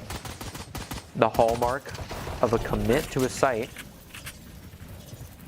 Ooh, Buzz catches just a little bit of side eye in the snowman area. Is going to try to send out Wingman for the plant and just kind of protect the president again. Just giving a little bit of cover fire. Just kind of dancing around the Jiggle Peak corner here, making sure that all goes well in Spike set town. The harbor wall pushes on forward, that cascade preventing a lot of work to be done. Buzz trying to just play through the waves. Doesn't get a lot of damage off, but then when the eyes are open, he does do quite a bit. He's going to empty the chamber, though, and fall on his sword here. Icy takes a 3 of a kind and is now hanging behind Yellow, just trying to manage the last couple seconds down the spike timer. And attackers take it with a 4-piece from Icy, doing a lot of heavy lifting. Yep, you know there's absolutely no time for him to defend. You don't want to take too many unnecessary peeks. Just, you've won, wait it out, and get into the lead. And Converse now, for the first time this match, has the lead. We'll go into the second round of the second half with a gun advantage. So should be expected to win this round. If this plays out much like it does, then we'll be looking at an 8-7 score line. Yeah, what a momentum roll. Maintaining the lead for another round that they just so preciously found. Hopefully they don't lose it immediately after, though. Converse is prying it from their Long Beach would love to pry it from their hands and get their momentum back. They were on a real streak when the sun was just a little higher. And this is maybe the fastest Converse has ever picked the spike up and moved it. What a pick by Puffin. Lands it with the Guardian. And nope, I was thinking that Harbor might be able to get a flank. Still might be able to. Ooh. They're looking back, though. Some fire exchange between both of them. Raph trying to peek out, but he's got the worst gun that you could have at this sort of range. And yeah, against a Guardian, no shot at all. A Guardian v Classic, when he's very, very short on the angle, you'd almost have a better chance running the mile all the way around, but you just can't make it that quickly, and it's an easy flawless coming out with a little help from Buzz and company. Converse is now looking 2 points ahead, as is typical to the first 2 points after a clean finish on a half, which is not necessarily a fair half. We know the attacking and defending natures of these teams are not exactly 50-50. And here is the buy round coming out from CSU Long Beach. And again, they're looking to really crack the bottle on this first one. Finally get a nice, sweet taste of another round one after a long dry spell. They're just thirsty for it. Taking care of a little bit of utility, making sure there's a place for everything and everything for its place. And on the micro cam, we see that place for the Wingman is behind the spike. It is good that they got the spike down this early. There's a lot of very long angles they can hold around Yellow for B here, which these Guardians are not the worst gun to have if you're holding very long angles like this. If you're going to be at a gun disadvantage, you might as well set up those angles in which the guns you do have are going to thrive. But they're getting up very close, trying to flush out Yellow. They'll be able to find Puffin.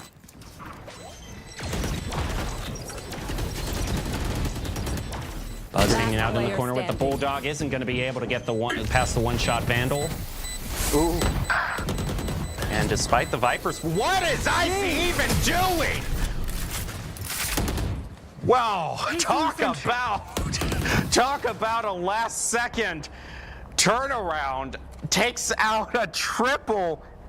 Even though he was the only one left, didn't have a chance of stopping the spike itself. That is very monumental. Yeah, I didn't know this, just learned this, but if there's a snake bite on this spike, you can just ignore it. You can just lay down a towel and you're all good. You can Well, he knew he had the health for it. I'm more talked about these three Guardian shots Icy here. is just picking off the entire team. He said, go defuse. All of a sudden, what was a very clean win turns, that has consequences for Cal State Long Beach. They're having to settle on a few guns now. That was huge by Icy. A brilliant play. Who would know that you could win the round just by walking in and defusing? A little bit of a scattered setup here as we see Floaty running around the ranks. Ooh, Arctic trying to swat some flies back out of the house. Left the window open and in flies a Jet. Luckily they got them out. Pest Control is moving in through the maze now. Trying to track down where the creature came. Sneaky tube position from Wildfire. Indeed, but it's not going to get a whole lot other than some scare tactics off as Bob Ross is still holding all of his paints in the tubes. 50 shield and full health with a nice shiny Vandal to boot. It is still some serious damage down as we've got 2 players off on the CVU side. Oh, he had the perfect crosshair lineup, but decided to look over to the right instead. Takes the 1-1, and that's all right. The only problem is that, okay, there we go. I was going to say that Bob Ross is still kind of inching closer 30 seconds left to the men in red. They've got such a hard hold here, though, with the Jet. I don't know if they're going to be expecting for the Jet to be up there. Enemy remaining. And nice support by Hune, lands the pick. Arctic just dancing to save his life. Oh. Yeah, none of them, no. And Hune, 1-2 Guardian to the neck, and that is all it That's takes. a bit unfortunate because Hune took him from his teammate just a few seconds earlier from that exact same position, but the way that final teammate played, it's like he assumed Hune was just not there all of a sudden. Yeah, it was a little bit strange.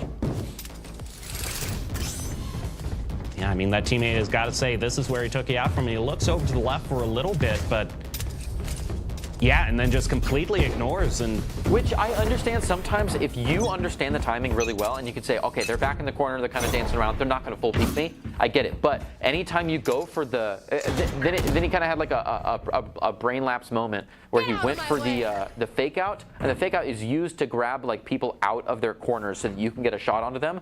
And he got the peek, but he also got a peek on the left side that he had kind of ignored and said, well, they're just going to hang out in the corner. So got double peeked, and you can only look one place at a time.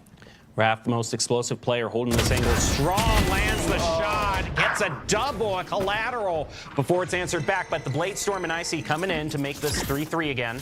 Icy incredibly low, though. I don't know if that collateral was intentional, and Charisma holding the anchor, no problem, takes an easy one shot onto Icy to cover off that last 5 health. Really polished the situation down to a 2v3, and the knives are popped. Wildfire looking to get a little bit of money out of these silver swords they'd love to sling across the aisles. Charisma might be the first pin to bowl with. Right up. Oh my another goodness. 1. 3 for the read. And just distance, takes one on the elbow. It's not quite there. He lands it, the clutch. What a play with the Blade Storm. Converse gets back into the lead. 4 of a kind with the Blade Storm, one after another. Doesn't need that. Literally just throws the sidearm out the window. What a play right here. He's already got one in the pocket, but these last 3 are all his. One from a distance. Now they know where he is, but it's not enough. Closes the deal.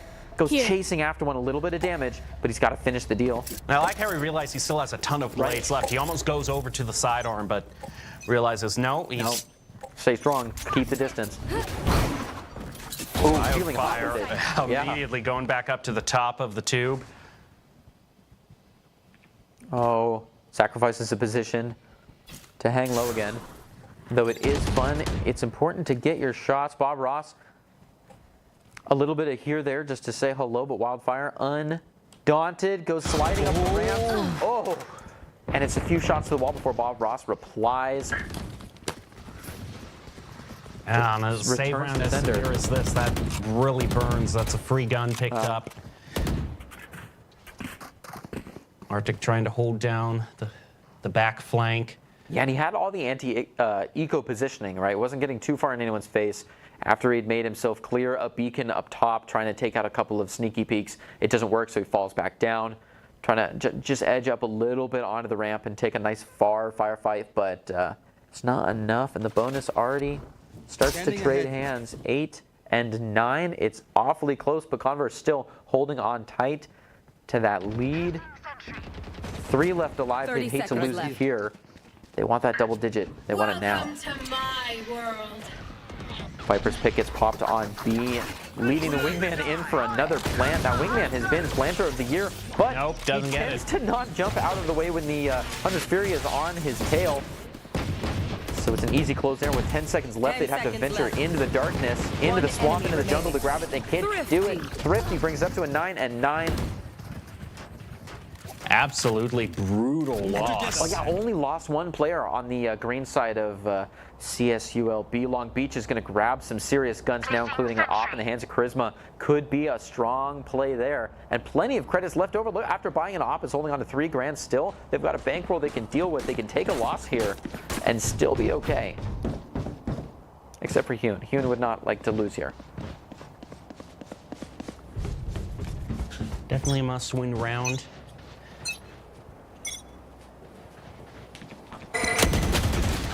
Dizzy to start things off. A trade 1-1 from both teams.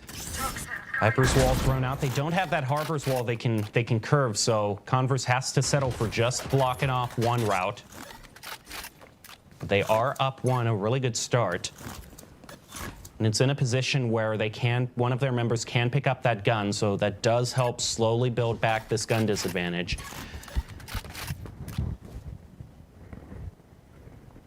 Have to deal with 2 hanging out in the high ground for A.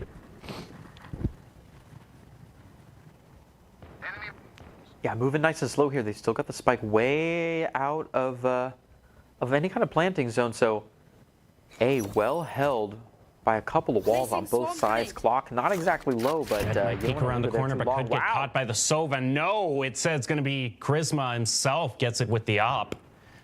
Yeah, straight shot onto Wildfire, bringing it to a 3 and a 4. You do have, on the side of Long Beach, a Viper's Pit, but it doesn't feel like they need it right now. I mean, Spike is still so far from B site, and Viper's already solo-opping the situation, so... Toxin screen down. Do they know? Oh, seem to have... You had the right idea! Oh, Charisma again, a 3-piece now. Heating up as they drop all the necessary utility to prevent a decent shot towards a plant. Your first hunch was correct. What does every standardized teacher from your K-12 education tell you? Every standardized test teacher. Go with your first hunch. Don't second guess yourself.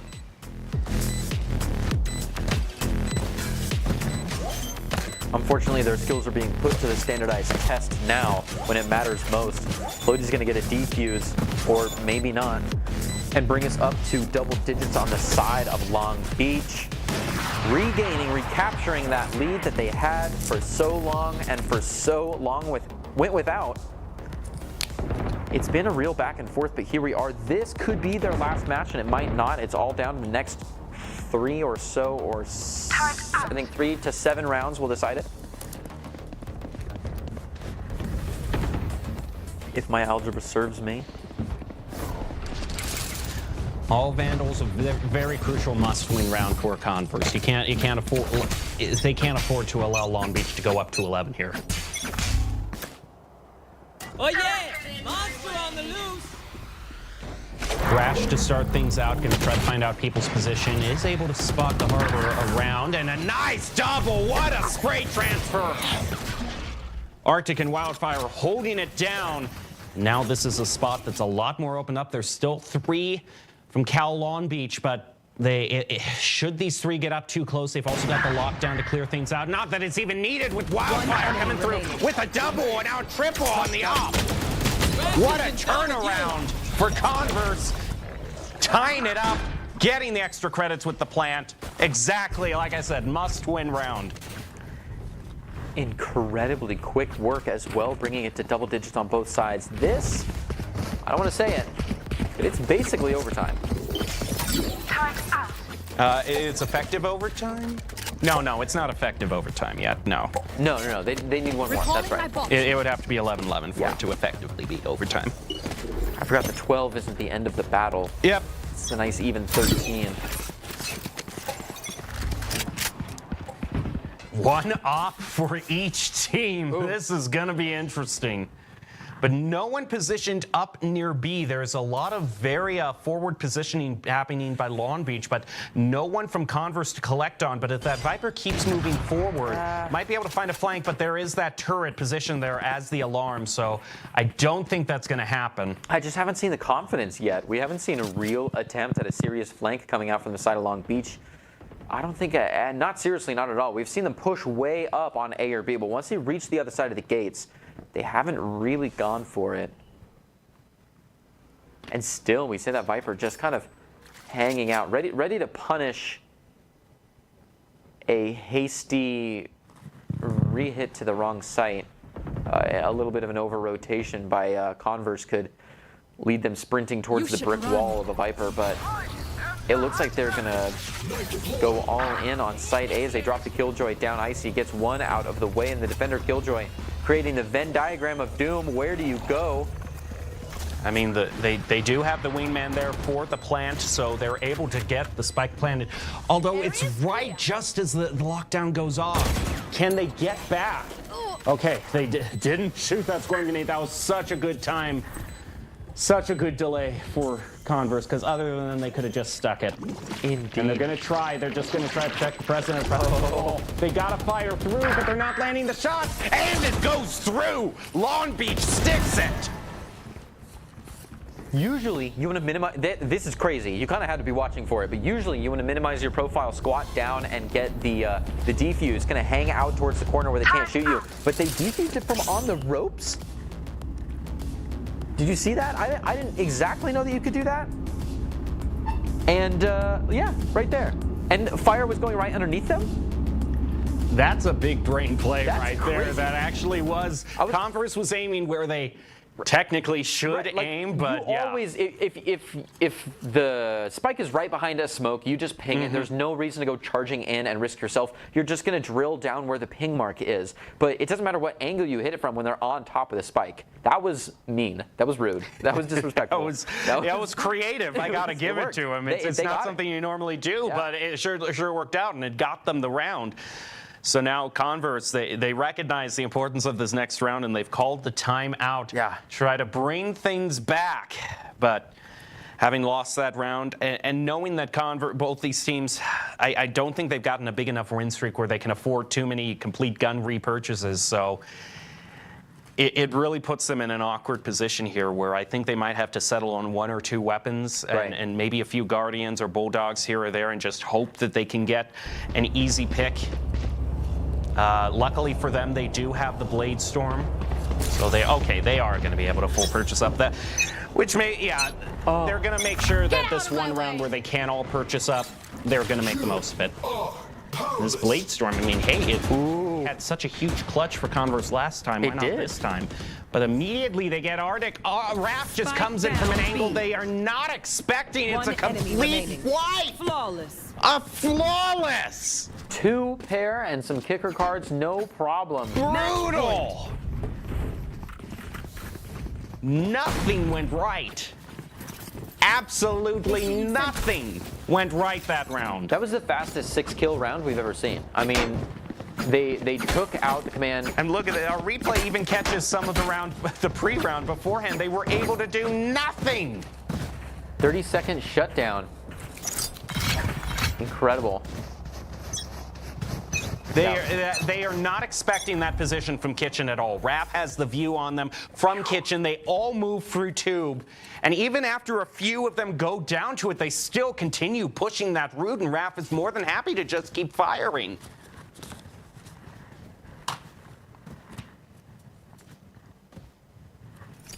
Wow, that a disaster, absolute disaster of a round for Converse. Yeah, we talked about how important it was, how delicate the cred scenario was. I mean, they are going to be purchasing still a good number of rifles, but they've got no room for error now. No, economic disbalance. Inflation is tough for team right now. They're going to have to find a way out of this. They have snuck their way back into the whole rock from above. Could take a menacing two-piece onto them, but it looks like he gets backed off just because he's low health. The wingman getting all of his hours in. Get this man some PTO after this. He is doing all of the planting for this side. And after this retake coming back in, they'll surely not make the same mistake twice after a good ping onto the spike. They should be able to blow this place up. Floaty going in for a little bit of it. Not quite going to work. They try to get the defuse anyways, but the Viper's snakebite goes down, really preventing him. Charisma to get a shot from afar. Buzz and Arctic to do some dirty work, but it's just not quite enough. Rock up close to take one. And what a flick. Charisma straight down onto his face. No wildfire. The back and forth. It's crazy. It could have gone either way at any time. But with 2 left alive, CVU comes rolling into match point. Match point 2. To push it to overtime, they just need one more, and they've got at least a little breathing room. The no margin for error becomes, well, a little bit of a margin for error, but... Turret out. They get an extra life. One error token. If they can find this one here. This is gonna be fun. Luckily, that win that does allow a complete purchase from CVU. They've got this off. They're going to look through. Oh, but that Viper's Pit immediately stops the peak. Yeah, but they're still holding on to the spike, and it's not like they have the Viper way up in their face like they did earlier. Though Jet is pressing down the center. Might see a little action at the end of the tube. And we're already seeing a little bit of a weight shift from A side down to B. Huge pick by IC onto Charisma. We heard an op shot rain out, so you got rid of the opper. If someone wants to pick it up, they aren't a Jet, so they can't use it to its full ability. Bob Ross, though, doing good with Vandal. Gets it back to 4-piece. Shutting them down. Oh, Floaty and Raph coming in clutch there. The wall was just not up in time, and defense was able to spring the trap a little bit early. Recalling my bot. And now there's no potential for wall. I mean, the Viper's wall's going to show up on the HUD, but it's just not there. They have to throw Wingman through just as a distraction in general, just to kind of gauge out how many guns are aimed down the hallway here, Puffin. Oh, and that's it. Why it came so close. We're going to round 3. Indeed, we are. That was almost an overtime. Yeah. But they took it out in their win by 2 in the effective overtime from the 11-11, and it was very narrow there.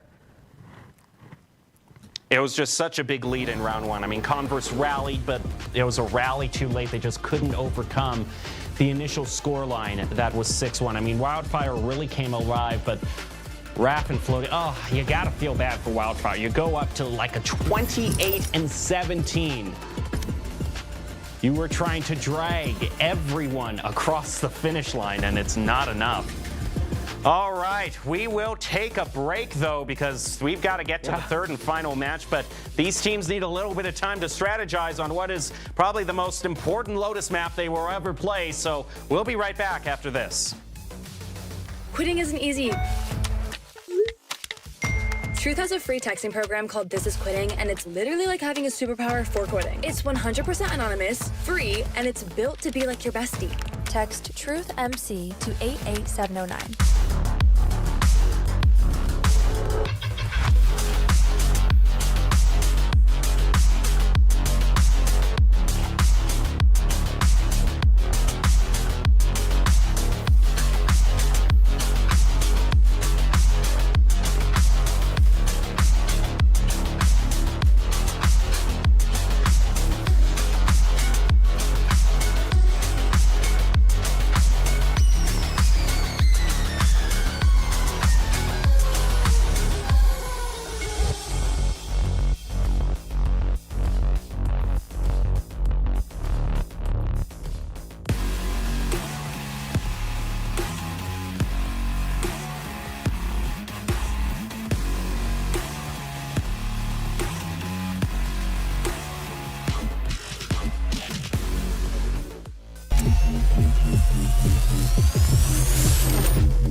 Starleague studio. We are currently in the middle of the open premiere Valorant Grand Finals between what have been two teams that are determined to drag it out until the very wee hours of the morning. I'm your host, Jacob Palmer. I'm joined by Greg Smith. I am personally on my 6th or 7th water bottle of the day because these matches are going as long as they possibly can. We just saw Cal State Long Beach pick up a win against the #1 seeded team Converse, have driven it to a Game 3.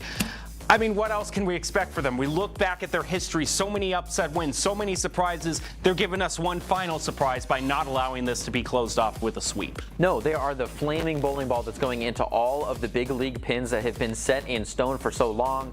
At seat 10, I don't know if you mentioned it, they are rolling quite a distance from their original chuck and taking down a lot of giants, but it's been a close match. It's been a close call, close enough that it's one game in each of the pocket of the players, and they're moving on to map 3. Lotus is the place to do it.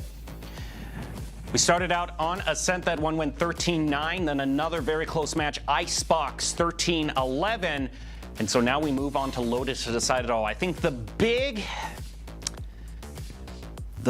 question mark was Icebox a one-trick pony for Cal State Long Beach, because Converse did recover, as you could expect, reasonably expect the #1 team to do.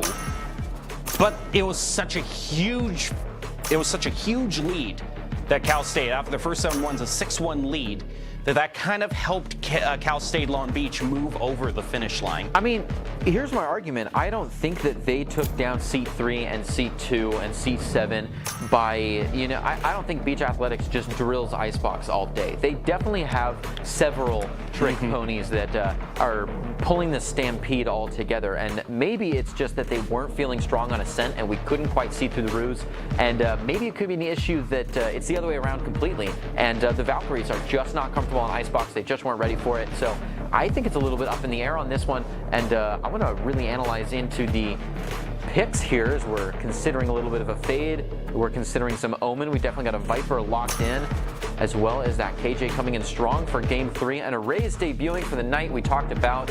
The Raze kind of taking the place of Jet in some of the newer map styles. Sure enough, that fade's going to drop in from Arctic. And still very well could be looking at a mirror match, but not too much being given away by Cal State Long Beach. Characteristic of them to keep us on our edge until the very last moment. Yes. They love surprising us. So they're going to go with the Sky maybe instead. They'll rely on the Orion 0. And yeah, okay, we'll get the confirmation. So that means that unlike Converse, there will be a bit of healing in play, and that can sometimes completely reset games, especially in these pistol rounds. I mean, you land 3 shots against somebody, the Raze can the Sky, can heal them. I'm not going to undercount that significance for Cal State Long Beach. But here we go into the 3rd and final match of the Open Premier Grand Finals. A winner is required, no exceptions, no substitutions, must be decided here. It's either going to be the #1 seed, Converse, or the underdogs, who have taken down so many giants they just have one more to slay, Cal State Long Beach. Who will be the Open Premier Grand Champion heading down into Lotus? Yeah, the Beach pulling on their masks as the Kingslayers here fighting up against the Valkyries. Can they do it? Can they pull it together? Can they make it happen here on all 3 sites? The beautiful lay of the land. Lotus is loading in. Ooh, we see a strong feisty. Look at this from Converse, but they're running right into their doom as a double is picked up by Charisma. I can see they wanted to change it up, but Cal State Long Beach stands tall. And man, these pistol rounds so important. I mean, the win streak that Cal State Long Beach had on Icebox when they attacked last round. So all it is just one great pistol round. And also look at all the ground that their Viper has gained. They're all the way through Link and is actually looking back onto A. So it's in a great position to catch any sort of rotation that Converse might try to bring out. And they'll fake them out and just move on to A. with that huge advantage that they have. They only have to flush out one player, and they'll have this side all to themselves. Looks like they're going to take a little bit of a shortcut through the library as they make it out through Tree Puffin. Already a little bit swamped by the situation. It's going to have to deal with Charisma with a ghost coming around the corner, and it's no issue. There's only one player left, and it might not even have to deal with them left. as Huon's going to get down a nice plan, and it is still 5v2. Both of the two are coming on up, following in the footsteps of the attackers via a short, and both of them have been maybe not sighted, but definitely spotted. Bob Ross right around the corner is at the as the smoke goes down. Nice. An easy shot onto Bob. one of them. And Rap comes through with the headshot. Pistol round 1 for Cal State Long Beach. And it was near flawless. The last couple of seconds we saw one fall, but other than that, very near flawless.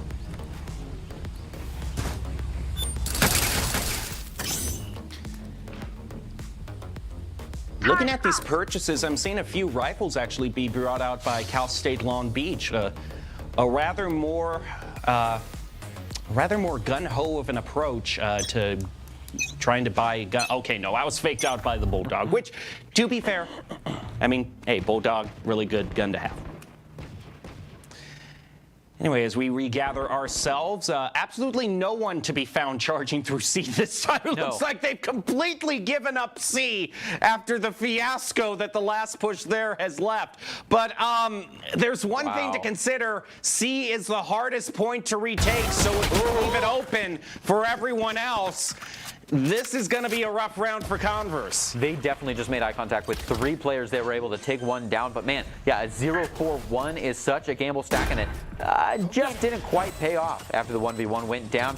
Looks like they've got a good situation over at C site for themselves. At CSU Long Beach holding tight on to their second round, which they know they deserve. Cover going out. CVU looking to make them really work for it, though. It's going to throw in a little bit of utility and try just to wait for reinforcements to come in before they send all 4 on their way. Maybe they're just sitting right outside of the blast zone. Yeah, they're waiting for an exit break. They've already thrown this one. No, they might do this again. They do not have enough time.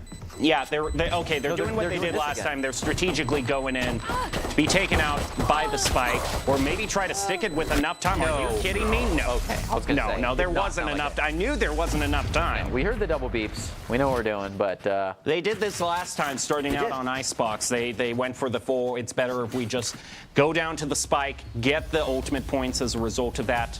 But talking about startups, it was a rough start for them on Icebox, so I hope this isn't a harbinger of things to come. yeah, smart Long Beach to hang out right outside the doors and take one down with them. You did well to kind of get some money out of their clever throw round here. They've patched up a little bit of the defenses on C. B looking very sparse as compared to last round, as they send out quite a few people up A. Quite a long ways up the A main. Ready to shoot through any omen smokes that may appear. And it looks like it's another train headed for first stop B. Oh, that raise. Tried to blast pack in there, immediately stopped.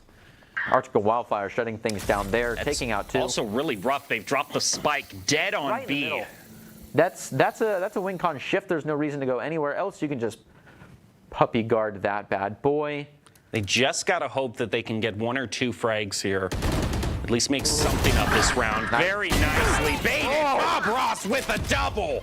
Bob Ross stayed angled right where they knew that someone was going to jump out as soon as any firefight went off. But to flick for the second one, that was just going above and beyond what the situation called for, right? Now they're going to try to get out of here alive, not get too greedy. A 2v3 is looking okay, especially when you consider the health difference going down on the Viper. Because that spike is as good as covered. In a scenario where you're expected to lose, they're trying to pull off just a little bit of a more passive attitude. They want to try to take as many lives away from Converse as they can. Last player more standing. credits. They're not going to be able to take out I Icy. don't think Bob Ross is going to see this man around the corner. Sure enough, Okay. Puffin comes full line around. To be fair, though, the start that they were at, they were still able to take 2 out, and that I can consider that the minimum for me to say, okay, you know, it's still a decent round, even though we were down in the guns. We've taken a little dent out of the other team who had just purchased up to 4 rifles. Now we can all purchase. We'll see how things shake out in round 4.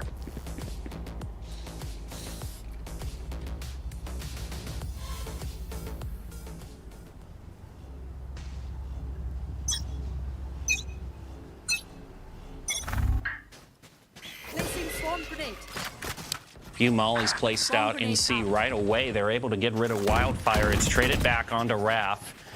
So both top fraggers gone from each team.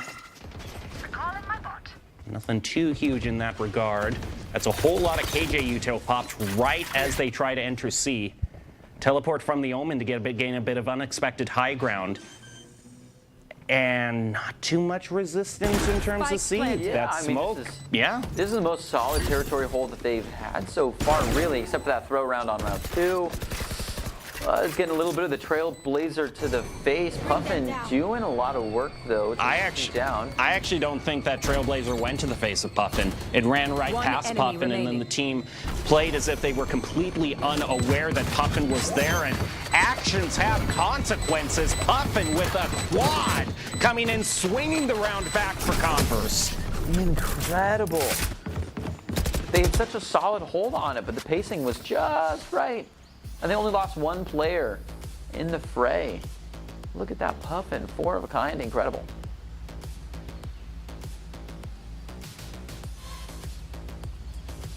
Yeah, getting those frags in, climb up that leaderboard. The direction Puffin was coming had high ground advantage on both of those 1v1s, so just by hiding out there and kind of dodging that Trailblazer, huge swing over, and Puffin is actually gonna go up all the way up to an op here. Does not have a get out of jail free card, but if your aim is good enough, you don't need it. Yeah, you don't need it. You don't need a backup plan if plan A works. That's what Puffin told me. One-way smoke gonna keep Cal State Long Beach at A, and it just rings out like you said. You don't need a backup plan, especially if you get a collateral with a wallbang on top of it. Just hovering over that spike. It's not going anywhere. Icy thinking about it, considering it, weighing the options. They going to go for it? Bob Ross holding onto this corner. But the clock's not in their favor. Icy doesn't need to peek this. Bob Ross is the one that needs to get out there, get that spike, and get back home. Cozy in A site, which is now freshly cleaned up, a little bit of spring cleaning done by Raph.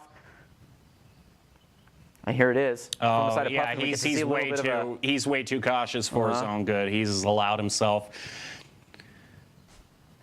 Yeah, Icy's not even going to get to see any of the action here. Oh, a little bit of the corner grab. Icy goes flying out.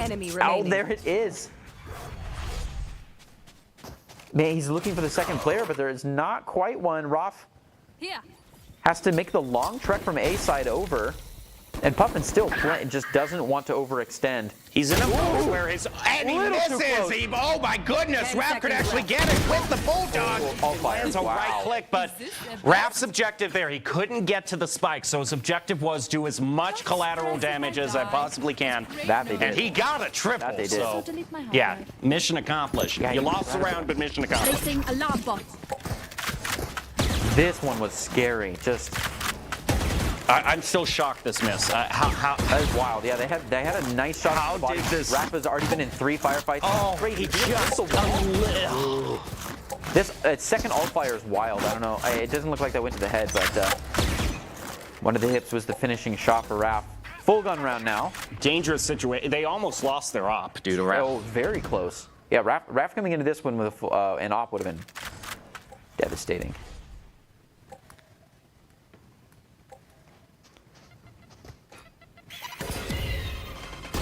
One-way smoke isn't going to deter them. A little bit of an unexpected situation with Icy getting some high ground. Puffin also picks up another one on the op. It's only been 2 rounds, but I think definitely proven that he deserves to have this op. Been getting a lot of early picks. And Converse doing all that work early round, being clever to make sure that no ult orb goes, unsaved. is now not popping any early round ults to get that advantage, and they've we see Long Beach has caught up with them completely. And the thing is, this is actually a little bit better than a 3-on-3 for Long Beach if they can get the spike down soon enough, because the awkwardness of trying to retake on an op is either going to have to drop it, rely on the sidearm, or pick up another gun. If they can get it down quick enough, which the opper's getting pretty darn close. 30 seconds left. They're being very slow in this, and that's enough time for... Welcome to my world. Okay, they're going to throw down the Viper's Pit. That's some good shelter, but Wildfire Spike brings out down the A. showstopper in response and takes out Floaty. The spike's still not down. Still not down. 10 seconds left. Incredibly close, but still everyone is so spread out. Does not want to get way too into the thick of it. Rock's getting in an early plant. Wow, that was so close. 0.0. Nothing. Defenders take it on time alone. Incredibly close, but not quite enough. It's always unfortunate when it's very, very close, but you don't get it. You don't make it. There's no way to tell how close it was. We don't get the timer. This isn't your casual spike rush round. This is the NACE Starleague Grand Finals. Plant the spike. Yeah, got to get in there. Look at these odd guns coming out as we see, maybe even retiring the Vandal going down to the Guardian. What's more baffling to me is they had the Viper's Pit that whole time. They had it 20 seconds before they even used it. They had 40 seconds to plant that sucker. No, I was saying earlier they definitely could have had that out, and I feel like they wasted a lot of early potential.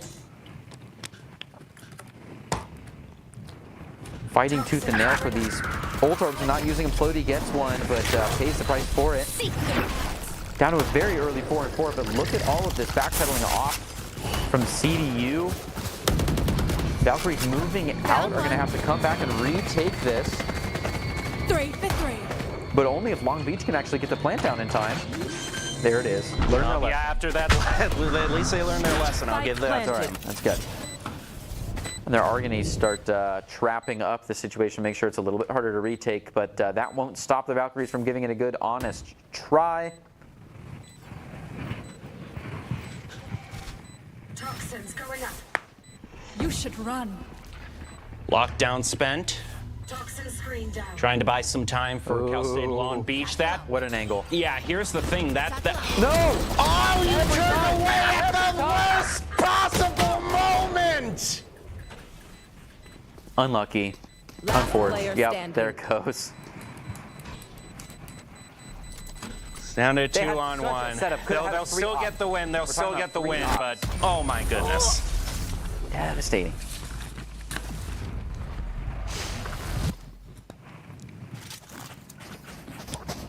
Embarrassing to see twice in a day.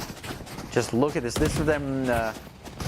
They're holding it. They're holding it. I was about to say they're going to see the end of that barrel, and that's such a huge information giveaway. I was so pixels away. No, right as it peeks out. Oh no! Then it's an easy. I mean, I get they heard noise from low ground, wanted to turn around to try to help their teammates, but it just didn't work out. Oh my goodness, I feel like those last 2 rounds just by themselves have taken 10 years off of my lifespan. I don't know. I think it's the last 2 games. We've had a stressful lead up to this, and it makes every round feel so much heavier.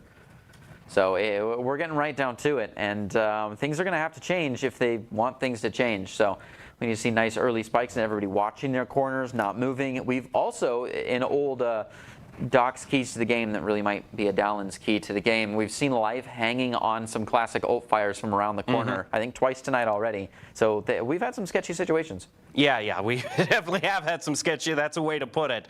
Yeah, but I mean, all theatrics from us aside, it is still just a 1-round game at this point, trailing 3-4. So it's still playing out the way the first 2 rounds did. Yes. Probably going to go to another extremely long round, flirting with overtime. Cal State Long Beach going to be able to get full rifles again, only having to settle for 1 small shield, even though they don't have to. They have enough credits to get it. But I'm not the one doing the math, so I'll assume there's a reason. Charisma could find out Buzz. The problem is that this Omen can just swing right out as soon as he hears anything. So this KJ is going to get in for a little bit more support. This is rough, and Puffin. Oh, yeah, he wasn't even expecting it. The fake peek. It's just such a bad practice to be in, to be like pseudo-checking corners, moving back, doing a Looney Tunes double take, and then being out for the count. You have to really check each corner with intention, maybe even start pre-firing. I know like you want to be mostly watching out for that Omen, but it's just not exactly what's going on. The Prowler is going to expire, not give Arctic a whole lot of info on what's going on, unfortunately. Oh, but that will stay strong. Can't really go in after because of the Viper's snake bite. But as the plant is now down with not a lot of support, one man left, and he takes a collateral. Are you kidding me? Are you actually kidding me? Counted him out. I see now another try is going to take it. Wow. Though, what a crusade of the martyred. Hyun takes 2 of the assassins sent to take him out, and they stood in a straight line. Mistake number 1. If you double peek, but you do it, you know, like this. If you're not flooding the chat right now with nice try, then I don't know what more your teammate can do for you. It was a 1v5, and they managed to plant the spike and pick up a double on top of that. And I think this was just a little bit, this was kind of a bit of a botched double peek here.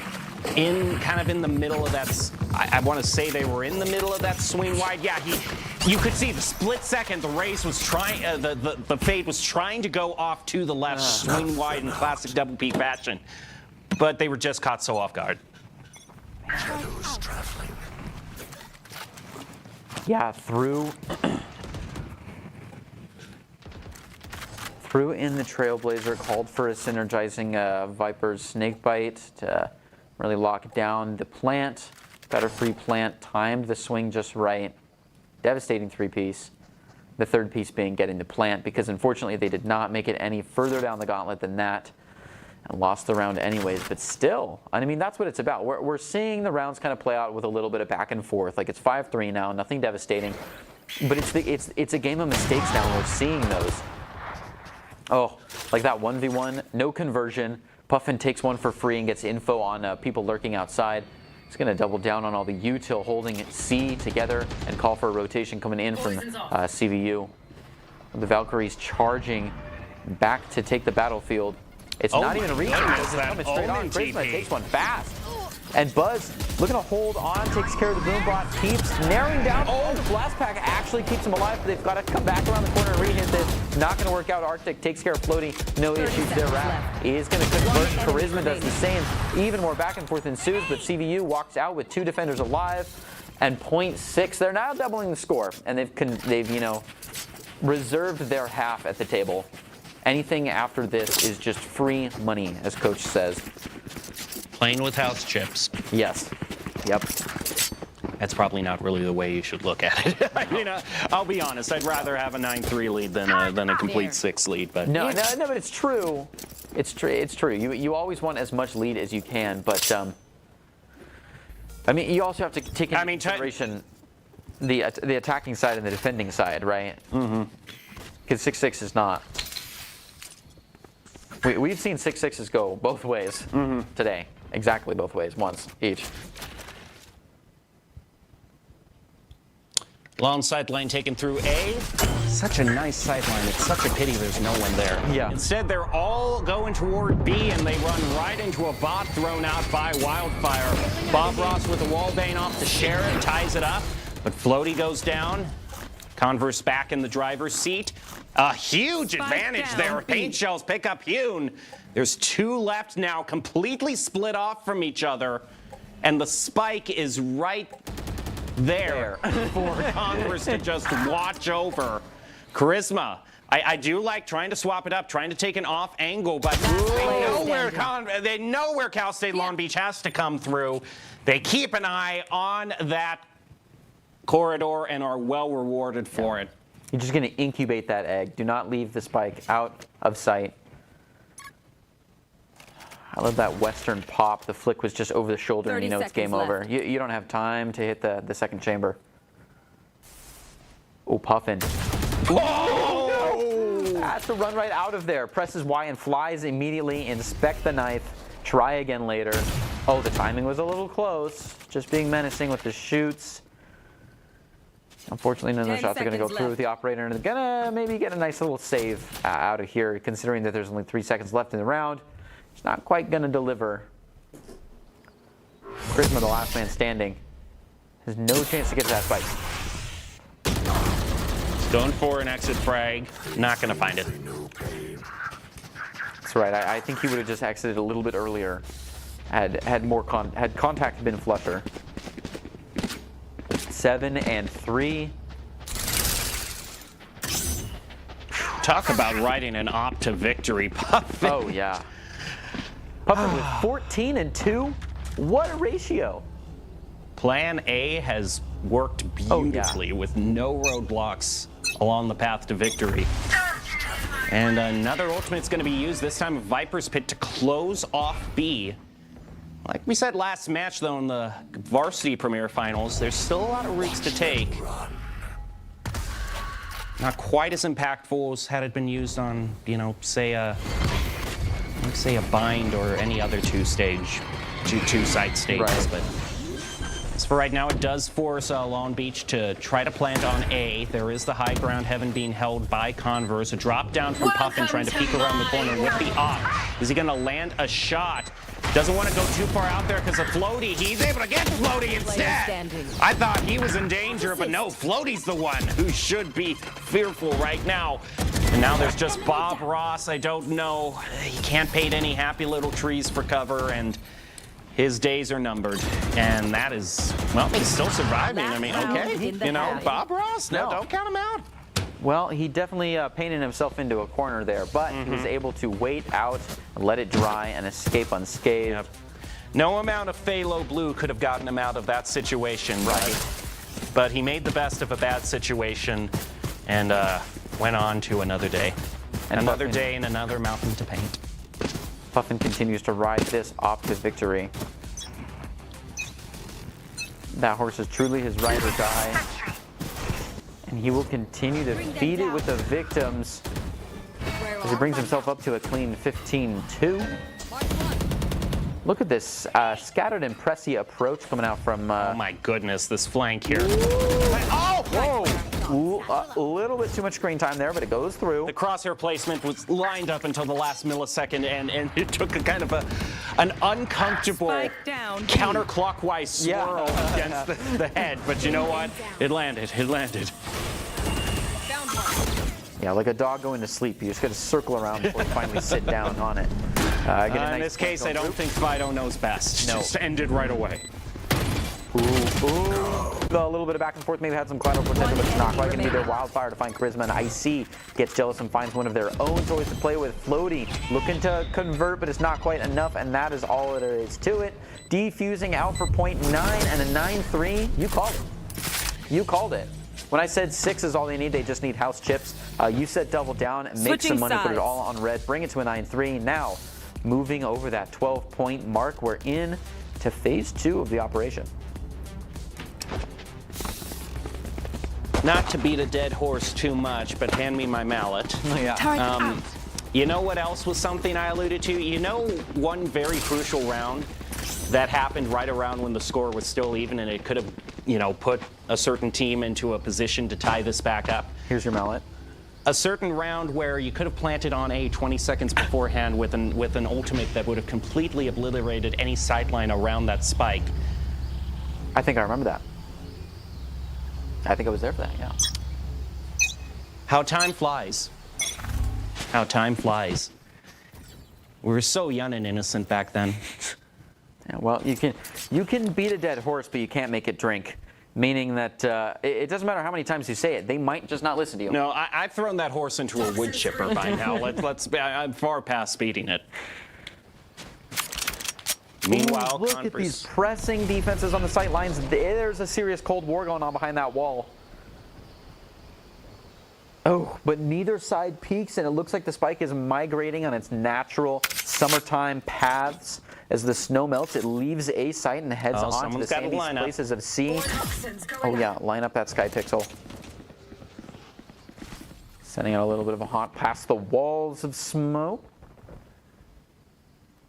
The Doesn't find very much. That's okay because there wasn't there, there wasn't very much there to find. A little bit of paint shells also grabs nobody as Raph is going to pedal around the corner. Get a little bit of a better vantage point. Arctic to make initial contact, only 40 seconds from the end of the round. Well, it would be the end of the round if nobody plants, but I've got bad news for the Spike that's just now entering the zone. He's going the wrong way. All right, serious about it now. 22 left on the clock, and it is clear of any defenders. An easy day to set up camp, have some marshmallows before the war begins in the morning. But Long Beach is on the way. Floaty might just be the first one. It's going to move. Oh, doesn't move through the smoke. It's going to linger right inside. Might be just where they need. Yeah, he didn't give his position away, but inside it almost catches the Omen off guard. Has the backup, though, from player. Flick away at just the wrong moment, but Cal State Long Beach, my goodness. They win the first round of the second half and are still trying to stay in this.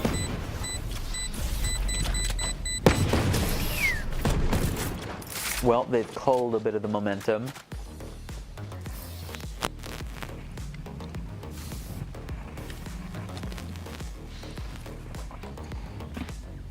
Hopefully their ducks are neatly lined in order from tallest to shortest.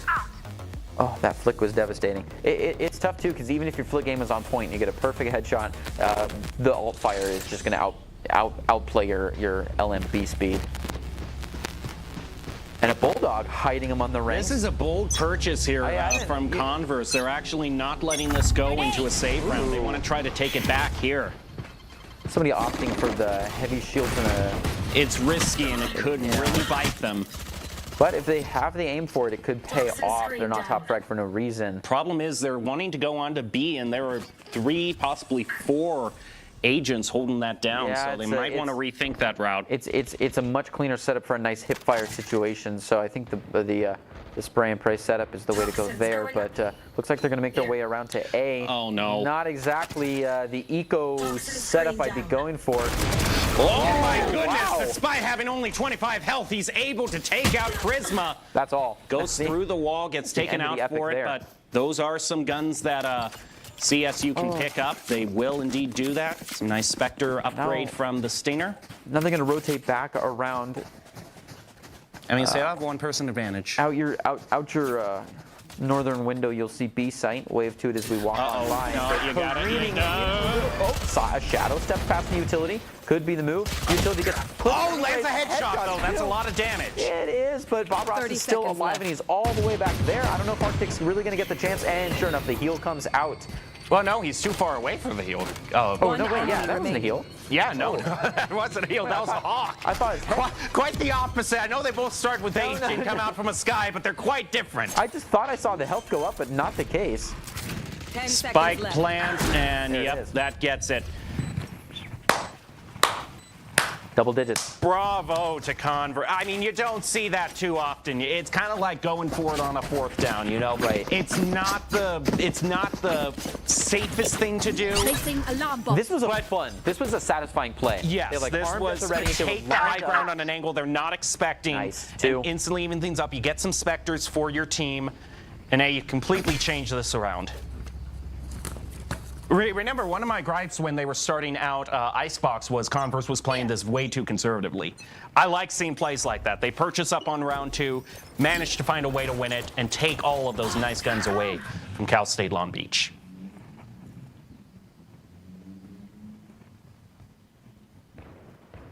Puffin kind of lagging behind the situation here. As the Spike is a little bit caught in the corner, sure enough, the snake bite's going to make that a little bit even more uncomfortable. The line is drawn in the sand here, but it's up to the Vipers when it pops. There it is.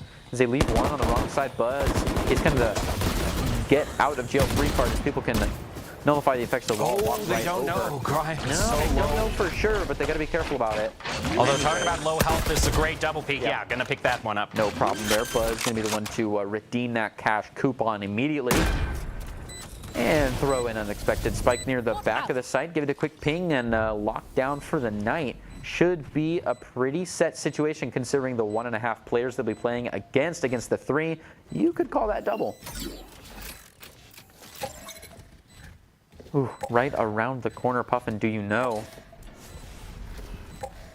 Ooh, Yeah, they that do might not be know. Well, Oh. AJ knows, but you know what? The Yeah, shadow that step was a was crazy. fake out, actually. I think Yeah. they were trying to take a double peek, so. But hey, when your aim is true, you can You still get one- manage to one trade out of 1 for two. 1. Yeah.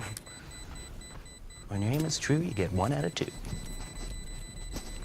And they're going to narrowly avoid the range here. Oh, some of us did. Charisma maybe looking for an outro, maybe did the math and decided he needed that old point just real bad. It does not look like he did because he was at 4 out of 7 and now he's at 5 out of 7. So he's got the creds though. Well, things seem to be falling completely by the wayside here. It's definitely scary. It would take the wagon wheels are falling off. The wagon cover is falling off. The ox yokes are falling off.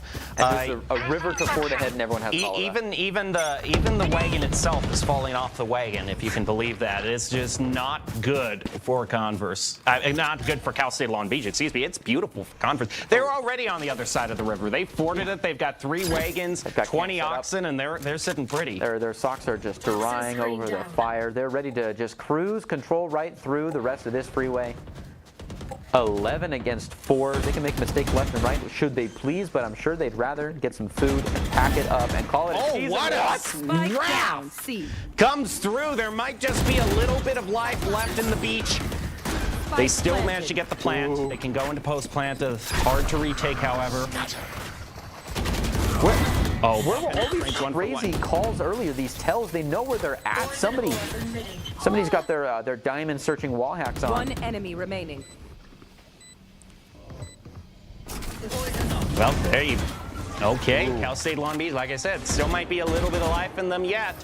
It's a long way to go, but they're starting down that path. It was a menacing play. I mean, where was the determinism to just pinpoint accuracy everybody's situation and use the snake bites to control the opposition? A satisfying thing to see, but it could just be a bump in the road for the team that's up 6 points. I mean, up 6 is a good mental barrier. You can take a lot of embarrassing whippings and still come out on top here, right? They are a 9-3 scoreline at half is also up 6. It's true. You're saying it's been kind of. It isn't bulletproof, is what I'm saying. It's been here for there as far as this half has been moving. You know, it's a statistic worth writing down. But there also is the point that if they continue at this pace, even if they fight a losing battle, if they can get 1 step forward before they get 2 steps back, they might just cross the finish line in time. Cover going out. Can they get rid of Bob Ross? Charisma, same position Raph was in last time, but Raph is off getting rid of Icy. Huge double pick there to make it 5-3. This push on C might just be rethought. They're going to use the door and might try to turn it into a B push, but Raph is hanging out there in that right angle and picks up yet another disastrous push for Converse and Cal State Long Beach. Looking like they're going to take this next round, although up, and my goodness, that's a little bit too much with the sheriff, wouldn't you say? Still manages to get a double, making the best of a bad situation. But CSU Long Beach, now it's just a 5-round game.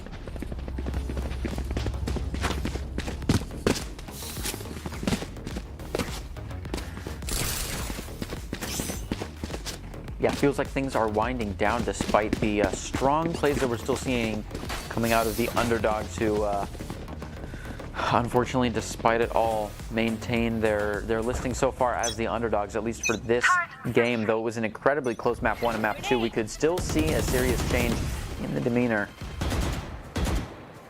But it's a very duelist mindset push coming in from Floaty to hold down these side angles and just throw in some menacing intimidation fire.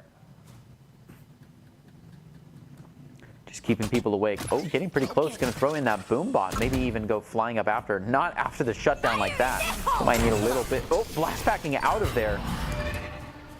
Certainly not feeling it. I thought for sure they were a little bit more confident, wanted to get the catch on them, maybe trade 2 for 1, but they're okay to stay alive and live another day. Fight somewhere else, and that somewhere else might just be C-site, despite the hasty rotation to A coming out from Long Beach. Could be a little bit too hasty. Over rotation, but not overextended. It shouldn't be too long before they can rotate back around. A little bit of pre-fire, showing a lot of diligence coming from the Valkyries here. They get an easy plant down. Arctic at the forefront of that charge. Puffin gonna cash in all those kill chips. Killjoy getting the lockdown down. The least pleasant snack food to have, kill chips. They're nutritious. Gobble up your ult orbs. They are good for you. Bob Ross. Oh man, showstopper to try to bring this back. Lands one onto Buzz. Too cleanly picked. Arctic tries to bring it back. Headshot onto Charisma. But they're just sticking this. I love this. They're sticking it, moving out to Mound. Even though they don't win the one-on-one there, they stick and win. Actually, they do win the one-on-one, so it's even more of a victory. Feel something over there. Bob Ross taking on a career in spray painting. And that's all it takes to just sit this time out in silence. I'd criticize you for a pun like that, but I'm hardly on the moral high ground to do so. So instead, I'm just going to focus on, I think that's excellent situational awareness by Converse, calling the timeout right then and there. They've lost 3 in a row. They positioned themselves up to such a beautiful position to take it. But already, it just seems they haven't been able to get a solid plant, like any sort of plant. They're either trying to rotate over. It's these initial one-on-ones, these first bloods, and I think that's where a player like Raph for CSU Long Beach is such a threat, because he's taking these angles that Converse isn't expecting. The right angle on B, you know, a lot. It's just one click, and he's got this team up to an advantage. I think the way forward for Converse is if we see Raph as the first blood, if they're able to get him, then there's a really good chance that they are able to get a successful plant. Right. When you have a player that's worth more than his 20% of the team, it's important to get in there and take care of it, and letting that be known early on. I mean, they're kind of slipping down the well here, and it's important to cry for help when your voice can still be heard near the top. And if they can take out that greater than 20% in an early blood, could be good to have. Puffin, wow, really leading the charge here. Still 21-7, staying in the single digits. The only person so far to stay in the single digits on deaths.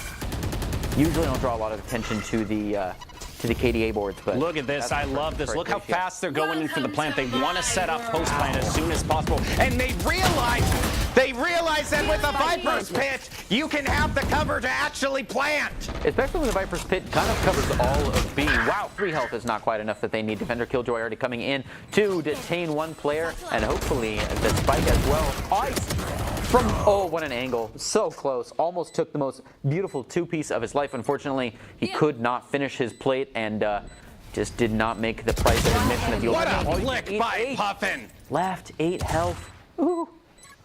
A little comfy. That's okay. Buzz is going to take care of the rest of it. Look at that. And Charisma goes down. They actually won that round. Thrifty, 12 points. Match point now. Isn't that a bit of a coinky dink? I've taken the chopped up horse out of the wood chipper and tossed it into an incinerator.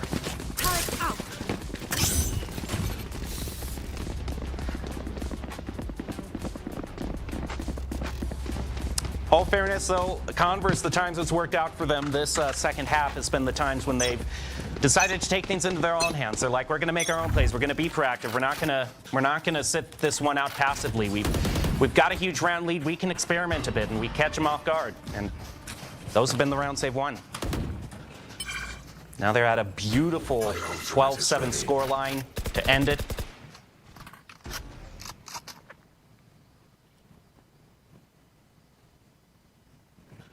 Well, all is quiet on the final frontier.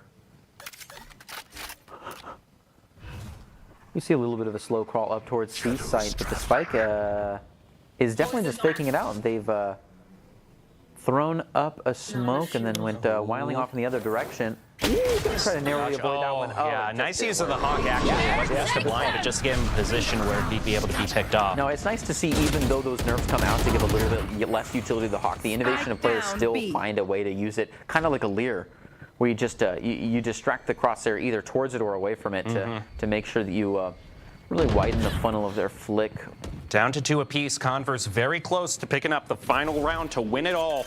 And they're going to be able to get the plant down. 30 seconds left. A little bit too slow on the retake from Cal State Long Beach. So here we go. Converse, they've been the #1 seeded team. Cal State Long Beach has been on a tear of upset victories, but has their luck finally run out? Icy getting ready with the blind, throws it up, moves up to the teleport. Does he know they're sticking it though? Does he know? He doesn't! And Cal State Long Beach gets it! It is not over. No. They're fighting tooth and nail, and now the difference is not 6 points anymore, it's 4. Admittedly, they're hanging on to match point here, but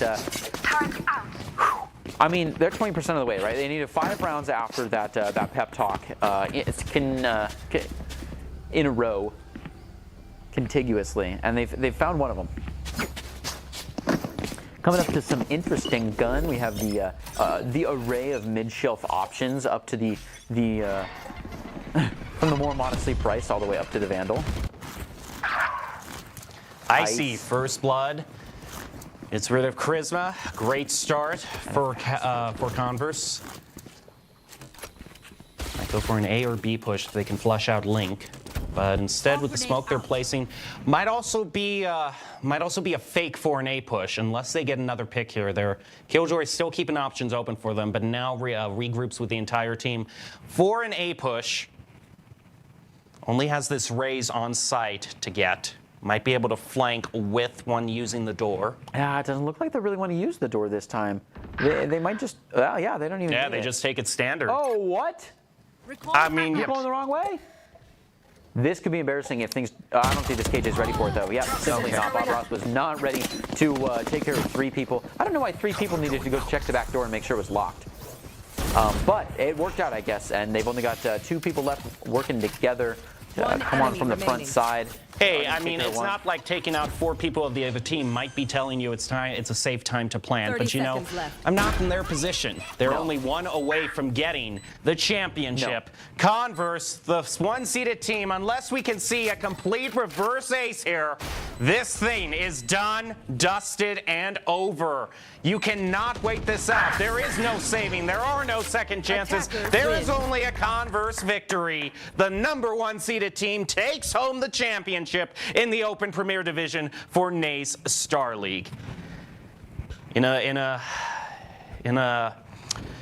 match that had a lot of joy, sadness, yelling, but mostly yelling. Jump scares. Oh, there were jump scares. Puffin and Wildfire. I mean, you gotta shout out Puffin for that op play in the first half. That was exceptional. It led his team to a huge advantage in a lead that they just rode to victory. Congratulations to them. Well, get ready to level up your gaming experience with Walmart's free event Game On. Dive into our gaming den for an immersive journey featuring the latest from Meta, Xbox, and PlayStation. Enjoy free giveaways, gaming stations, and expert tips. Click on the Twitch panel below or link in chat to find an event near you. Don't miss out. Let's game on. And also, last year, more than 120 players from over 25 teams joined our Super Team page to raise over $30,000 for Extra Life. Join the NACE Starleague Super Team page to help change kids' health and to change the future. And if you've already created an Extra Life team, connect with us on NACE Starleague. And then finally, Duncan. Our NACE Starleague spring season is possible thanks to sponsors like Duncan. NACE Starleague runs on Duncan. Well, it's certainly been a long day. Two matches going all 3, and them being all very competitive to the end. But you can't really ask for more when it's a grand championship. We have seen so much. I got to ask you if you have any final words and thoughts. Oh, yeah. And I mean, a tight competition is exactly what we're here to see. It's a little bit of a bittersweet end to the underdog story. You know, you hate to see them fall, but it only stacks the dominoes a little bit higher. So I'm ready to see everybody come back nice and strong next season and battle it out as close as they did tonight. Well, that's going to do it for this championship match. 2 Valorant champions have been crowned. Congrats to them both. St. Clair and Converse both winning the crowns. That's going to leave it for us tonight, though. We'll leave you with the top 5 plays of the game from the last match. But have a good time, and for love of all things holy, get some sleep. We'll see you next time. At all. They were already With the triple. A B in his bonnet. Wildfire. Out for blood. Does find one. Oh, nice. Nice flick there. Spots the... As the plant is now down with not a lot of support. One man left. And he Are you kidding me? Are you actually kidding me? Playing on the line. I don't know if he knows, but Floaty is coming in after him. Sure enough, here's a little bit of the firefight. Floaty now has to cover up for a man, and it's not going to go very well as Puffin goes down. Sorry, right up. Oh my goodness. 3 for the read. One, and just distance takes one on the elbow. It's not quite there. He lands it, the clutch. What a play! Fire gang is here. Sure enough, we see You should run. all of the defensive side sprinting over, which is to be expected by Converse. So they're going to back. Quitting isn't easy.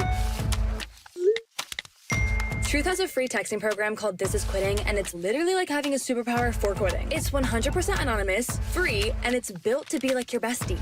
Text TruthMC to 88709.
Quitting is...